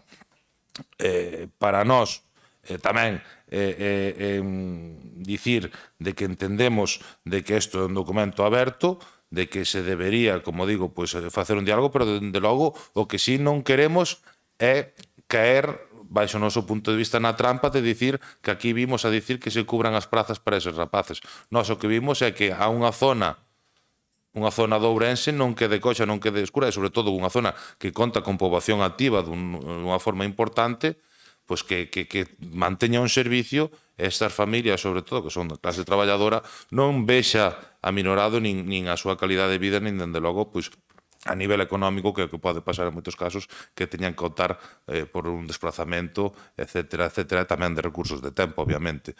Por lo tanto, nos gustaría que daqui salira por unanimidade esta moción, nos gustaría tamén que na medida do posible o Goberno, ou neste caso a Consellería de Benestar, teña ben intervir ou polo menos sentarse dunha forma urxente, pero non para garantizar únicamente as prazas, como digo, senón para garantizar de que as veciñas e veciños das lagoas, como aquela xente que se vai a incorporar a esa zona, porque vai a ser tamén un punto de reclamo, como recollemos na moción, a través dese macro edificio administrativo, tamén esa xente poda ter cabida e, dende logo, é un espacio envidiable e que agardamos que se tome en serio esta petición e que se revirta esta situación e, como digo, que na zona das lagoas vai ter un problema moi importante para a veciñanza. Nada máis e moitas gracias. Moitas gracias. Democracia non, Benegas, segundo turno de peche, ou digo que segundo turno. non é turno de peche, No, pero no. sí. Sí, bueno, En realidad para nós sí. Sí, sí. Bueno, concordo completamente con Diego na análisis que fai da parte económica, por tanto non me vou a repetir. Tamén tirón de orellas ao Partido Socialista porque sí que é certo que os pais piden, sobre todo os pais piden que esta que esta moción salira por consenso e por unanimidade de todos os grupos, pero non entendemos que nós, que realmente nas dúas emendas de engádega, o que pretendemos é, por un lado, que a casiña permanezca un tempo suficientemente longo para que os nenos rematen o seu ciclo, que é o que piden os pais, por outro lado, que lle demos un pouquiño máis de tempo, e por outra parte pedimos que nas Lagoas haxa unha escola infantil pública. Así, resumindo, entón non entendo que o Partido Socialista por un lado se poña a creación dunha escola pública e por outro lado algo que eles mesmos demandan e que demandan os pais, que alongar ese peche non sea aceptado. Por outra parte, con respecto a ese alongamento de peche, tamén hai outra parte importante que xa se nomeou, que as traballadoras. Fai pouco tuvemos nesta sala debater sobre a perda de empregos en Ourense, entre eles en Faurecia ou en Hispamoldes, pois estamos nun caso menos numeroso, porque non chego aos 27 de Faurecia, que foron os últimos que debatimos, pero son 7 persoas que se van a quedar na rúa sin ningún tipo de contraprestación por parte da súa empresa, aínda que non é unha empresa, pero permítame que neste caso lle chame empresa porque non lles ofrece saída ás súas traballadoras. Entón, vamos a por algo da nosa parte. Non vamos a... É certo que os máis perxudicados son as familias e son os cativos e cativas. Eso témolo todos claros. Pero hai un daño coyuntural e lateral que son as traballadoras que están ahora mesmo desenvolvendo o seu traballo na casiña. Hai que telo en conta. Entón, nós como grupo político, pensando tanto nos cativos e cativas como nas traballadoras, por eso pedimos que isto se alongue un pouco máis no tempo e que non tome unha decisión tan drástica como tomaron hasta ahora.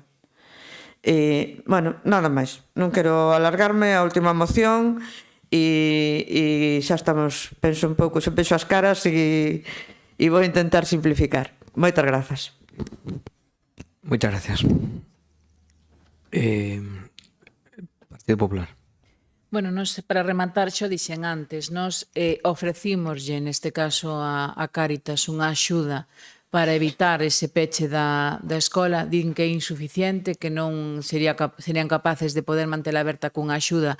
E repito, teria que ser crónica. A nosa posición en ese sentido non pudo ser máis práctica e de posta a buscar solucións rápidas, visto que non é posible esa vía de colaboración porque non parece que non sería suficiente en canto ás súas contas, o que non podemos é, lóxicamente, obrigar a que estén abertos. Eso eu creo que como empresa, porque ao final é unha entidade do tercer sector, é unha entidade privada, en este caso, nós non podemos obrigalos cando eles alegan que teñen perdas económicas. Entón, nada máis, a ver se polo menos no que eu canto ao reparto das prazas públicas deses 15 nenos pois quedan o mellor posible, e a nos constanos que a Xunta, polo que nos trasladou, que van a estar vixiantes precisamente porque é un caso singular. Nada máis e grazas.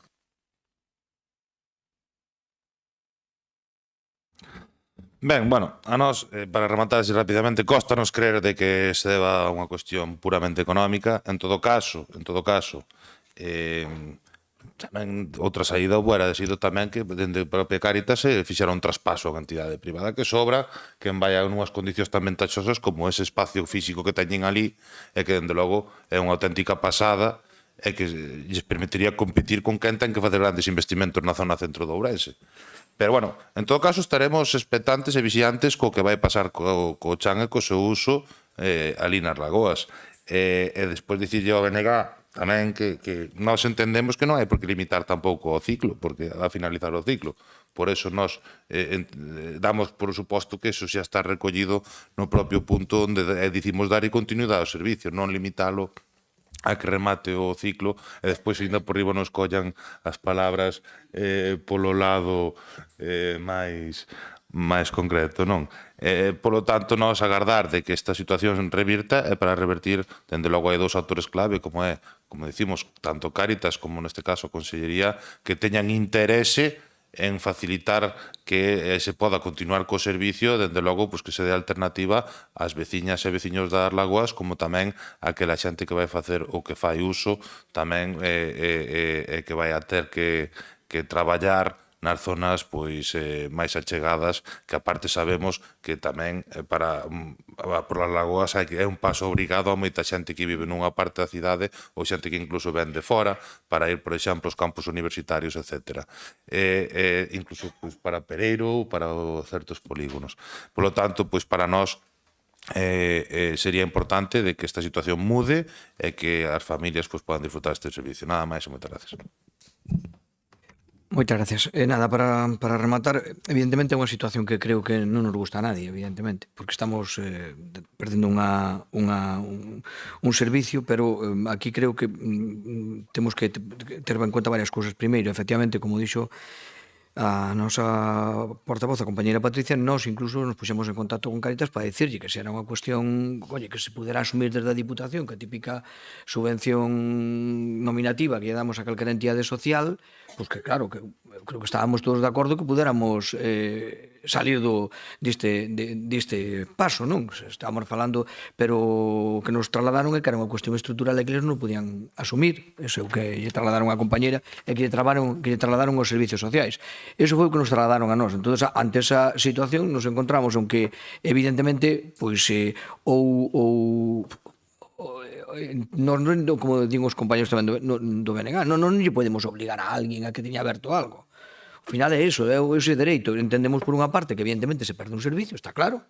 Se perde unha posibilidade, unha localización física que non ten alternativas inmediatas, efectivamente igual, eso é claro, e por eso se loitou, pero tamén por outra parte, ao final, tú tampouco lle podes obligar a alguén a ter algo aberto.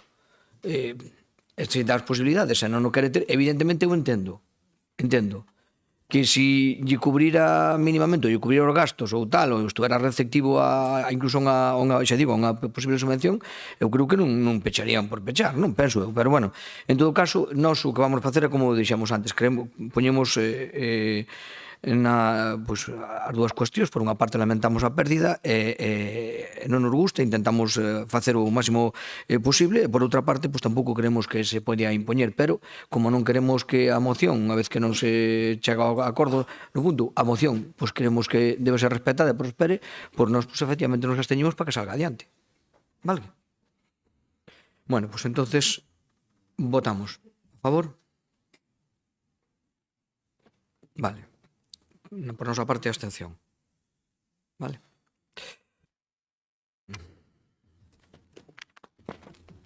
Rematamos esta parte. Agora temos asuntos de urxencia que non temos ningún. As comunicacións da presidencia que xa teñen todos ca convocatoria. E pasamos aos rogos e preguntas, se lles parece. Eu teño varias aquí, a mí dame igual empezar por unhas que por outras. As primeiras que teño aquí son as do BNG. Se queren empezamos as que, o orden que teña aquí. A primeira é o que fan referencia a esta valoración da Diputación das plataformas de comercio e demais. Se queren empezamos por aí. Se queren, vamos. Vale, parecenlles, eu é por... No, simplemente lela en... Sí, por eso, lea usted. A pregunta primeira é que valoración fai a Deputación das plataformas de comercio online que se teñen posto en marcha nos últimos anos e que teñen financiación desta institución, e cal foi o número de usuarios. Leo as tres e despois se queres xa me... A segunda fai referencia á convocatoria da Comisión de Meisa, que por o que nos decían parece ser que xa está convocada, así que supoño que a resposta vai ser favorable. E a terceira pregunta é o respecto do Parque de Bombeiros Comarcais de Valdeorras, non? Que actualmente a información que nos chega é de que só conta con un bombeiro e que en algúns casos hasta non hai ninguén.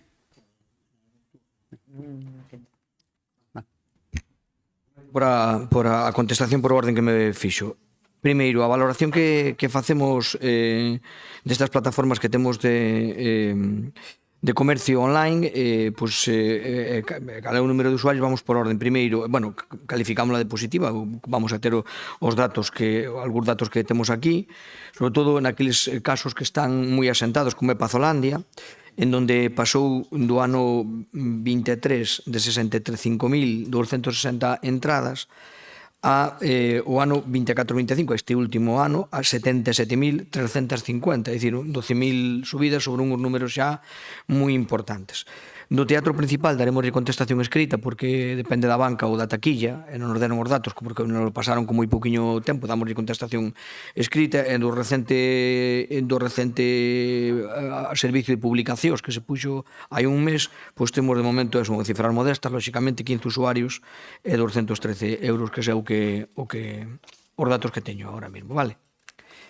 Ben, en canto a como vai ser convocada ou cando vai a ser convocada a mesa, pois agora diríamos é un honor e unha satisfacción indicarlles que por fin desbloqueamos a convocatoria, que con isto xa contesto algunhas preguntas máis que estaban, para o día 7 de abril está convocada dende onte, vale? Formalmente. Así que ali nos atoparemos no obxectivo de facer, pois evidentemente, unha estación de montaña, que isto seguramente lle gusta moito ao señor Aurentino, a estación de montaña onde terá un protagonismo claro Valdeorras e un amante do esquí como eu, pois, bueno, o mellor posible, así que 7 de abril, vale? E na pregunta 3, cal é a situación do Parque de Bombeiros de Valdeorras, que actualmente conta unha dotación dun bombeiro e que en algúns casos non haxe bombeiro, bueno, vamos a ver, pormenorizadamente, depois remitimos o informe escrito que nos fixeron, pero para non cansalos na súa lectura, dicirlle. A ver, hai cousas que son moi complicadas de xestionar, por exemplo, neste caso, efectivamente, primeiro, nos chegamos ao acordo sobre o primeiro convenio colectivo para o persoal laboral operativo nos parques de bombeiros dependentes deste consorcio, e a quenda ordinaria son 3 efectivos, non? Na actualidade, temos 10 traballadores en situación de incapacidade temporal. 10. Así é imposible fazer turnos, non? Neste parque, non? Contratamos os 2 que estaban na bolsa, que temos, bueno, que foron subrogados, por lo tanto, temos estes os únicos que temos a maiores. Neste caso, negociamos, efectivamente, estamos negociando a contratación, bueno, isto igual non explicaba mellor o compañeiro Plácido, pero permíteme que xa o faga aquí, porque de feito, pois, efectivamente, é unha cuestión que levou il na comisión, pero, bueno, estamos pendientes de aprobar, xa se levou as bases de negociación para unha bolsa que cubra ou que nos permita contratar, porque o que queremos é que se cubran todas as ITs ou que se cubran en definitiva todas as posibilidades que hai, e bueno, nos pediron os traballadores que quixeron facer alegacións e nos pediron ampliación do plazo ata o pasado 27 de marzo. Por lo tanto, acaban de presentar as alegacións e temos que resolver, vale? E inmediatamente sacaremos a lista de contratación, vale? Bueno, a convocatoria de contratación, non? E o consorcio aprobará, por tanto, nos próximos días esta situación, non? E mentras non se resolva esta situación, bueno, pues propoñemos que voluntariamente o personal operativo realice horas extras para cubrir as ditas baixas, tal e como se aprobou, porque eu creo que isto tamén é importante, a 22 horas a 22 euros a garda, 24 horas son 528 euros, que é o que se aprobou. Creo que tamén é importante resaltalo, porque son unhas gardas que creemos que, para ser voluntarias, están ben. E nada máis, este é o que temos que decir sobre este punto, vale?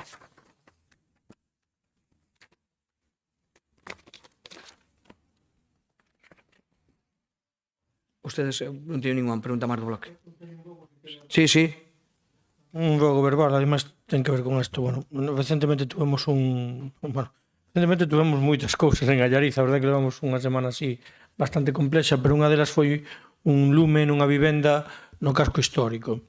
Bueno, máis alá de que xa falei cos bombeiros que estaban ali intervindo, bueno, para trazar un plan de acción nos casos estes concretos, porque o problema é a accesibilidade, ao final nos cascos históricos o problema é a accesibilidade, non? eles me comentaban que, bueno, se podíamos estudar na propia Diputación a adquisición de, cando menos un vehículo. Eles falábanme en concreto para o Parque de Bombeiros de Xinzo de Limia, por Allariz, sobre todo, é certo, por o tema de accesibilidade do casco histórico de Allariz, e tamén para o Parque de Carballiño Bebeiro, tamén polo casco histórico de Ribadavia.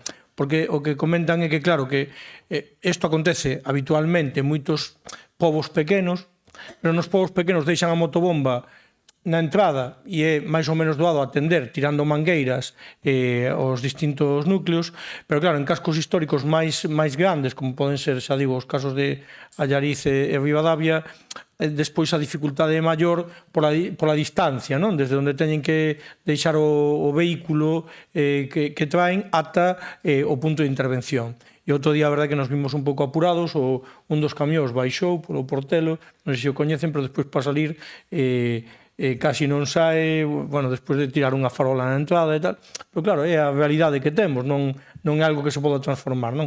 Entón, bueno, o que quería trasladar a consideración é eso, ver a posibilidade de, para estes dous parques, cando menos, e despois, ao mellor, estudiar para outros, a posibilidade de dotalos con un vehículo tipo bull máis pequeno que permita ese acceso máis directo e inmediato. Nada máis, moitas grazas. Moitas gracias. Ben, pois, por suposto, estudiarémolo e é unha proposta totalmente razonable. Habrá que encaixala nas disponibilidades do consorcio, pero, bueno, desde logo, sobre a razonabilidade da proposta ou a racionalidade, mellor dito, da proposta, non nada que obxetar. Vale, gracias. Vamos, Carlos, hoy. Eu teño aquí, por isto, non se lles vale, senón, pois, coñemos o que queiran. Eu teño a primeira que teño aquí é o escrito presentado por Aurentino, que é a explicación que hai para estes, bueno, Meixa, vamos, Manzaneda. Moi ben, gracias, presidente. Bueno, onte ás 2 da tarde máis ou menos recibimos unha boa noticia que foi a da convocatoria desa comisión que levábamos un ano esperando, así que pois contentos de que por fin se constituya esa que dá contestada unha das preguntas que están aí no escrito. E hoxe fai un rato, pois ali o compañeiro Chemi me mandou tamén un enlace que parece que as cámaras web tamén están activas. Máis vale tarde que nunca. Pero bueno, bien. En todo caso, no que vai de temporada e máis recentemente nos últimos días, tanto usuarias e usuarios como a prensa ten dado conta de novos incidentes na estación de montaña de Manzaneda, que poñen de manifesto continuas disfuncionalidades na xestión da mesma. Desde o Grupo Provincial Socialista levamos anos reiterando a nosa preocupación non só polo que a xestión lle está afectando negativamente ao complexo de Manzaneda, senón tamén ás comarcas limítrofes de Tribes, Caldelas e Valdeorras. Primeiro, que explicación hai para estes incidentes e que medidas correctivas están a ser tomadas para resolver os problemas estruturais que afectan a estación? Segundo, está a Deputación a coordinar algún plan específico con responsables da estación para garantir que incidentes semellantes non volvan a ocorrer no futuro. Terceiro, que escenarios ou planificación a medio e longo prazo están a ser previstos para asegurar unha mellora sostible na xestión e operatividade de Manzaneda. E a cuarta xa non a formulo porque xa está era relativa á comisión que xa está convocada. Moitas gracias. Pois moitas gracias. Bueno, en relación con isto, eu espero que na reunión que teñamos e que eu tamén, por a miña parte, tamén tiña moitas ganas de haber tido de que isto sea unha realidade. O que pasa é que non depende solamente da Diputación e bueno, e cando se reunión habrase que reunir para algo e esperemos que efectivamente nesa primeira reunión se podan facer este tipo de aportacións e se podan resolver moitas das dúbidas. Eu aí remito porque hai cousas, efectivamente, nós non temos unha xestión directa a Diputación, non temos unha xestión directa, é máis tutelada por o socio mayoritario que é a Xunta, e entonces efectivamente pois bueno, pois o que lle podo dicir é que estamos totalmente pendientes porque, a ver, somos claros. A estación é un motor económico dunha comarca que non ten prácticamente outras alternativas, ou moi pouquiñas outras alternativas. E, por lo tanto, somos claros da actuación estratégica que hai que levar a cabo na mesma, por eso quixemos ter as mãos libres e terminamos ca deuda financiera que ten por menos esta Diputación, que tamén vai a Xunta, da estación, e este ano, bueno, esas actuacións que se fixeron, os canóns e eso xa funcionaron, a pesar de que este ano quizá o que non acompañou moito foi o tempo, salvo agora ao final, non? E por o resto, efectivamente, pois hai incidentes que eu creo que deben ser correxidos, como vostede. E, por lo tanto, aí será un momento na comisión de aportalos e de expoñelos e que todo o mundo aporte o que tiña que aportar. E, desde logo, eu creo que isto é unha cuestión de provincia. Facer que a estación de Manzaneda dunha vez deixe de ser un problema ou deixe de ser menos problema e sexa a gran oportunidade para a comarca. Estamos todos de acordo en traballar nese sentido. Vale. Siguiente pregunta. Susana, teño aquí, é a de medio ambiente, a dos erros formais e demais. Bos días a todos e a todos. Nas últimas semanas, numerosos veciños e veciñas do groso de concellos da provincia viron denegadas as súas solicitudes para a reducción das taxas do lixo sobre a base de supostos erros formais, como a presentación de fotos non adecuadas dos seus sistemas de compostaxe. Esta situación está a xerar malestar e descontento entre a poboación, xa que se transmite unha sensación de falta de flexibilidade e unha avaliación á lixeira e susceptiva das solicitudes. No entanto, quizáis o máis preocupante é que estas decisións estánse a tomar sen realizar as correspondentes inspeccións in situ dos sistemas de compostaxe, segundo se comprometeu a propia Deputación para avaliar de forma obxectiva e cumprindo os requisitos. Esta falta de seguimento que os técnicos non acudan en persoa para verificar as instalacións contradí o espírito da medida que busca incentivar prácticas ambientais responsables, como a reducción de residuos orgánicos a través da compostaxe doméstica. As preguntas son: por que se está a denegar solicitudes polos supostos erros formais mencionados sen realizar as inspeccións prometidas? Segunda, está prevista algunha revisión ou flexibilización deste proceso para evitar que os erros burocráticos ou carencias menores na documentación impidan o acceso ás reduccións? E terceira, que medidas se van tomar para garantir que todas as persoas que cumplan os requisitos reais de compostaxe reciban a bonificación das taxas? Moitas grazas. Moitas gracias. Efectivamente, mire, tamén o mismo, hai un informe da área que non lle vou a ler, pero que lle pasamos a todos, lóxicamente, pero eu que resumo simplemente. Primeiro, non se están denegando por erros formais, estánse denegando por error de fondo ou por cuestións de fondo, porque hai algunhas fotos, eu invito a que veñan a ver as fotos que se mandan como casos de compostaxe que se definen por sí mismas, sin necesidade de maior supervisión, porque é unha cousa, algunhas cousas que son eso. Entonces, non se están denegando. Se hai unha cuestión formal, iso que se fai é un requerimento de emenda, non se lle denega. Outra cousa é que se vexa clarísimamente que o que nos mandan non cumple nin mínimamente os requisitos que se din ali, que se establecen e, por tanto, que tal. Quero lle recordar tamén que se recibiron 7.650 hasta ahora, 7.650 solicitudes e que, por tanto, están sendo analizadas todas e creo que non se denegan ninguna a lixeira. Esa é a cifra que temos. Flexibilización total.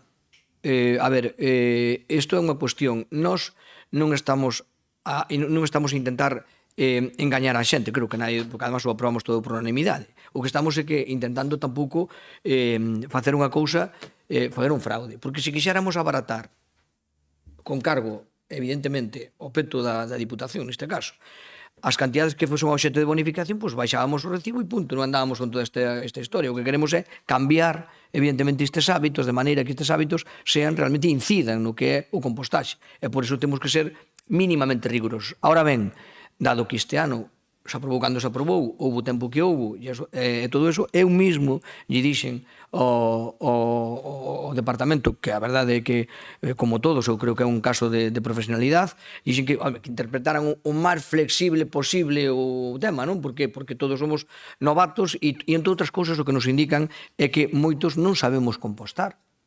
E o que se entende por compostar non o saben, non? E entonces, xa digo, a máxima flexibilidade. Non obstante, eu creo que isto, o que temos que facer, e a eso os invito, hai unha reunión da comisión, non? De seguimento, onde estamos todos os alcaldes adheridos, non?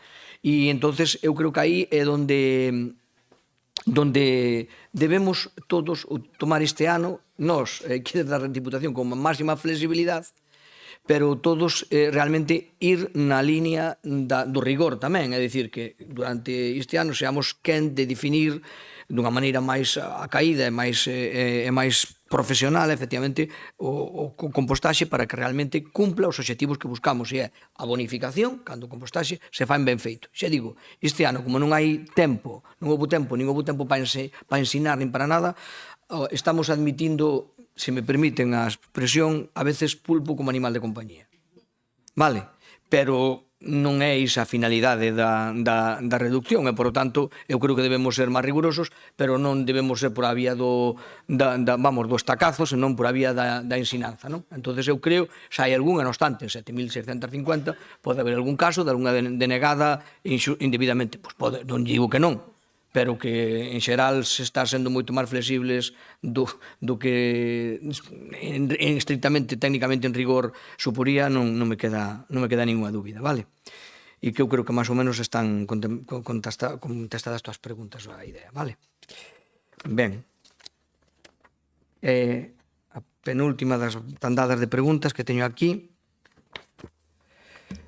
é a que encabeza Emilio Luis Díaz, tamén sobre, neste caso, das minas. Mina de Doade e semejante. Gracias, señor presidente. Vamos a ver, queríamos saber, en primer lugar, si contemplaba a Diputación esta eventualidade. Me imagino que sí, que a Unión Europea incluiría a mina de Doade entre os 47 procesos seleccionados como estratégicos para avanzar cara a súa autonomía ou suministro de minerais raros. En segundo lugar, ten a Diputación algunha información ao respecto, alén do publicado en fontes abertas estes últimos días, se recibiu a Diputación de Ourense algún tipo de comunicación, información ou detalles por parte da Xunta de Galicia ao respecto de devandita mina? En tercer lugar, se existe algún tipo de contacto entre a Diputación e Sanca, a sociedade que xestiona os dereitos de explotación de mina de Doade, que contempla producir 93.000 toneladas ao ano de concentrado de mineral de litio, segundo publicado en medios. 4. Diferentes soportes avanzan que Sanca estaría a contactar con actores locales que se van ver implicados pola explotación para abrir unha mesa de diálogo. Vaise manter a Diputación a marxen desto, contempla a Corporación Provincial velar por o que os proxectos respeten a entorna, sexa sustentable e impacte no bienestar económico das poblacións afectadas. A Diputación vaise ver implicada no desenvolvemento nas explotaciones en curso, como é Cati 2 no Barco, Coleta Antoén, Euroarcilla, Xunqueira da Espadañedo, Cortegada, Alemparte, Sela no Ixo, Pena Ferreira, Vilamartín, Amoeiro, Val en Amoeiro e Coles, Martinga en Vilamartín, Esperanza 2 en o Barco, Petín e Vilar.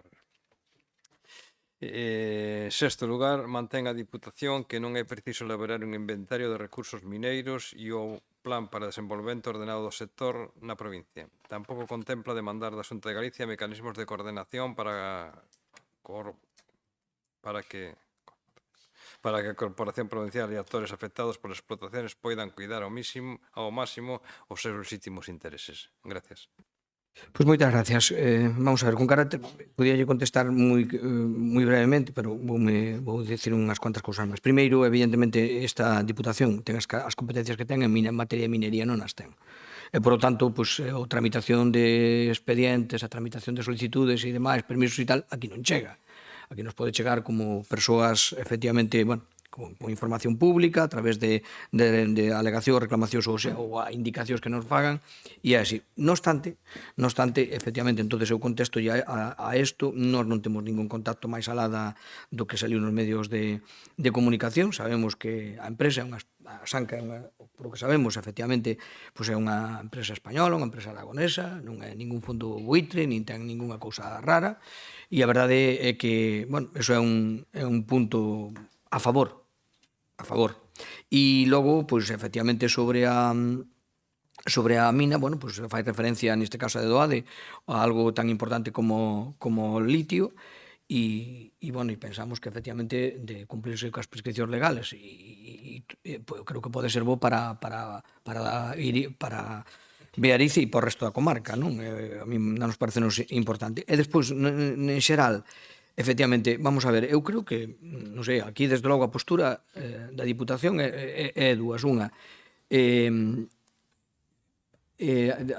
atender, o sea, non poñerse de costas por principio a peticións de explotacións mineiras, non poñese de costas, porque onde nos víamos que somos unha das provincias dos territorios que máis oportunidades parece que se nos van a crear aquí, e acordamos aquí nesta mesma institución, falamos hai pouco de Penouta e falamos do que significou efectivamente facer malas cousas e, por tanto, terminar cun ciclo, por lo menos provisionalmente, cun ciclo de produción económica importante. Temos casos de minería como da Lousa que son motor económico, evidentemente, dunha parte importante desta provincia, como a comarca de Valdeorras, e, por tanto, temos claro que, se hai unha solicitude de explotación, evidentemente, o que deben facelo as autoridades, obviamente, é que cumpla todos os requisitos medioambientais, laborais e demais.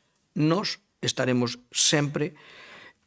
Primeiro, como decían vostedes na pregunta, non nos vamos a desentender, evidentemente. Non podemos desentendernos do que pasa nesta provincia. Outra cousa é que teñan maior capacidade de actuar ou non en función das competencias que teñas. Evidentemente, a mí non van a pedir un permiso de explotación e, por tanto, eu non teño esa capacidade de intervenir. Pero, evidentemente, non me vou desentender do que pase na provincia, igual que nos desentendemos de Penouta, nin de outros lugares. Así que o que vamos a estar pendientes, eu creo que, como principio, evidentemente, se se cumplen cos requisitos, sobre todo a poboación mayoritariamente está a favor e beneficia a zona, e demais, nós, desde logo, non temos ningún inconveniente en que se leve a cabo algo que sexa bo para todos, porque se non o fagamos aquí, van a facer noutros lugares. E se perdemos as oportunidades, pois vámonos a perder esta provincia. Eu creo que esta provincia non está para perder ninguna oportunidade, por lo menos así o sentamos, nin para consentir ningún atropello. Tamén está claro. Bueno, a última das tantas que teño que é da doña Elvira. Elvira... Moitas gracias, presidente. Foi unha pregunta que se registrou para ser contestada o 18 de marzo e é en relación a aqueles proxectos e programas presentados pola Diputación de Ourense e os seus organismos autónomos aos fondos Next Generation. Cual é a relación de todos os proxectos e programas que obtiveron financiación, importe, destino, estado de tramitación e número de expediente, e cual é a relación de todos os proxectos e programas presentados que foron denegados, importe e número de expediente. E digo isto, señor presidente, porque se nos respostou onte que nos próximos días será remitida a toda a información solicitada, pero que esta deputada xa presentou o ano pasado, no mes de febreiro de 2024, unha solicitude da relación de todos os proxectos presentados a fondos europeos dende a formación do novo goberno e a relación de todos os proxectos nos que participa a Diputación, así como as achegas que ten que poñer para eses programas e proxectos, e non foi contestada. Por iso lle rogo ou lle recordo en plenario pois que teñen unha débeda de información con esa humilde diputada. Gracias. Pois non se preocupe que a vamos a pagar.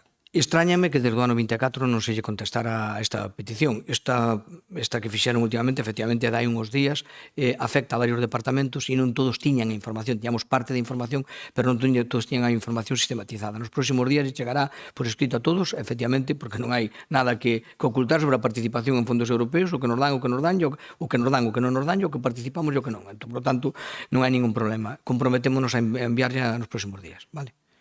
Permítame, presidente, solamente tamén un rogo, e que en relación aos compostaxe e aos recibos do lixo e demais, en Sinzo estamos recibindo queixas porque están instalados xa 2 puntos, a beiro dun programa tamén de fondos europeos, 2 puntos de compostaxe comunitario, e eses puntos que hai 2 en Sinzo, 2 en Carballiño, creo recordar, e algún no seu concello, pero de Aguiar, siguen cos precintos de obra postos, e pregunta xente cando se van a poñer en funcionamento. Gracias. Vale, perfecto. Pois estamos, neste momento estamos no que estamos, que é en responder 7.650 alegacións e inmediatamente nos poñeremos en funcionamento eso. De acordo? Por suposto que temos o máximo interés que pase o puxeron. E ademais, esa xente, po ano que ven, pois evidentemente teria dereito ao compostaxe, a reducción por compostaxe comunitario. De acordo? Moitas gracias. Bo día a todos e bo fin de semana.